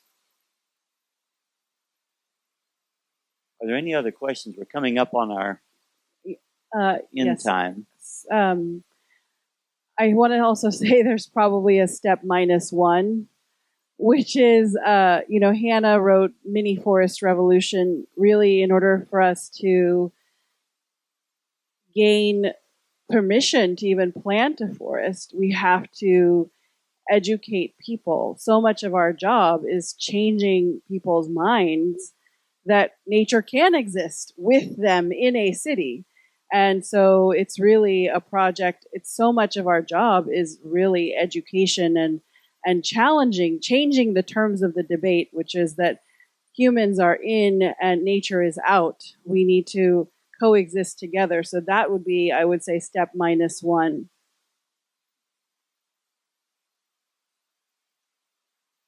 Well, we could probably put in -2 and -3. But I think we probably have to end this session now. Our coffee break is coming up. And we had a longer time allotted to us than the other workshop this afternoon. I don't know why, but we used up all our time, so I pity them. Okay, thank you very much, our speakers and all of you. Please sit down. We start workshop 2. Chair is Professor Fujiwara. Okay, I think you are tired, but one more hour plus until 6 o'clock. Then you will have beer. Workshop 2, education and fundraising, raising strategy for the Nature Lab project in schools. So education session. First speaker is Neelam Patel, Nature Lab STEM Learning, Miyawaki Forest, USA. She brought her students too. Neelam-san has a Miyawaki school and have a school student, primary school student, and also the adult students. Yeah, 2 people. Stand up. So Neelam's student came here. Okay. Thank you, Dr. Fujiwara. So, my presentation is called STEM Learning Miyawaki Forest. How many of you are familiar with STEM? What does it stand for? Yeah, so my name is Neelam Patil, and I love how this is the last session of the day. So, yay, let's get through this. So science, technology, engineering, and math, those are the words you need to say to a school in order to get them to plant a Miyawaki forest, because otherwise they don't care. And so you have to make it relevant to them. Next, how do I do the slides? Oh, okay. Okay, so here is a photo of my Miyawaki forest. You can see, where's the pointer? Okay, well, you can see on the left, there's the water guzzling lawn, and on the right, there's our 18-month-old Miyawaki forest. This forest is completely thriving, and it's doing so well. And just a little bit about me. So just a little bit about me. My name is Neelam Patil. I have a master's in education and an MFA. I'm a climate literacy and science teacher. I'm a Miyawaki forester, and I was awarded Time Magazine Innovative Teacher of the Year. And the project that I did was STEM Learning Miyawaki Forests. So I'd like to share this little blurb. I can't say enough about how important this project is for our community and for our children. Most of the time we just feel powerless as we watch the planet get hotter and experience longer and longer fire seasons in California. This is a very specific and progressive way to sink carbon and change the direction of the planet's temperature rise. I'm excited to include the solution in my curriculum in this school year and beyond. All right, so here are 2 forests that we did on planting day and then 1 year later. And you already know how great Miyawaki forests are. I'm going to focus more on schools.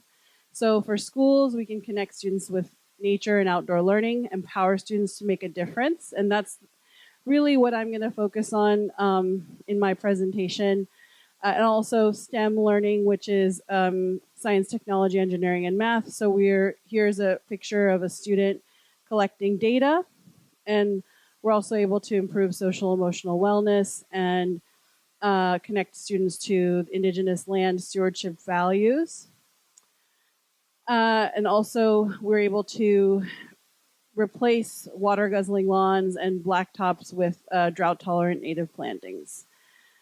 So one of the biggest problems we have with schools is there's a constant argument with the principal that they say that, well, my kids need the whole school to run around.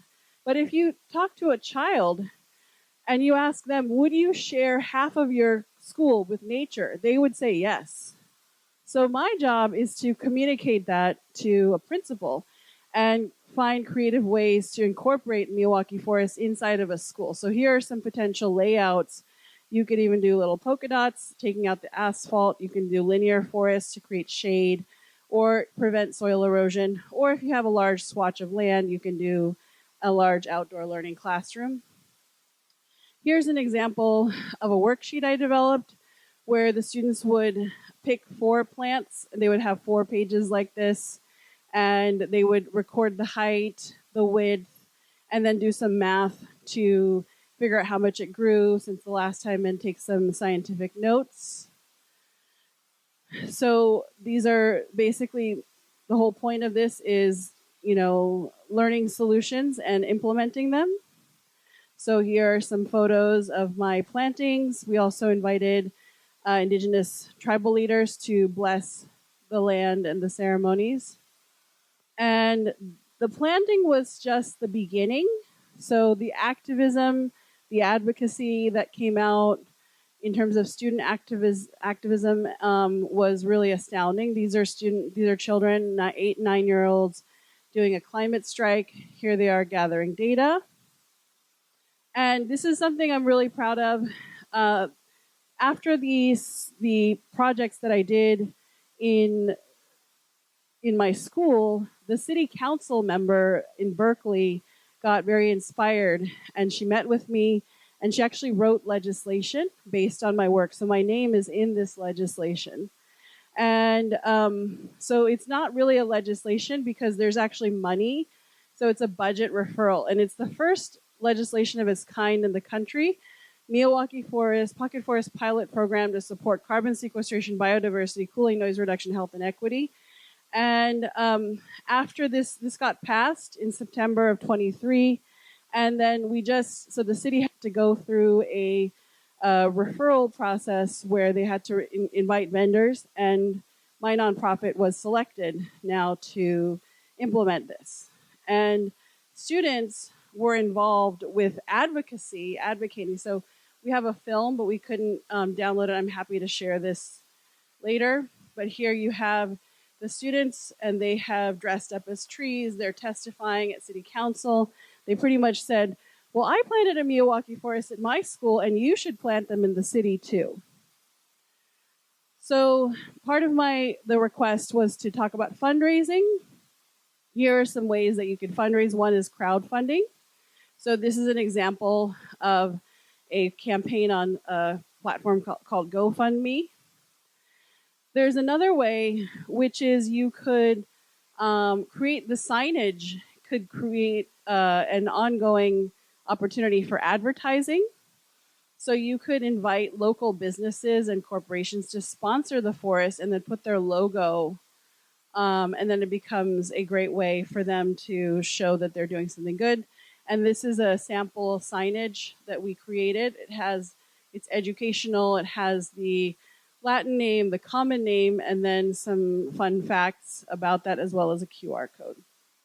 So you could also partner with nonprofits. There's so many people in this room who have their own nonprofit. So if the school also has a nonprofit, so they could fundraise.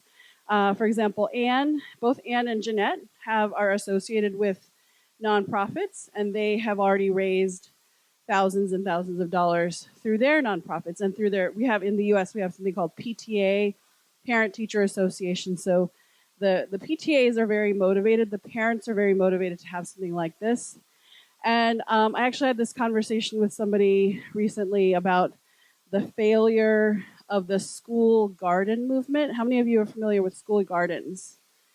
So school gardens, everyone's like, yes, I want a food garden in my school. And then 5 years later, it's dead and so ugly because nobody took care of it. So the beauty of this is that when you plant a Miyawaki forest, you don't have that happen. You just have this ongoing, thriving forest. Okay, so yeah, this is, for example, this is my nonprofit.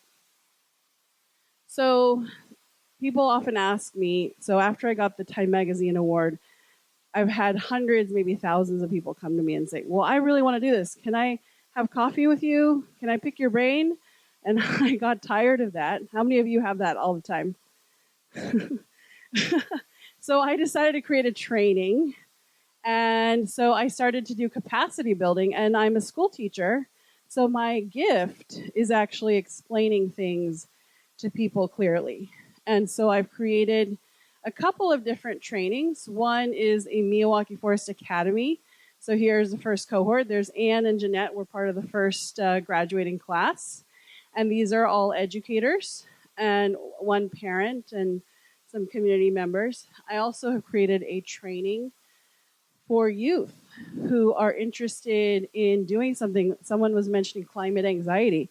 That is a huge issue right now. I have 6-year-olds who are coming to me and crying about the planet. And then they told me, well, planting the Miyawaki forest at our school was the best day of my life. So this is very important work. And here they are advocating. We set up a whole table and a booth. And these young people were trained.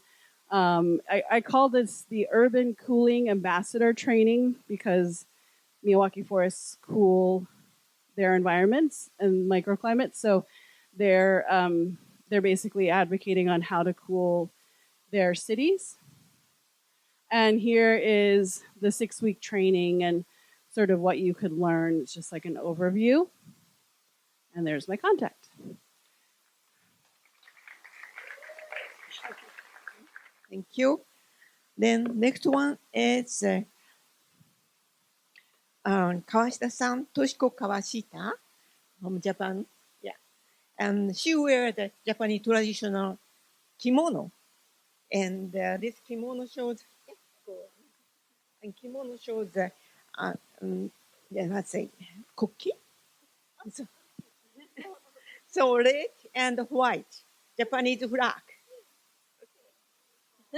Thank you. では、ご紹介いただきました、シルバーの川下と申します。Hello, I am Toshiko Kawashita of the organization Silva. 2024年の学校保全林プロジェクトの実例集を発表させていただきます。Today I will present the school conservation project, forest projects in 2024. 私たちシルバの森づくりは50年以上の実績を誇る宮城明先生が発案され、国内外で認められた混植密植方式と半世紀以上の解析を積み上げた青木純一先生の土壌動物学を継承発展させてきた実績があります。Silva has made forests directed by Dr. Miyawaki and also by another professor, and we have inherited and developed the mixed and dense planting methods recognized in Japan and abroad. The other professor is Dr. Aoki. ありがとうございます。宮脇メソッドを継承するため、その土地本来の植生を復元するときに、どのような植生シナリオにすべきかの判断に、まず植生調査を実施しております。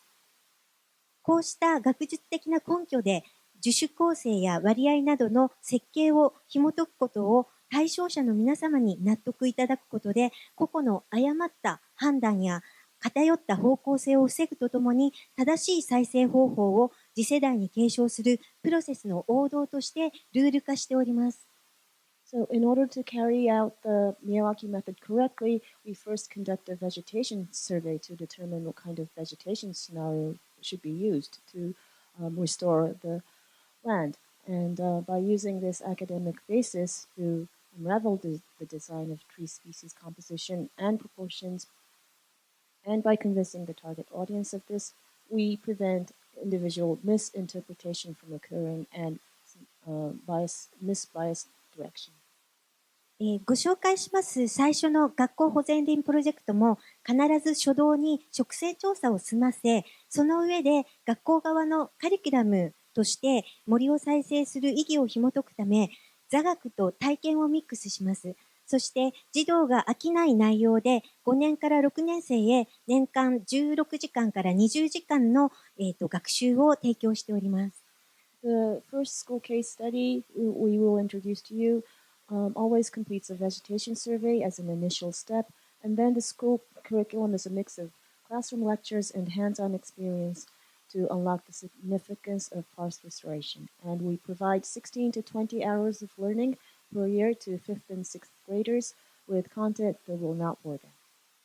特にカリキュラムが A から H までのフルコースとなっております慶応小学校の事例では動機づけとなる A 森の講座に1機能と役割2森の再生方法3土壌の回復方法4メンテナンス方法の座学を盛り込みかかる費用はシルワが獲得した交付金を補填し、おつなぎしております。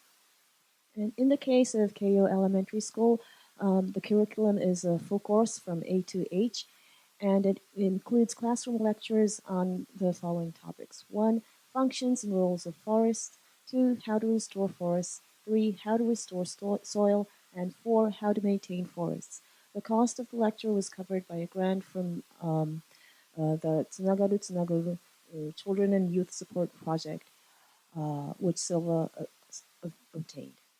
そして、B ですね。植樹のための土壌づくりは、下校後に児童に身近な落ち葉集めを協力していただきまして、落ち葉などの植物遺体は土の元であり、地球の宝物であるということを認識いただくとともに、再資源化と焼却処分を回避することによる二酸化炭素排出量の、削減ですね。そういったことを体験いただきます。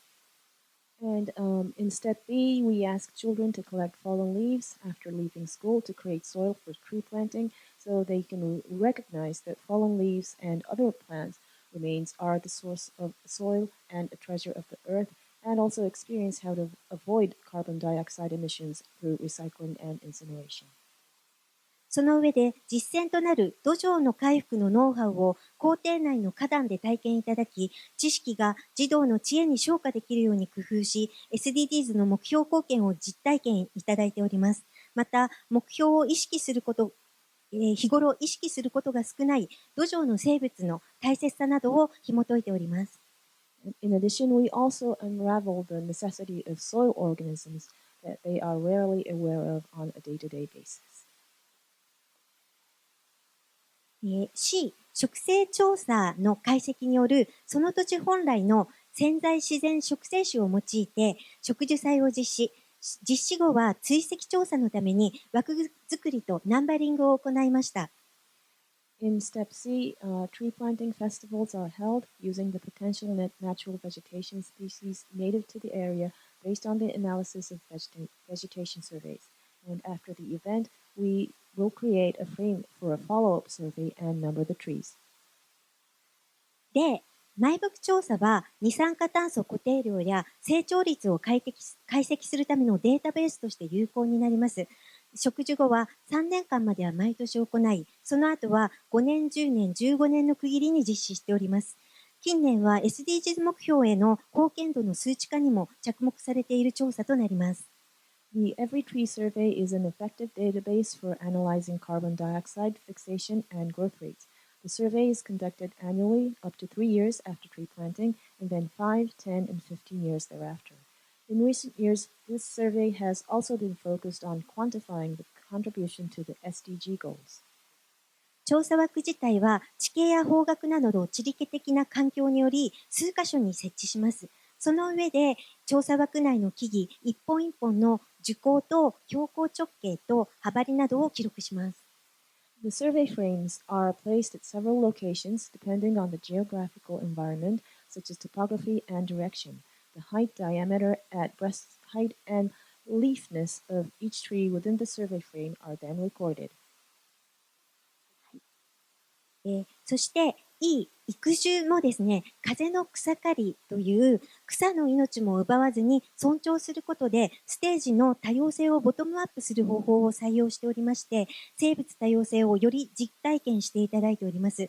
草本類と木本類の見分けや、つる性植物への対処など、意外と知見が必要となる上級者コースとなります。Okay, next is step E. Tree planting is also done by mowing in the wind, a method that respects grass without taking away its life, thereby increasing the diversity of the stage from the bottom up and allowing participants to experience biodiversity firsthand. This is an advanced course that requires a surprising amount of knowledge, such as distinguishing between herbaceous and woody species and dealing with vines.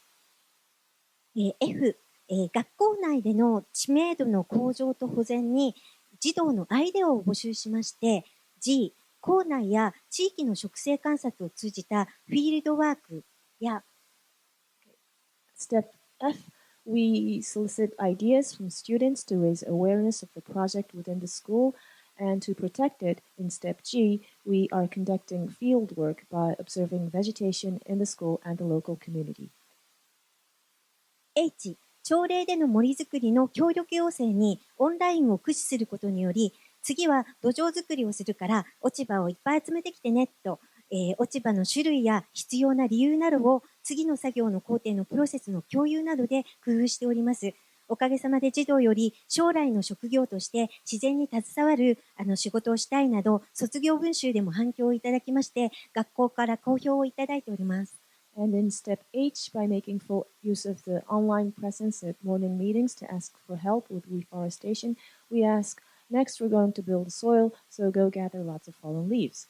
We are able to share information about the types of fallen leaves and the reasons why they are needed, and we are also trying to share the necessary processes for the next work process. And thanks to the program, we have received positive feedback from schools, students expressing their desire to work in nature as a future career in their graduation essays.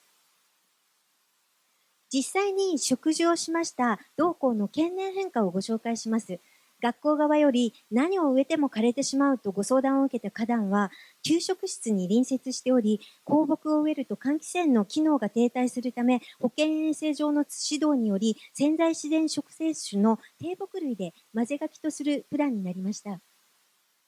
Here are the changes over time at the school where we actually planted trees.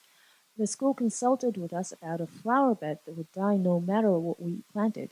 And the flower bed is adjacent to the lunchroom, and if we planted tall trees, the ventilation fan would be slowed down. So we decided to plant a mixed hedge with shrubs of potential natural vegetation species in accordance with health and hygiene guidelines. 土壌づくりを行ってから植えた土地本来の苗木はすべて1年で枯れてしまうという定説を覆し、見事に活着し、正門を入った時にですね、季節ごとの美しい花芽が児童に喜んでもらえる場所となりました。The saplings which were planted after soil preparation overturned the common belief that they would all die within a year and thrived beautifully, creating place where children could enjoy the beautiful seasonal flower buds when they entered the main gate. 同時期に別の場所に植樹をした学校保全林としての植樹地は3平米の狭い花壇の中に順調に成長しております。The trees planted at the same time in a different location as a school environment conservation forest is also growing well in a small bed of 3 square meters.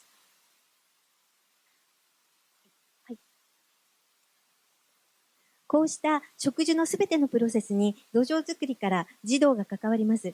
慶応小学校では校長をはじめ、教員、公務員、地域コーディネーター、PTA の協力のもと、学校全体で取り組む体制が整っており、児童にとって体験を積みやすい、記憶に残る有料事例となっております。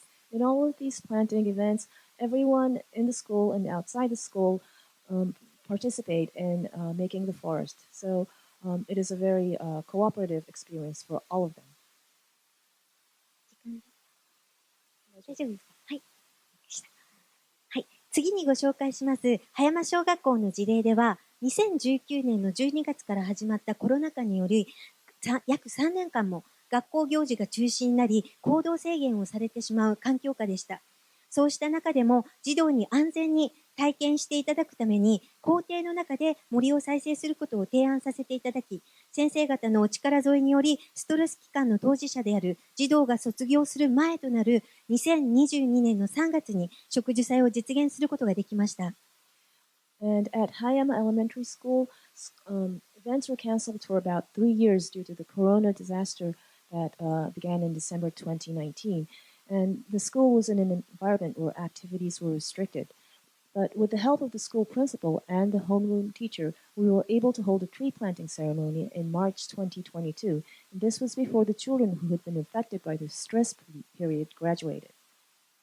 嬉しいことに児童からハッピーの森という命名をいただきましたので、半永久的に存続する土地本来の森に負けないように石碑を寄贈させていただきました。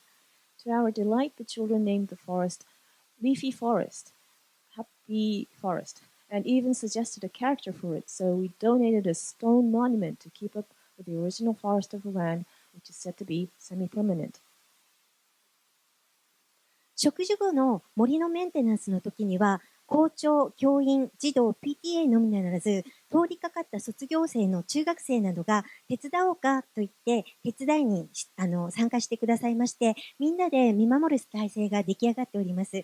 同校では5年生と6年生が中心となり、森の講座や体験授業を年間カリキュラムに取り込んでおります。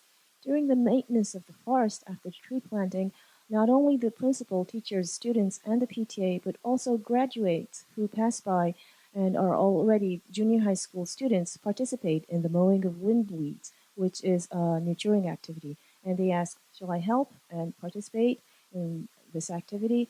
And so at the school, 5th and 6th graders take the lead in incorporating forest lectures and hands-on classes into the annual curriculum. 3番目にご紹介します東京都の某小学校の事例では、学校が耐震工事のために移設予定で、工事中となっておりまして、直接校庭に植樹することができませんでした。工事を請け負う民間企業よりリニューアルされる学校の校庭に学校保全林をプレゼントしたいとのご意向を受けまして、森の種となる表層1平米のオリジナルプランターを5つ製作いただきまして、工事期間中に育てることにいたしました。Third case introduces a case study in an elementary school in Tokyo. The school was under construction due to be relocated for earthquake-proofing work, and it was not possible to plant trees directly in the schoolyard. The private company undertaking the construction wanted to present a school environmental conservation forest in the schoolyard of the school to be renewed, so they produced 5 original planters with a surface area of 1 square meters that would serve as seeds of the forest, which would be nurtured during the construction period. プランターの中の土作りでは、自然界を模倣し、山岳の断面図を忠実に再現いただきました。In creating the soil in the planter, we were asked to mimic the natural world and faithfully reproduce a cross-sectional view of the mountains. 森の種が順調に成長すれば、If the seeds grow well, 3年から4年後に校庭に直接埋め込み、森づくりの土台となる構想となります。The trees will be embedded directly into the school grounds after 3 to 4 years and will serve as the foundation for forest development.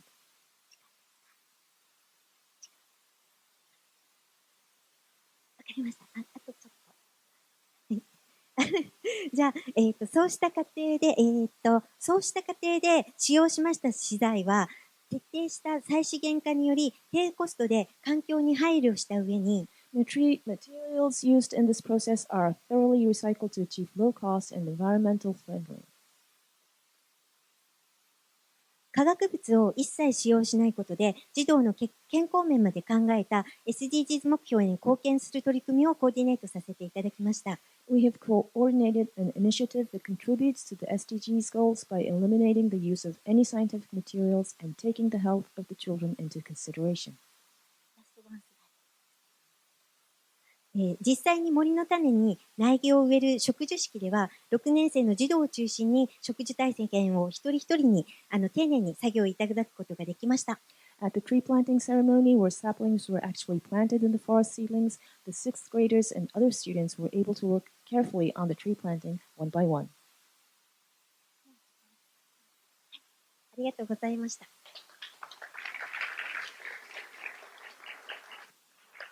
Thank you very much. Yes, ありがとう。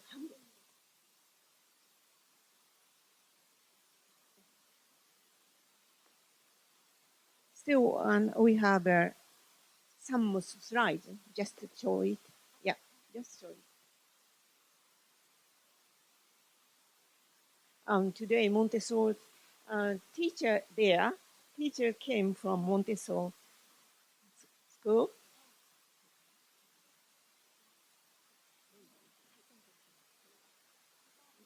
モンテッソーリスクールの皆さんに、巡りの森で土壌作りを体験いただきました。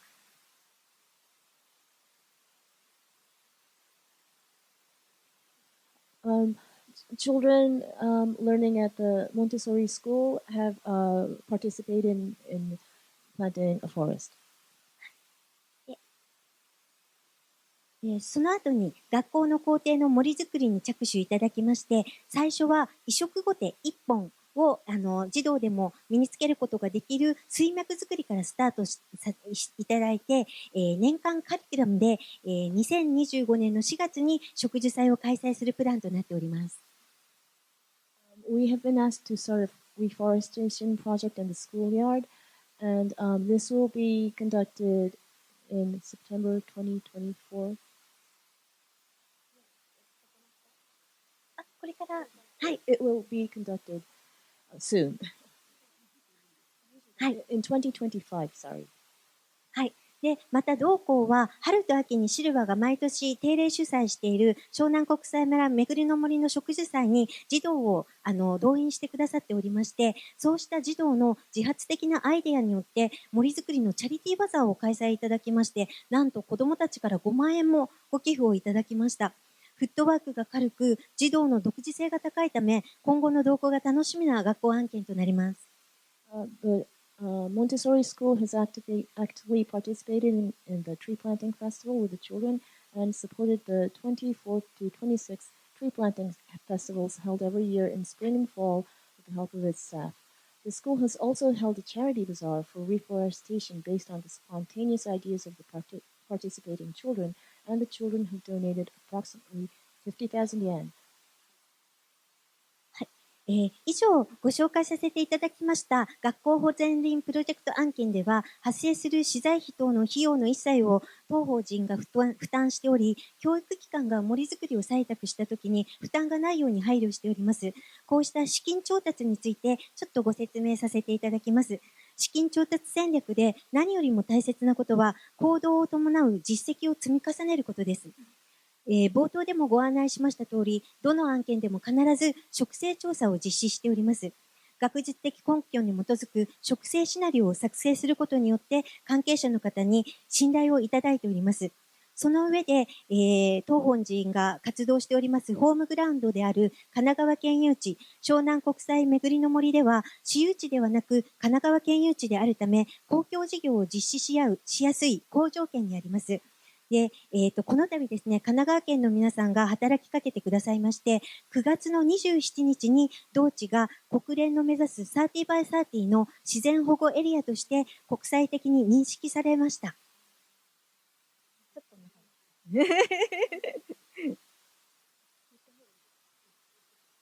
Okay, it's all but anyway, I will read it.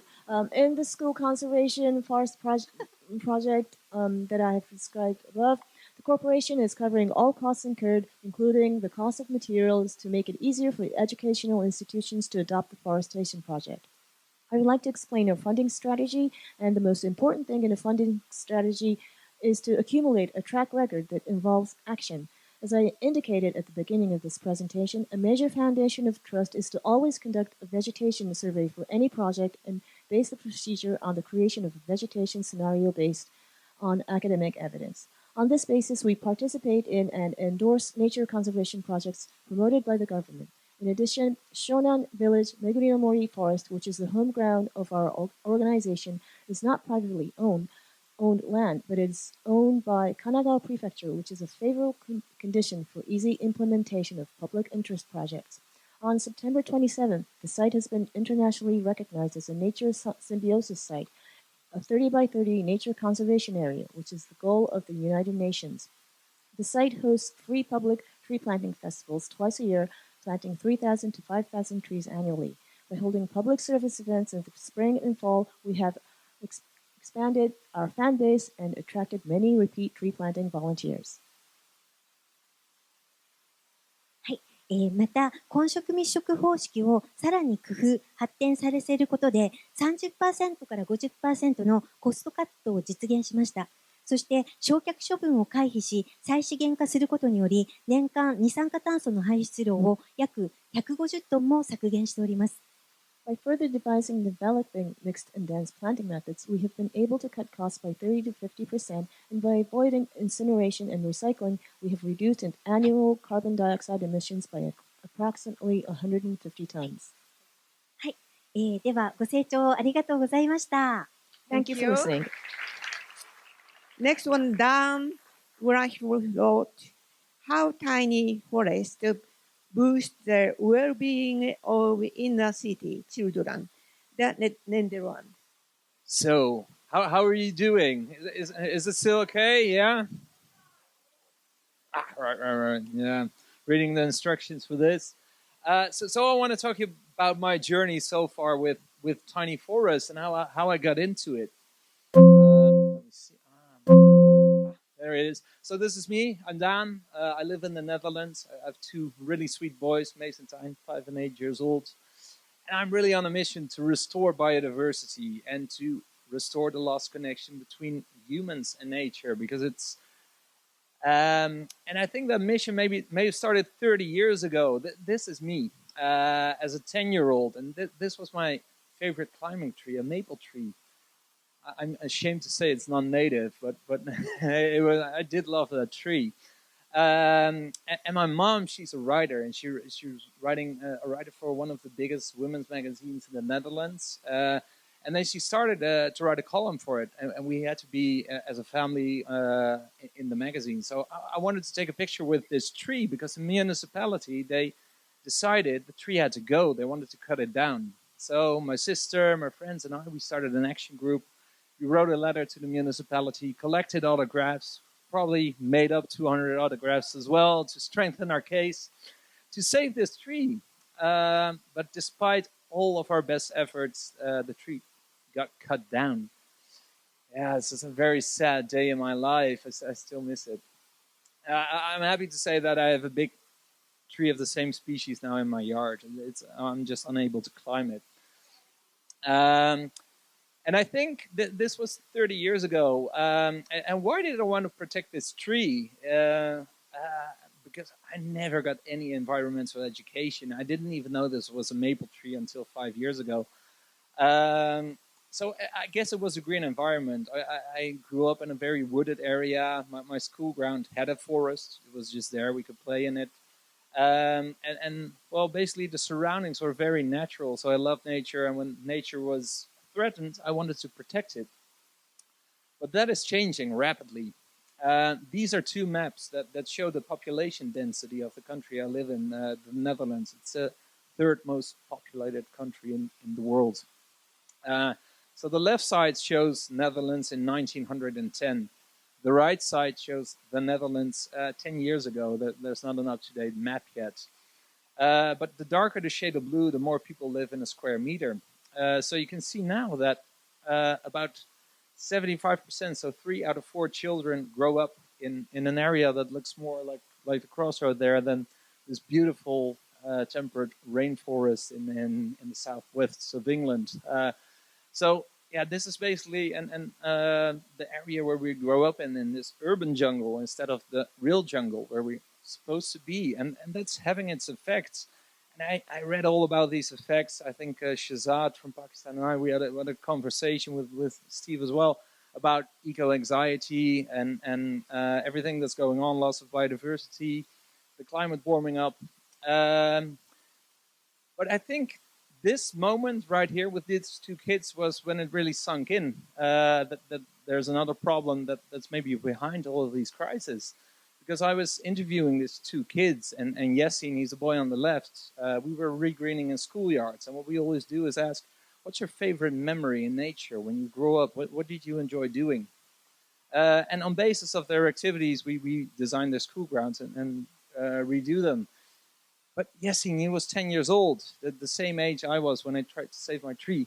He had never been to a forest. He had never been to a nature reserve. He didn't think the Netherlands had any forests.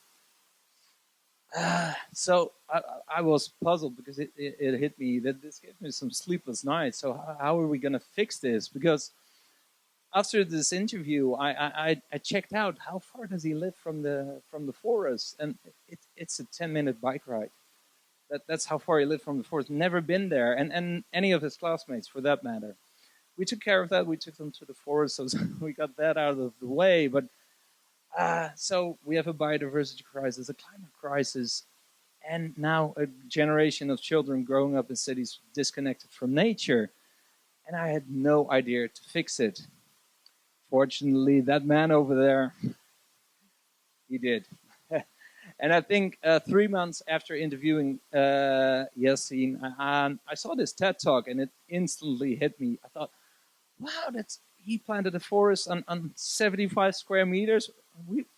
That's a spot on every school ground. We can do that everywhere. An engineer's visions for tiny forests everywhere. So I was caught. I reached out to Shubhendu, and I think a year later, we planted our first tiny forest, Miyawaki Forest, in the city of Zaanstad, next to 2 schools. And it was an exciting time because it was the first time this method was tested in a temperate zone. It was just tested in the tropics, Thailand, Japan.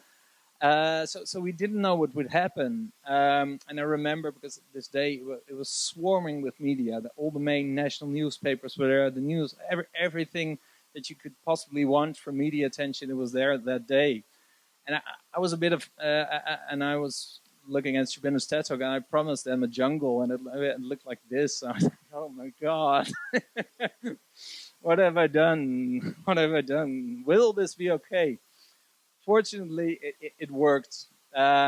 This is a forest. Well, it's 2 years ago. So yeah, you can thank Shubhendu. He basically did it. but we learned how to make these forests. So it was a big success. And that this is just an overview of the biodiversity kicking in. And I was really happy that the government, we've been very well supported by government. The national government says, well, let's do research into the biodiversity and the carbon sequestration capacity and the thermal comfort of these forests. And so between 2017 and 2022, ecologists discovered about more than 1,100 different species of plants and animals in the forest throughout 5 years.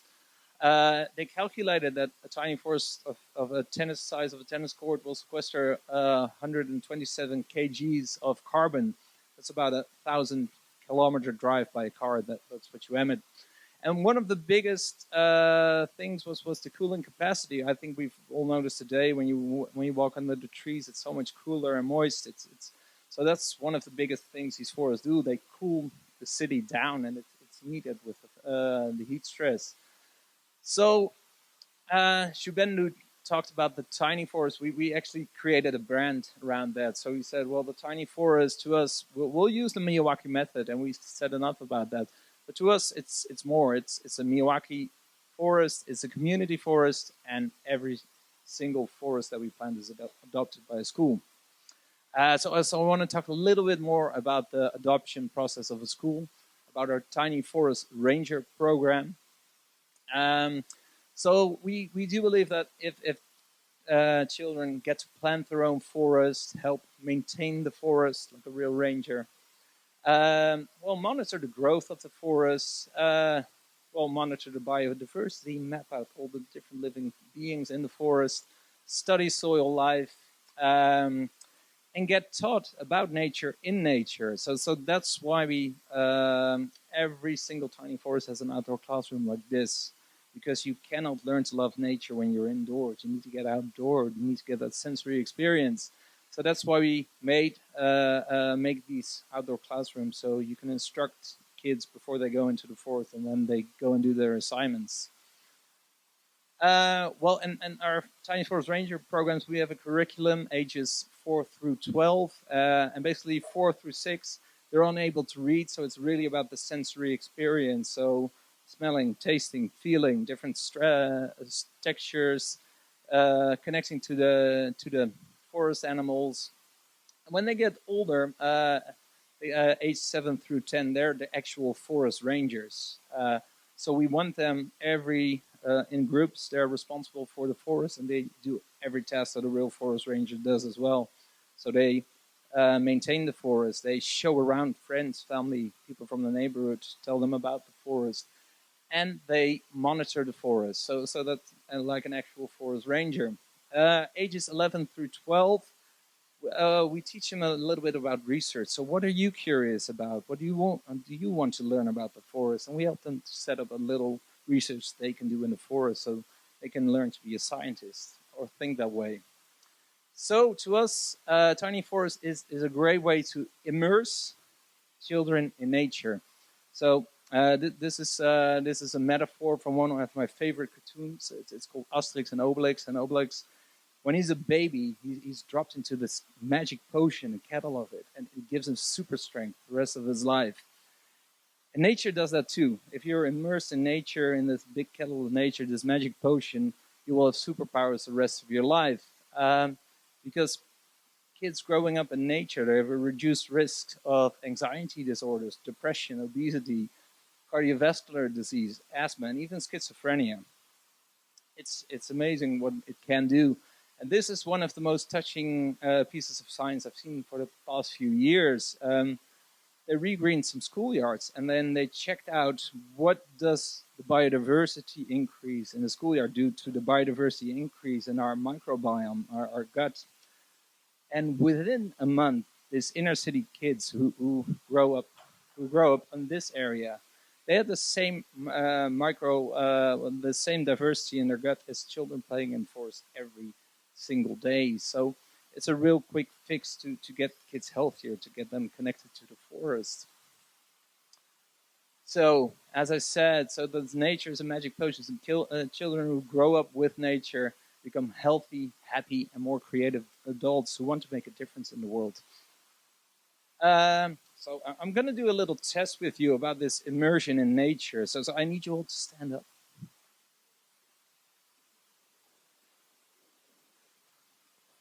So I want you to think about this really immersive experience you've had in nature. I'm going to show you some pictures. And if you feel this is not an immersion, you're going to sit down. So, all right? Is it clear? All right, let's start with the first one. Is this an immersive experience? Yes? All right. Right. That was an easy one. How about this? Yeah, small forest, just 5 square meters, immersive. Right. You're optimistic people. I like that. Is this an immersive experience? Sit down if you don't feel it's an immersive experience. It's a creation by a kid. So why would you say, Mr. Mura, why is this not an immersive experience? I primarily felt there's no human element to it. Yeah, the human is missing. This is a creation by a human, though. Okay. So no. All right. Let's go here. Who feels this is an immersive experience? Oh, you stood up. I'm curious. Nochi, why do you feel this is? Okay. So no trees around. So this is better than one. Usually people draw the line at this one. Look, I'm on the inside, nature is on the outside. That's not good enough. But look what happens when I take away the tree. And this is one of my favorite pieces of research. They researched this in England, and they looked at how kids were able to handle negative emotional situations like the death of a parent or a pet. And it turns out that one group was very much better at it than, or was able to handle it better than the other. And the only difference was, do you have access to a tree or not? Could you see a tree from your window? So the view of a tree will help you the rest of your life to cope with difficult emotional circumstances. So that may be something with all the eco-anxiety. So looking at a tree can really help you. So a little bit about our outreach. I think for the last 10 years, we've planted 275 tiny forests all over the Netherlands. Some in private gardens, yes. There are some in Belgium, some in England as well. This is a volunteer who said, "Dan, I have a great idea. I'm going to train people to do a backyard forest. Can you help me?" I gave her some money, very little, and she trained all these people, and they now have a forest in their backyard. So it's amazing what one person can do. This is not me. This is Karen. And then we did something else because I got a lot of questions. Dan, I like that tiny forest, but it's so big. I don't have the space. So we came up with a concept that we call the Tiny Forest Garden, which gives you 5 native trees, 5 native shrubs, soil amendments. We were inspired by IKEA. You know, you go to IKEA, you buy a closet, and everything's in there, the tools, so within a half a day you have a closet. So we wanted to do that for a forest. So we cooperated with a web shop, and it's still going. So we sell about 1,000 of those a year for people wanting to re-clean a schoolyard, maybe a piece of their garden. So that's something you all can do. So we have a lot of big plans for a tiny forest. We're on our way to create 100 extra within 2026. We want to plant more business park forests, so I'll do 2 this winter, and we did 2 before. So hopefully next time I speak to you, we'll have some more. Yeah, I'm quitting. I'm sorry. And we'd like to help people in the EU create one. So if you want help, let me know. This is for later. It's all the resources we have you can use. So feel free to go there. That was my talk. So, and I always end with this: may the forest be with you. So thank you. Okay. Last speaker is Edwina Robinson. Innovative approaches to secure funding for Miyawaki Forest. From Australia, please. Thank you. It's great to be here. I just wanted to follow on from Dan's great presentation. We also sold something called Microforest in a box. So we had 42 tube stock, but that was designed for Canberra conditions. So if anyone's interested in that, I'm happy to talk to you about that too. But today I'm predominantly here to talk to you about crowdfunding and some other successful revenue raising methods that we've worked with. A little bit about me. I'm a landscape architect and founder of the social enterprise, The Climate Factory. And I set up The Climate Factory in 2019 after Australia sweltered through its hottest and driest year on record. At the time, I was living in Canberra. So for those of you who don't know, Canberra, or the Australian Capital Territory of Australia, it's the national capital. And that year, we received only 358 millimetres of rain. So that just put Canberra, which is normally a cool, temperate climate, almost into a semi-arid zone. So as I was driving between the coast, where I live now permanently, down on the south coast of New South Wales, up to Canberra, I was horrified that the landscape, so much of the landscape in people's gardens and public spaces was dead and dying, and I knew I had to do something about it. I too was influenced by Shubhendu and was so impressed when he walked out of the door in the hotel yesterday, and I just saw him and it's like, oh my gosh, he's my guru. So if you want to connect with me, you can do so through Facebook, Instagram, and LinkedIn. I just have to work out how to forward the presentation. Aha. So to date, we've run crowdfunding for 5 microforests across New South Wales and the ACT, and we've raised over 131,000 Australian dollars. So if we just add 2 more zeros to that, you get the Japanese yen figure. So I think is that 1.3 million? Anyone good at maths there? Somebody's nodding. Okay, $1.3 million. You get a bit of a sense of what we've done there. Typically, our forests include 1,500 plants, but we've also incorporated a different methodology into our forests. We've incorporated something called water harvesting. And I heard mention of permaculture earlier. A lot of permaculture practitioners will do water harvesting, and it's typically intercepting the water on the surface of the water and slowing it down. So they talk about slow it, get it to soak into the ground, and spread it. We actually work with a method where we're digging 800 millimetre trenches below the ground. So a bit like in the Miyawaki method where the whole area is dug out, but we dig these deep trenches and they're backfilled with a combination of sand and gravel, and then the topsoil is replaced back onto those. Now, those subsurface trenches are usually about 40 linear metres at each microforest. They then link to above ground dry creek beds. So in a decent rainfall event, water soaks down into those trenches, and we can, for each microforest, harvest about or store about 3,000 litres of water. So that's all about future-proofing for climate change. We also do things like incorporate frog bogs, and one of the things that's lovely about the water harvesting and the dry creek beds is that children actually are able to use them to play as part of their play. So why would you get involved in crowdfunding? Well, if you're starting off, it can be pretty hard to acquire money. And there's a lot of traditional ways. In Australia, you might, once upon a time, you'd bake lamingtons. So I don't know if you know what a lamington is, but it's kind of a bit of cake with chocolate on the outside and coconut all around it. But that can be a very long and arduous way to create funds. So we went ahead, and the first crowdfunding campaign I ran was in 2019, and I used a platform called Start Some Good. The advantage of crowdfunding as opposed to applying for grants, when you apply for a grant, you're applying for a limited pool of money, and you're competing with a whole lot of other people who've probably got really good projects, and you're very restricted about what sort of money you can apply for. So it just may not be appropriate for your project. With crowdfunding, you control the story you tell, but you have to find a way to tell it well.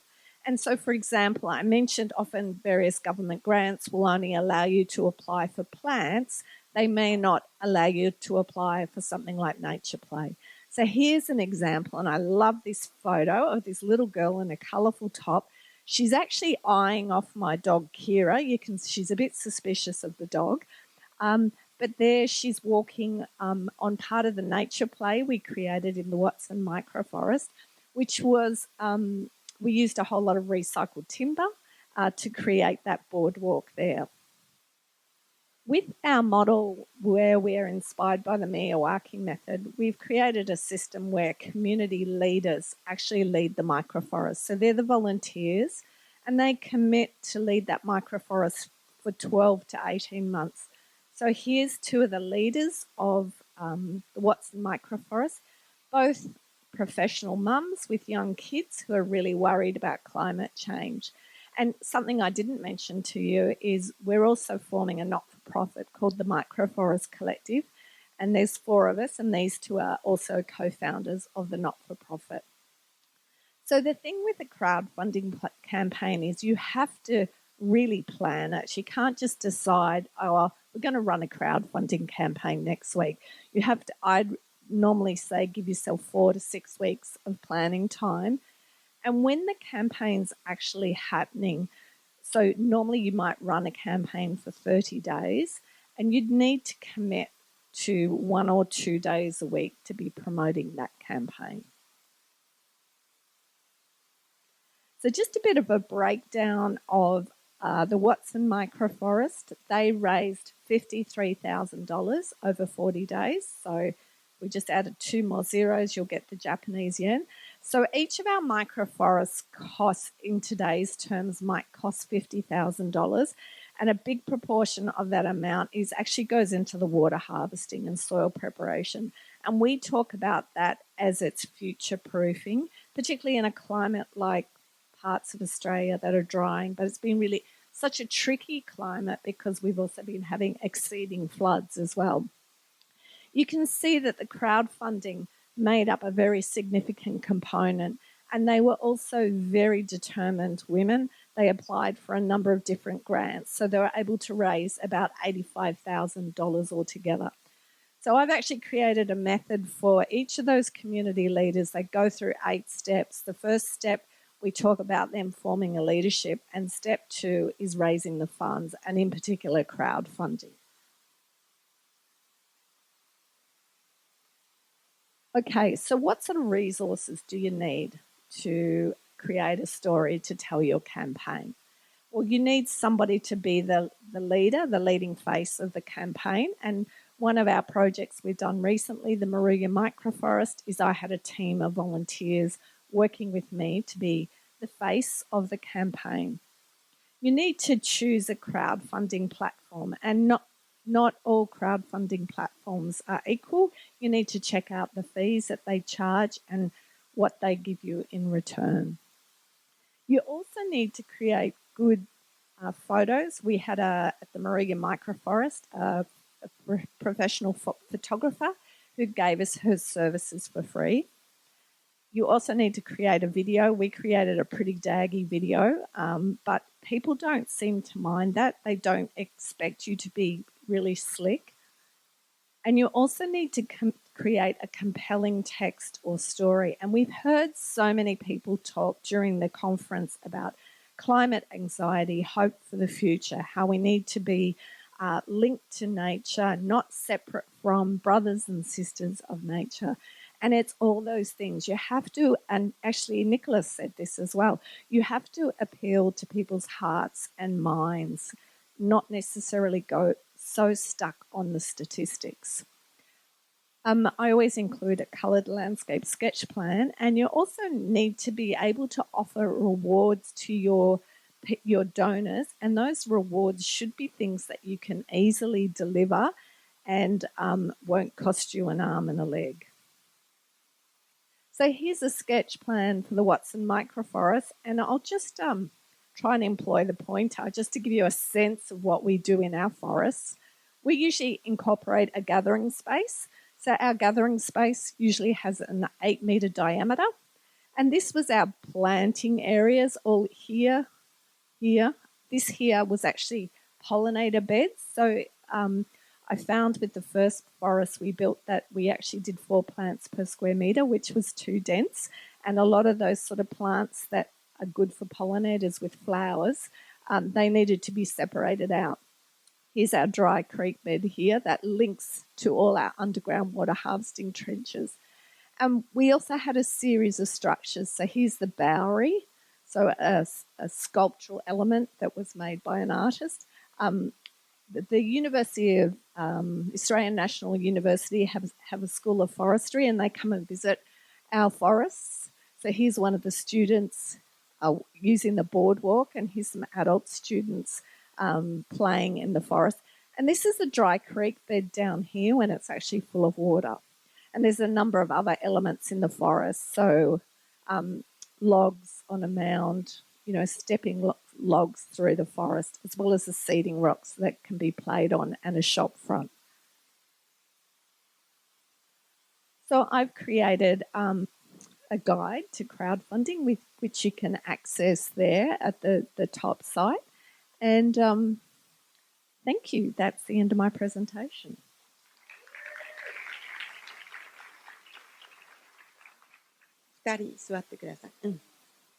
Okay. Okay. We have 20 minutes for next session. So at first, so please keep 1 minute question. So we like to get many questions, but 1 minute. Okay. Any question? Okay. Do you have curriculum materials available, lessons? And if so, where can we find them? Or do you have others to suggest as well? Yeah, we have many curricula. It's all in Dutch though, so we don't have a lot of teaching materials in English, but we have really a lot of resources in Dutch. So I think one of the things that would be great to be supported by the United Nations is the translation of all these resources in different languages. So I think, and we gladly share everything we've created. I'm sure Neelam has a lot of stuff too. Yeah, so we were talking about this earlier. I have something which is like teachers' notes that are just like scratch. They're not really ready to be shared or for public consumption. And I think what I'd like to suggest is just a call to action for all the educators in the room, so that we can continue a conversation and share curriculum and resources, so we can learn from each other and not have to reinvent the wheel. I'm also I need to write a grant so that I can really up my curriculum game. I have a 6-week lesson plan that, it goes all the way from deforestation and all the problems of deforestation, and then what's a Miyawaki forest, and then how do you plant one, and then let's plant one tomorrow, and then how do you track its growth. So I do have that, but it's really not great right now. So, but I mean, that's, as a school teacher, you build the plane as you fly it, so you kind of have to just do that. はい。ですね、私の方ではシルバのホームページに YouTube の動画がアップされてまして、植樹方法の説明がそこで見られるのと、あと植樹祭の様子が見られるのと、あとポッドキャストのラジオもホームページで聞けるようになってます。あと今日お配りしたリーフレットもダウンロードできるようにこれから対応します。We have YouTube videos on our website, and in that YouTube videos, you can learn how to plant a Miyawaki forest, and also you can see some scenes from tree planting festivals. We also have a podcast as well, and in the leaflets that we just gave you, those show a lot of things as well, and it can be downloaded from our website as well. Oh, I don't have any curriculum. And other questions? Okay, Kiboy, Actually, that's not quite true. I actually run in Australia.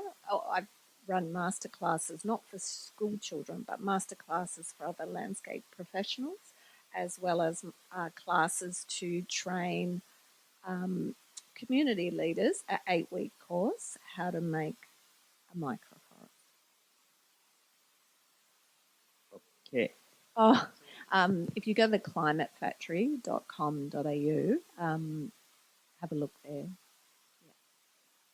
I think I just have one more thing to add, because I'm now seeing that a lot of the materials about how to create a microforest, all our material is, now you have a microforest, let's use it. And for which age groups, and it runs all the way from you being 4 through 12 with a lesson every month. So yeah, that's what's in Dutch. So it's about when you finish your forest, what you're going to do now. Yeah, I think that just to add to that, when you're working in a school, planting the forest is just the beginning. It's not the end. For many of us, we think, "Oh, okay, I'm going on to my next project." It's actually nurturing the children, nurturing their community spirit. My students actually fundraised themselves. They've raised $6,000 for tree planting, and so getting kids involved with. I loved how this teacher was sharing that her students have donated 50,000 yen. Why aren't we getting the kids involved in that as well? You know, just something we don't really necessarily think about. So climate activism and getting them to advocate for legislation. Those are all things that we can do. Okay. Dr. Kiboy? Yeah, my comment and question is to Neelam. I actually like your data sheet example and the way you show the students to collect data. But you said they collect data every 2 weeks. So I wanted to ask, do you find it disturbing to the plants? Do they affect the plants, like maybe break the tips or something? And then are they consistent in the branch they are measuring so that you're able to track that is actual growth so that they don't measure this way this time and next time they measure this? And lastly, the monitoring now. Is the data entered in a system so that after 3 years now, maybe the child has gone to another school or has exited the school, that you're able to continue and maybe give another child the same seedling to continue? Yeah, thank you. Yeah, I'm actually going to call on Gray to answer this because she's developed a very good system for this. So Gray also works in schools, and she should be on this panel. I have a citizen science program. The kids plant their forest, but there's a whole lot of work the kids do prior to planting their forest. There's a very active program for. But after they go out and each class is assigned a section of the forest, they monitor the forest every month with scientists from my institute, myself or on my team, and they monitor a whole suite of things. There are 4 particular plants of each species that they monitor across the forest, and that's multiplied by 12 different species. And each particular plant is marked with a tag. They go back to the same plant each time.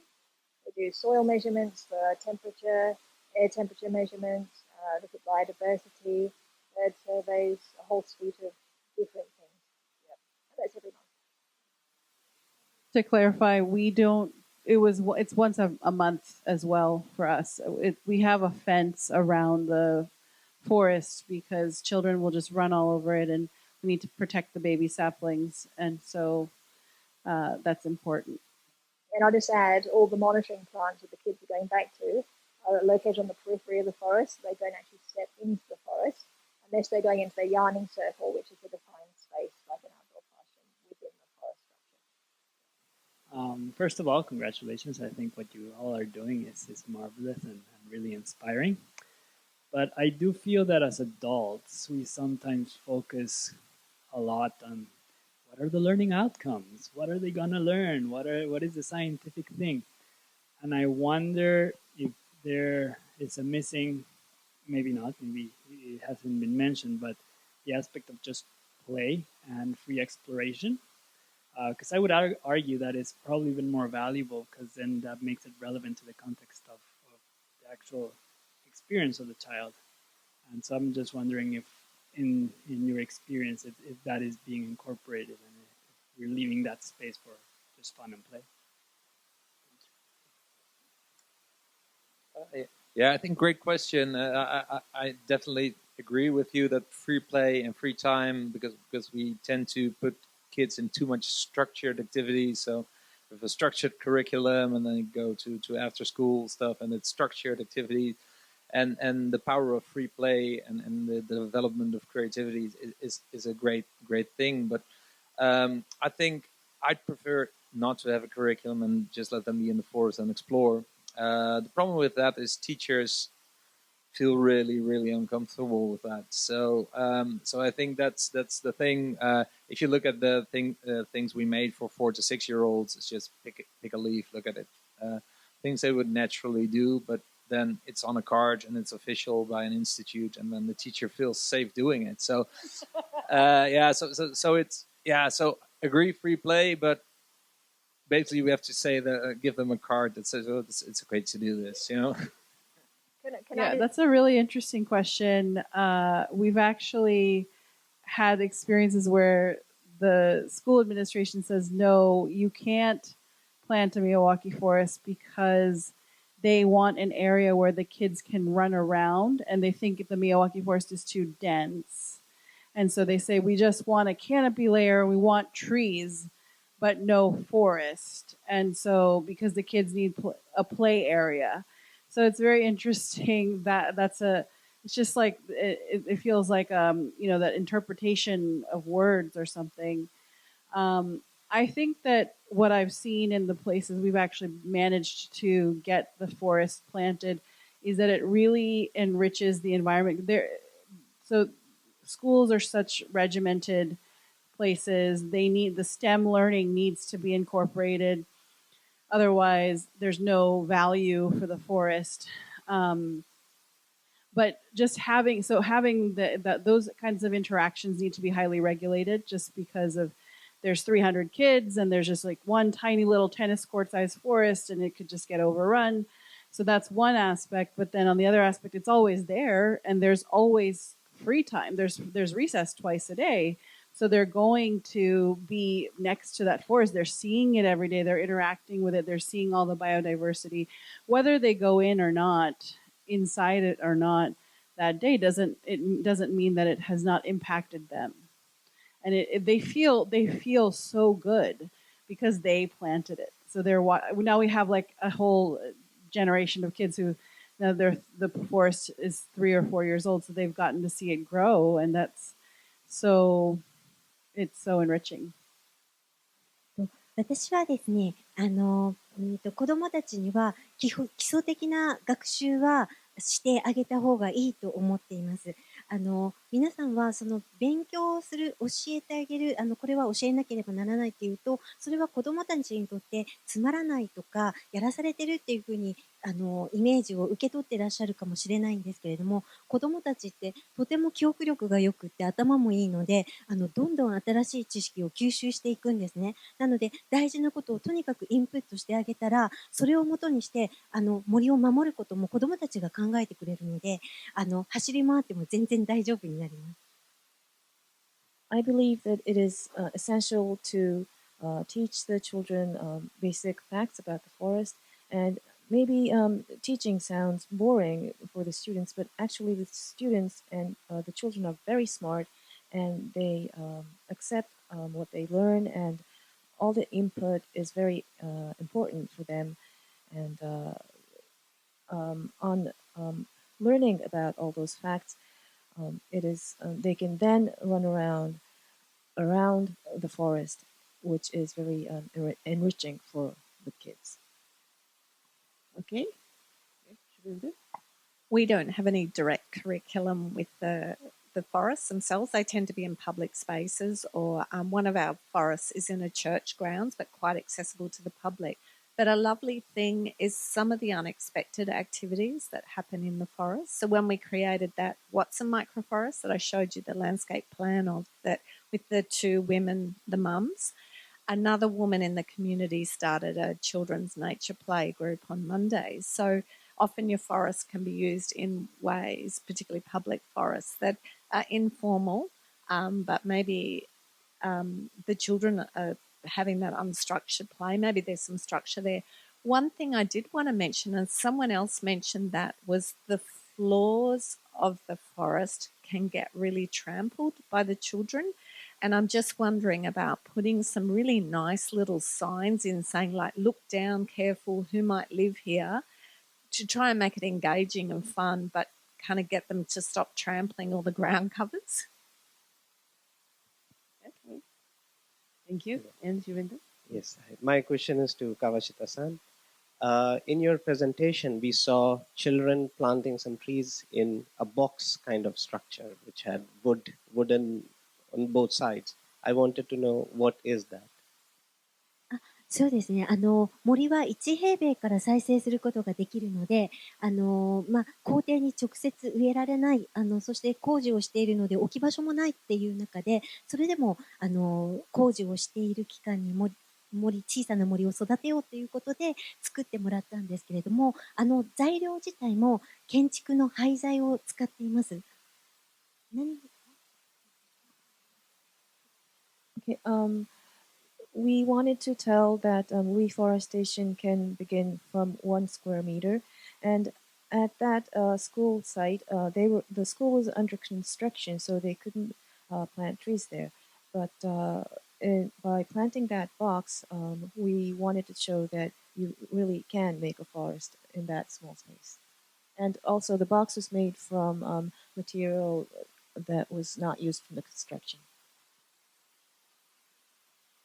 I'm going to just add one other thing, which is oftentimes the cost of planting forests can be very expensive due to the saplings. So there's been quite a bit of talk about starting the process from the saplings. So it could be a 2 or a 3 year project, and I'd be interested to see if she has considered that as well, where year 1 you're sprouting the saplings, and then year 2 you're planting, and year 3 you're gathering data. 苗木は専門の業者から買おうとしたら当然高くなるんですけれども、母樹の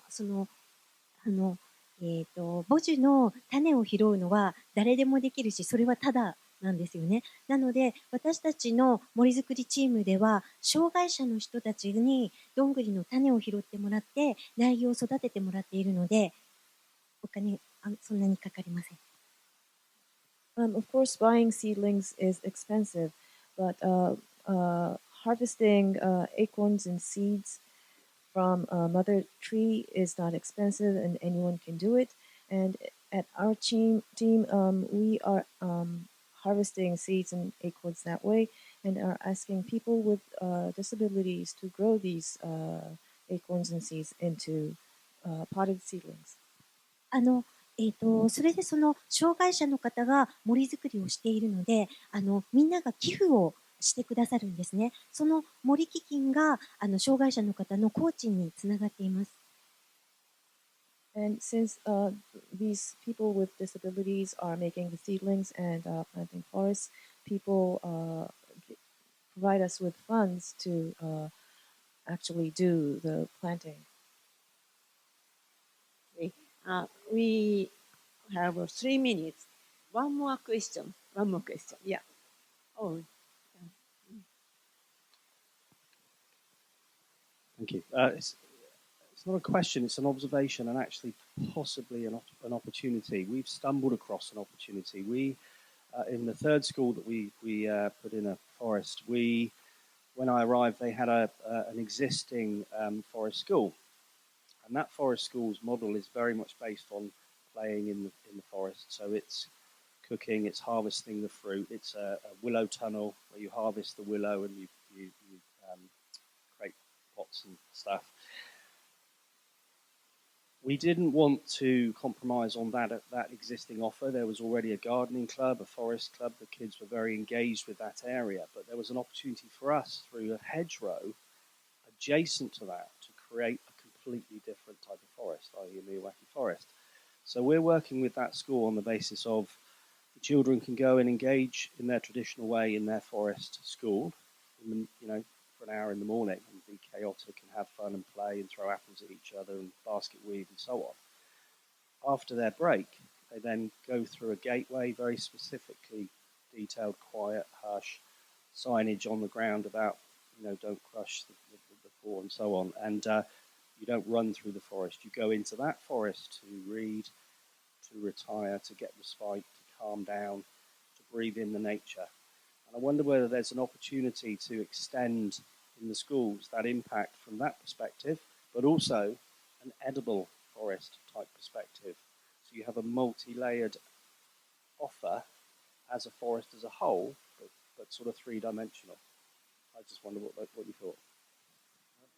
Yeah, I think maybe one comment. I did a lot of regreening of schoolyards, and there were always different zones. So a relax zone, a play zone, and a go wild zone. So you could design different types of forests that fit those needs.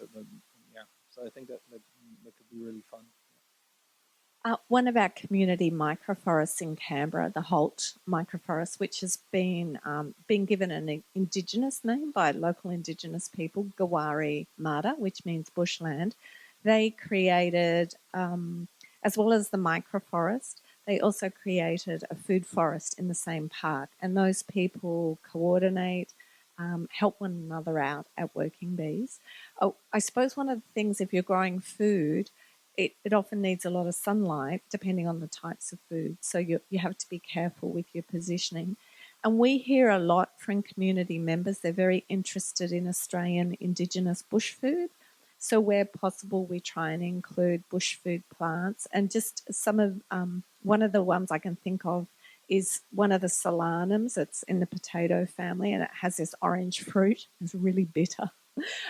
But just incorporating those sorts of foods is one opportunity. I'm kind of scared here. Okay, I'll just quickly add to 2 minutes or maybe just under a minute. So crowdsourcing or crowdfunding was discussed. My little experience in crowdfunding has been that we... our flagship project in Karachi is a park which is 3 acres of park. We started with a very small pilot. Mr. Shubhendu San came in 2015 November and did a pilot forest for us for 500 square meters. And after the success of it, we adopted the park and we converted it into a forest park, which was never done, obviously, in Karachi. And we introduced a lot of things into it while designing it. So because water is scarce, so we created a nature-based wetland channel which would filter the sewerage water, created a lake so that it can store water there and feed the whole forest while we were planting on and off. We created a organic vegetable garden so that the community can get involved from the neighbors, come in, a composting area where actually people can bring their organic waste from their households. So a concept of separating their garbages and actually bringing it right next door to a park so that it gets composted, go back into the soil instantly. A lot of water bodies within it, a little koi pond. And so it was a pretty large project. And we just had no money. So we went out and asked corporations and individuals and so on and so forth and asked for money. Make shortly because we have time. Yeah. Okay. So anyway, so that's how we did our crowdfunding part of it. And luckily people get engaged with it quite a bit now. Sorry. Then we move to the summarizing session. I give the microphone to Dr. Muralee.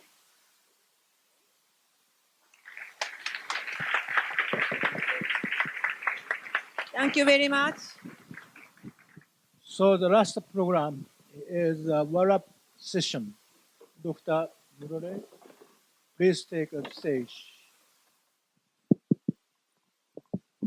Yes, good evening. I was saying we are coming to the end of the session, and I can see that this whole symposium is working to the full Japanese work ethics in place. Now, starting very early, 6 o'clock, because I'm on the dot, everything under control. Thank you. First of all, I want to just thank you all for being so generous with your time and ideas.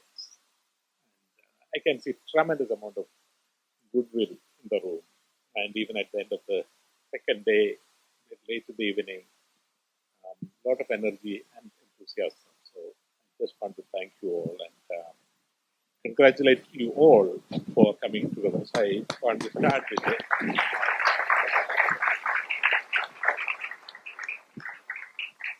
Now, yesterday we circulated a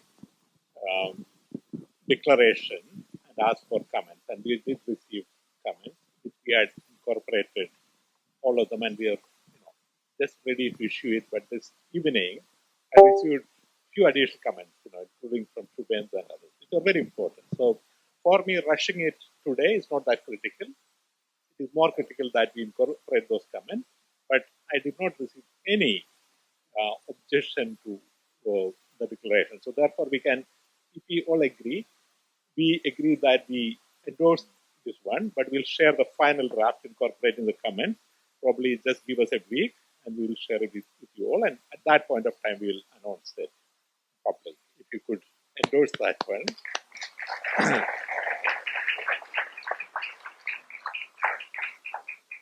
There are a number of ideas which we discussed. The first one, I think, which has already started, is the idea of forming a network of practitioners.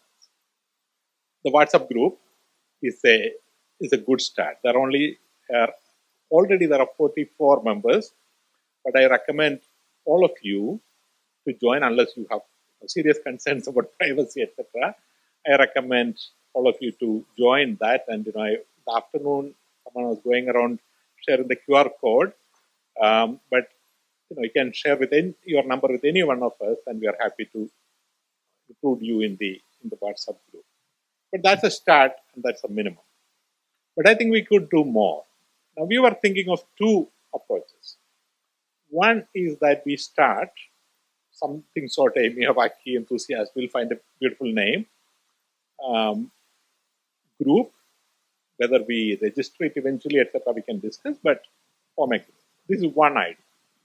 Second idea which Dr. Kasue proposed is that, I don't know if you are familiar, there's a Society for Ecological Restoration, which is based in the United States, but global chapters. They have a big annual meeting every 2 years. They have about 5,000 members already. Every meeting have more than 1,000 people. And they have European chapter, they have North American chapter. Next meeting is in Denver, Colorado. We are in touch with them. So what we could do is that we discuss with them, and we attach to them, and then form a subgroup. In which case, we don't have any difficulty with creating an association, etc. We can just hook onto them and be a subgroup in that, which has many other advantages which I'll follow, which I'll suggest. But this one idea which Dr. Kasue suggested. So what we will do when we have the WhatsApp group and any other form of communicating, we'll put it to you and we'll take your input. Most likely what we will do is to do a Google form and ask your preference to go one way or the other. But what we would like to do in the run-up to that is to collect profiles of all of you who are interested to share your profile in the Miyawaki context, so that we can compile them and put together in a common website. We have a website which we are very happy to make available. The objective of our website is Global Restoration Information Hub, which is made only for sharing best practices. So that platform is already there. The resources are there. If you are willing to, we can create a sub-folder on Miyawaki experts. We can create a sub-folder of Miyawaki material, training programs, curriculum material. So the mother website is already there. So the difficulty of adding this is not much, and we are very happy to take on that responsibility, which we can already start now. And whenever we decide to have our separate formation, we can of course migrate to that. By then we would have already had a lot of information. We were taking photographs of many of the slides, but I assume we will be able to get copies of the slides and the posters which we have collected, so that we can all share with all of you. We have been taking a lot of photographs. We have professional photographer here, professional photographers I saw from this side as well. If there's some way of sharing those, I think that'll be very good. We have a Google Drive, which we are happy to make available to others, so that you can upload and download the pictures. But I think that'll be a good idea.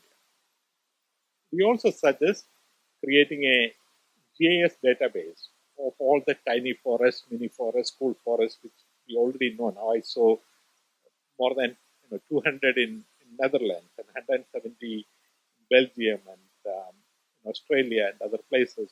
So maybe we already have more than 1,000 tiny forests globally. So if we already put that in a map, it's already very impressive.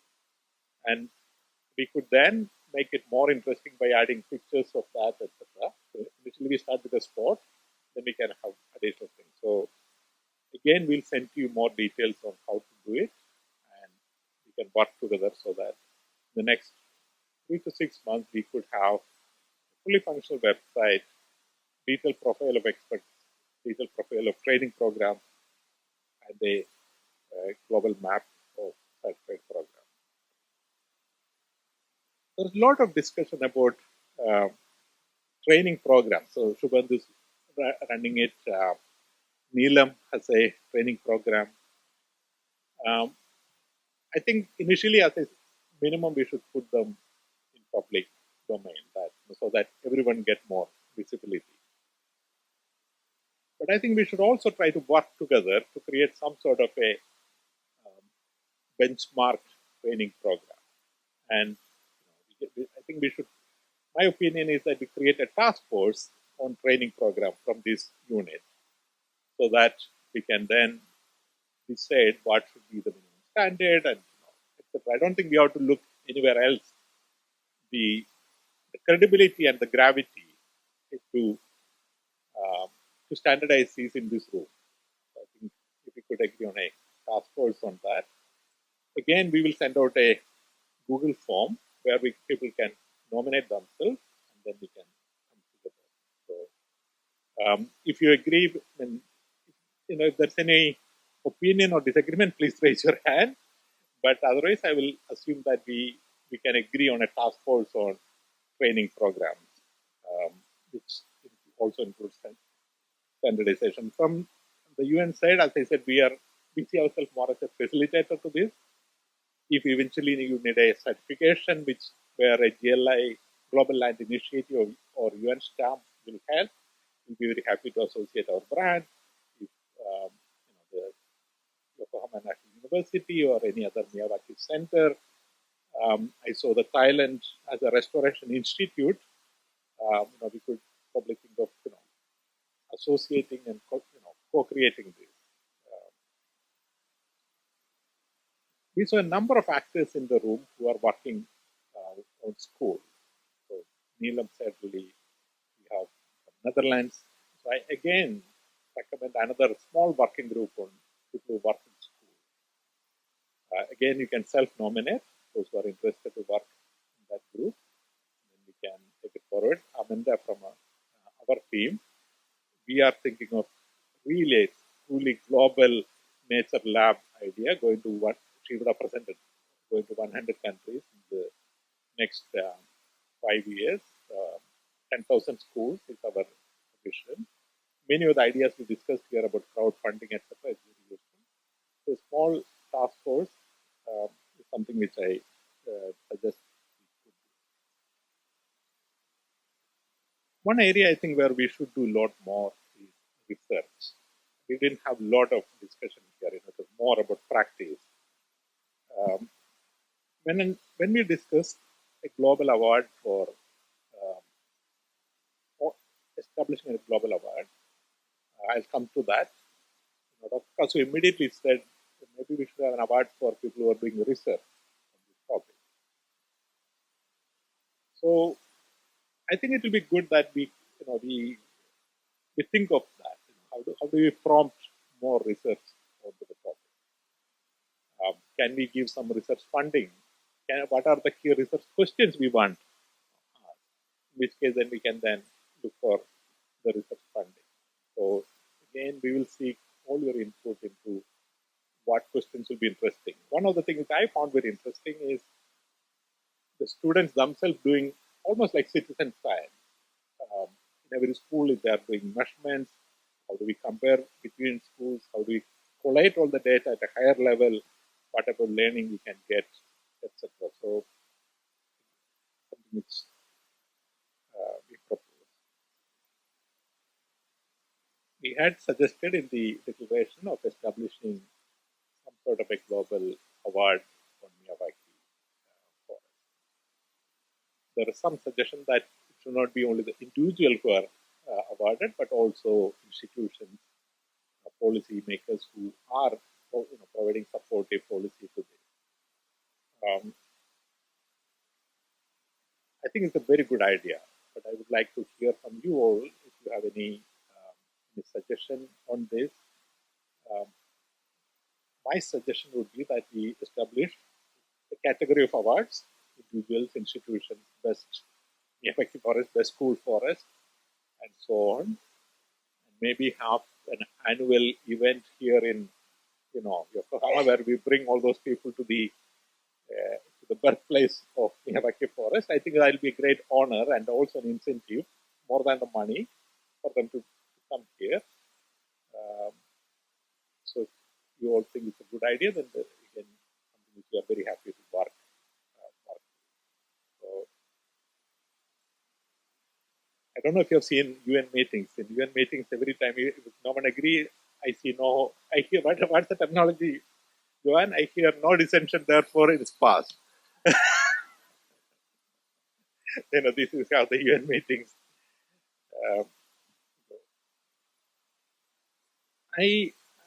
Another idea which we thought was good is compilation of case studies to come with a compendium of success stories as well as failure stories. I think maybe we have even more to learn from failures than success, and many people would have moved to success through failure.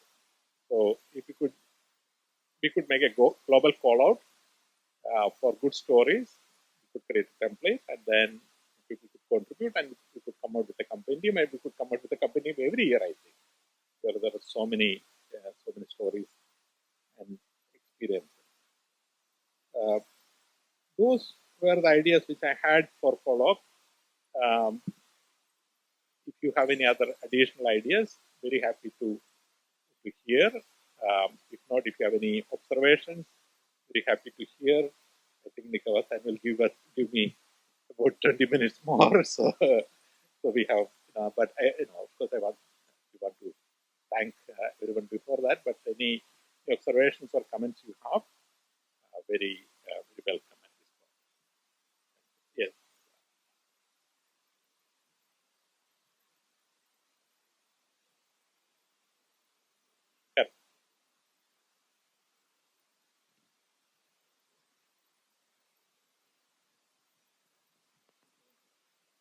I was just wondering with the map, would it be like a ArcGIS story maps?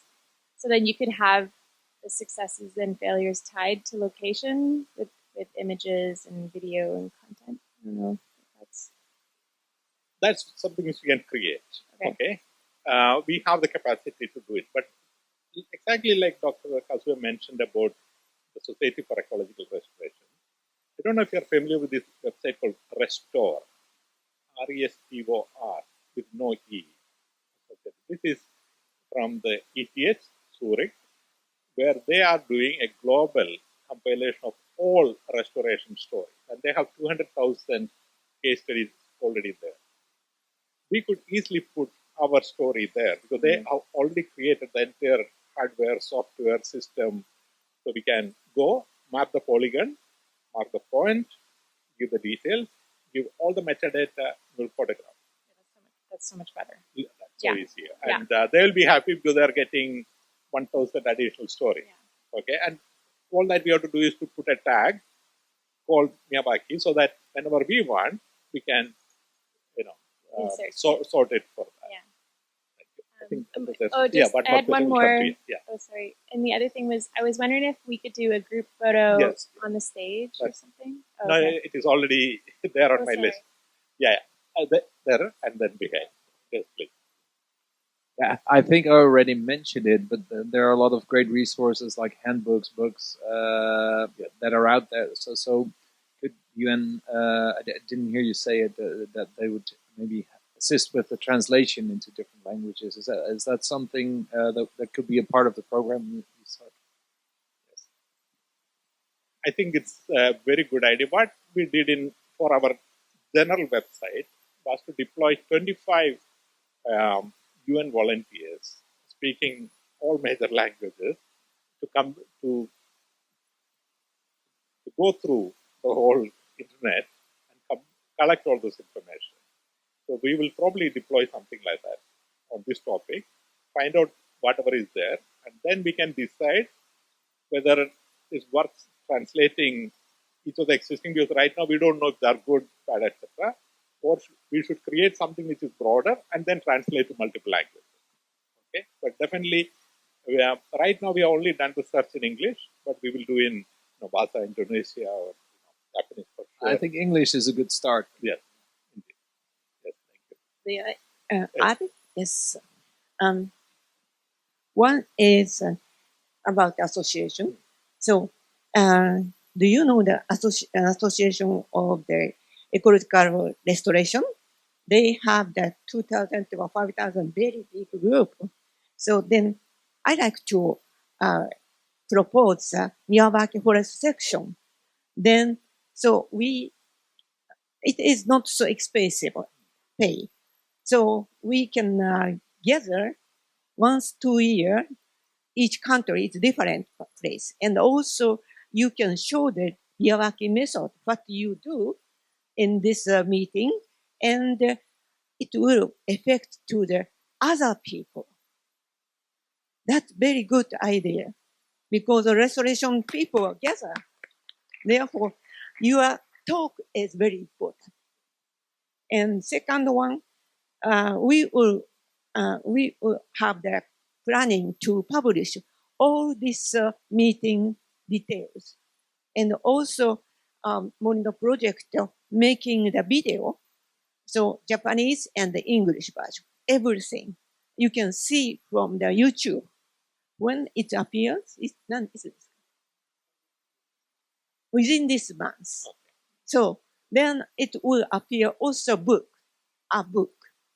And I like to write a Miyawaki method, what is the potential natural vegetation and how to make a soil condition. It depends on the areas also. And also how to do Miyawaki method. So maybe additional video. That's one. Second. And I like to propose you training course. You have workshop at the degraded area. So not only workshop.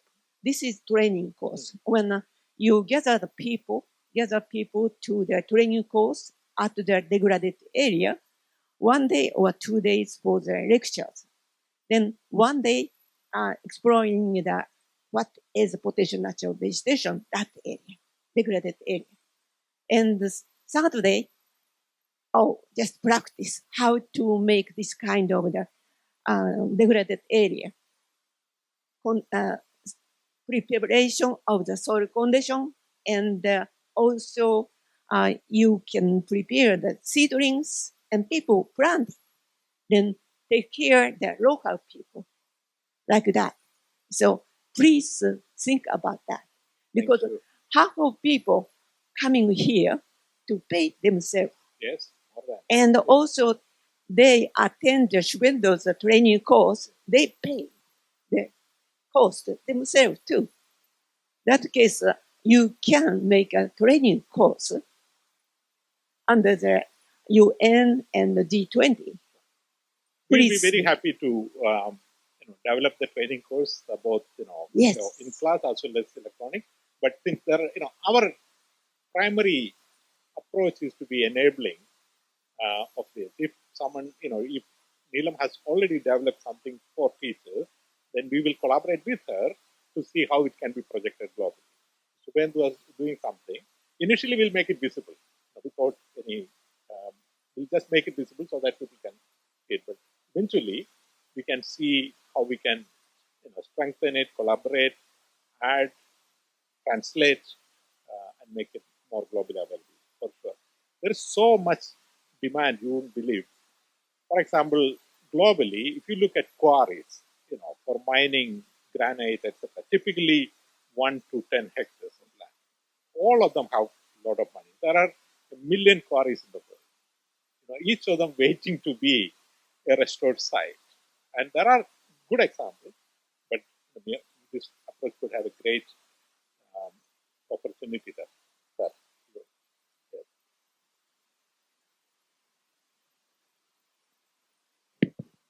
Regarding the possibility to upload a project and restore, we already work with it, and it's a great platform. And what you said, that we need a category with the Miyawaki Forest, that's something we really missed. And but before putting all our action on this side, we need to agree on the different elements. What is Miyawaki Forest? To be sure that only the right projects will appear under this special name. So I think it will be a long road. It will almost be like the Wikipedia, because it is, in a way, it is crowd-funded, crowd-sourced information. It's almost self-reporting. But we can certainly specify what are the things we expect in that context. We are in touch with Restore almost every week. We have an ongoing agreement with them. So they'll be very happy to work with us. So with the society.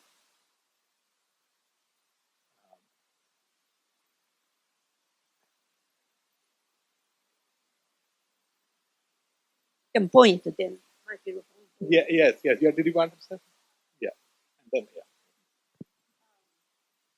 I wanted to just make sure that if there's any photos or slides used from that were part of this conference, that the person who made the slide gets credit or gets there's a permission before, so that we have that as a basic ground rule. This is that's all. Sure. Out there, yeah. I'll come back to you.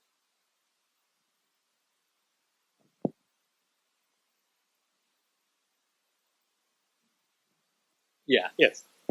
Thank you. So I would like to once again mention about step zero PNV survey, potential natural vegetation survey. When we talk about global action, do we know, like our local PNV surveyor? No. So I think that's something what really needs to be developed. Yes, documenting all the existing future project, but that's fine. But really, we have to start from the step zero, which is PNV survey. We want to know who can conduct the PNV survey in our region, in neighboring region. We don't know. We bring doctors from Japan, but in the future, it's not going to be enough. So definitely need is also making sure step zero PNV surveyor near you are there. Thank you. As I said, I'm not an expert on forestry, but if senior experts here were to create a template, to get it done globally is not that challenge for us, because a lot of very senior experts are very willing to volunteer their time for the United Nations, if the United Nations were to propose to do something like that. So the key is to have a common template as to how do we do that. So we can work together on that. Yes.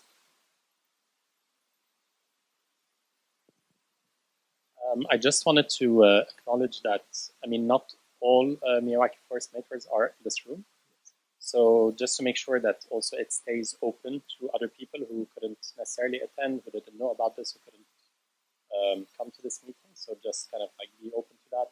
And also recognizing that there are already institutions, smaller groups that are already doing like a lot of research, a lot of data collection.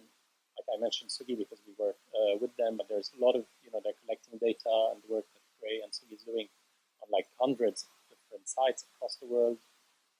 Other forest makers, so just kind of like to make sure that it doesn't become an insular and like it's kind of an elite meeting of just the people who are here. So just to keep it open and make sure that there's also like universities that have done literature review on the Miyawaki method, like the American University of Beirut. So just making sure that we reach out to all the institutions that are not present here. Absolutely. I already have a list of maybe 100 people who could not attend this meeting and who sent to us. I think we had probably 200 people who applied, and only half could come because only support limited people, and so this will not be any exclusive club or elite club. We request all of you to spread the word and say we are now planning to come together. As I said, within the next 6 months, we will have a website and contact address and a place to register, etc. We'll also be talking to this year already next week, the Society for Ecological Restoration. So yes, we will. We should try to gather as many as possible. I think if we can get 1,000, then that's a critical mass with which we can go anywhere. We can go to, I don't know, the Bezos Fund and say we need $100 million to spread the word. If we have a critical mass, we can do big things. I have just been. Is there a Shubhendu? Okay, yes. Okay, last question. Yes, thank you. Shubhendu has the last word, of course. Sorry. Like Professor Box said, that the authority should not become very authoritarian, but at the same time, a platform like Restore is comprehensive of all the restoration projects. Here, the need right now is to have projects registered on a platform in a way where a layman can go and learn, or for a decision maker to go and see. I have seen that one project in a new country, in a new geography, can either kickstart a large movement, like in case of Netherlands, or if that project fails, if that's a bad example, it can block the progress for next 20 years. We have to make sure every project that is getting registered under the tag Miyawaki, whether it is on Restore or on a new platform, is the best project in that region for at least first 2 to 3 years. So how to ensure that lies with the people who are making this platform, and that's why we need somebody who can review and make sure that only good quality stuff is shown online in the beginning years. Thank you. This is a very important. Yes, please. Yes. I had the contact from one kind of environmental ministry from France. Okay. So they are very interested in Miyawaki Forest. So you are better to contact of the environmental ministry every countries. You will make a training course and what the purpose and what we can get it. So I think several countries, Ministry of Environment Ministry will come over interested in this project. So you can see, this time 27 countries gathered here. So they have the good results. They work own way. Therefore, countries should think about that. You can tell. Thank you. The UN Convention to Combat Desertification has 197 parties, actually, far more than the United Nations itself. We have a national focal point in each of these countries. So to spread whatever information, declaration which we have to those countries is not a challenge at all. We have a existing mechanism. Every year we bring together 30 parliamentarians from 30 different countries to Bonn to train them about restoration. So again, we have an opportunity. Every year or every 2 years, environmental ministers meet in, so there's a ministers meeting of Asia Pacific, there's a African environmental ministers meeting, Latin American ministers meeting, we attend all those. So if, as I said, if we have the critical mass and we get your credibility and, then selling to the ministers is not going to be a challenge. That certainly we can do. So this is what we are really looking forward to from your, in a sense, your mandate. And I am seeing that critical mass here. When your point is absolutely well taken, I just don't know how to operationalize it. So we have to probably think of that as, together as to how do we operationalize that.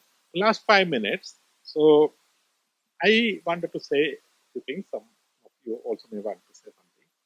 I want to once again say big thank you. Now, I have to say a few names, but then the problem is that I will always miss somebody, and the only person who will remember is the person who I missed.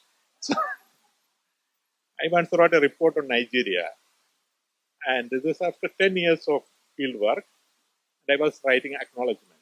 I told all my staff members, now, please give every name you want, so we put every name you want. So we had more than 300 people acknowledged. I go to present it to the president of Nigeria, and then like 5 minutes later, one person comes to me and says, my name is not. So if I do miss somebody, please, I seek your apology in advance. But I really want to thank you for the first way. And Dr. Dr. Gray is silently sitting there, who has been absolutely my partners in this. It is really their idea to take it forward, and they did all the work. It was probably one of the easiest events in which we were associated. Most of the financing came from here, most of the hard work, most of the thinking, all the coordination, all came from here. I really, really want to thank you.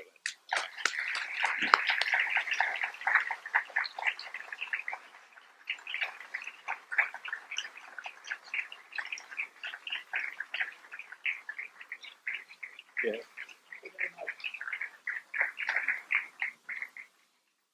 As I said, I have no background in forestry. Till 2 years back, I was the crisis chief of crisis in the United Nations Environment Program. All my expertise is in crisis. I came to Japan during the tsunami, during Fukushima.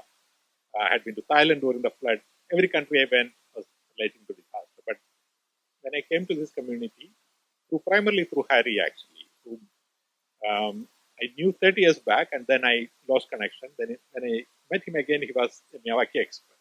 So, but then I see a community of people who are, in a way, there's a lot of social capital. Probably they have never met, but a lot of social capital. Very willing to share. So again, really, I want to thank Harry and everyone else who come here to contribute so generously. I also have a number of people who have volunteered their time. Karthika here and Angelina, who promised to come and take beautiful pictures and videos. And, my own team, Joanne, Lorenza. I'm just looking if I do miss somebody who I should be thanking. But as I said, I'm absolutely full of gratitude for what you have done for the last 2 days. And some of you will continue to be with us for the next 3 days. I'm sure we'll build more social capital. And this won't be the last time we will meet on this topic. We'll be meeting again and again. Please spread the word. We will share our social media handles with you. You also feel free to share in the WhatsApp group.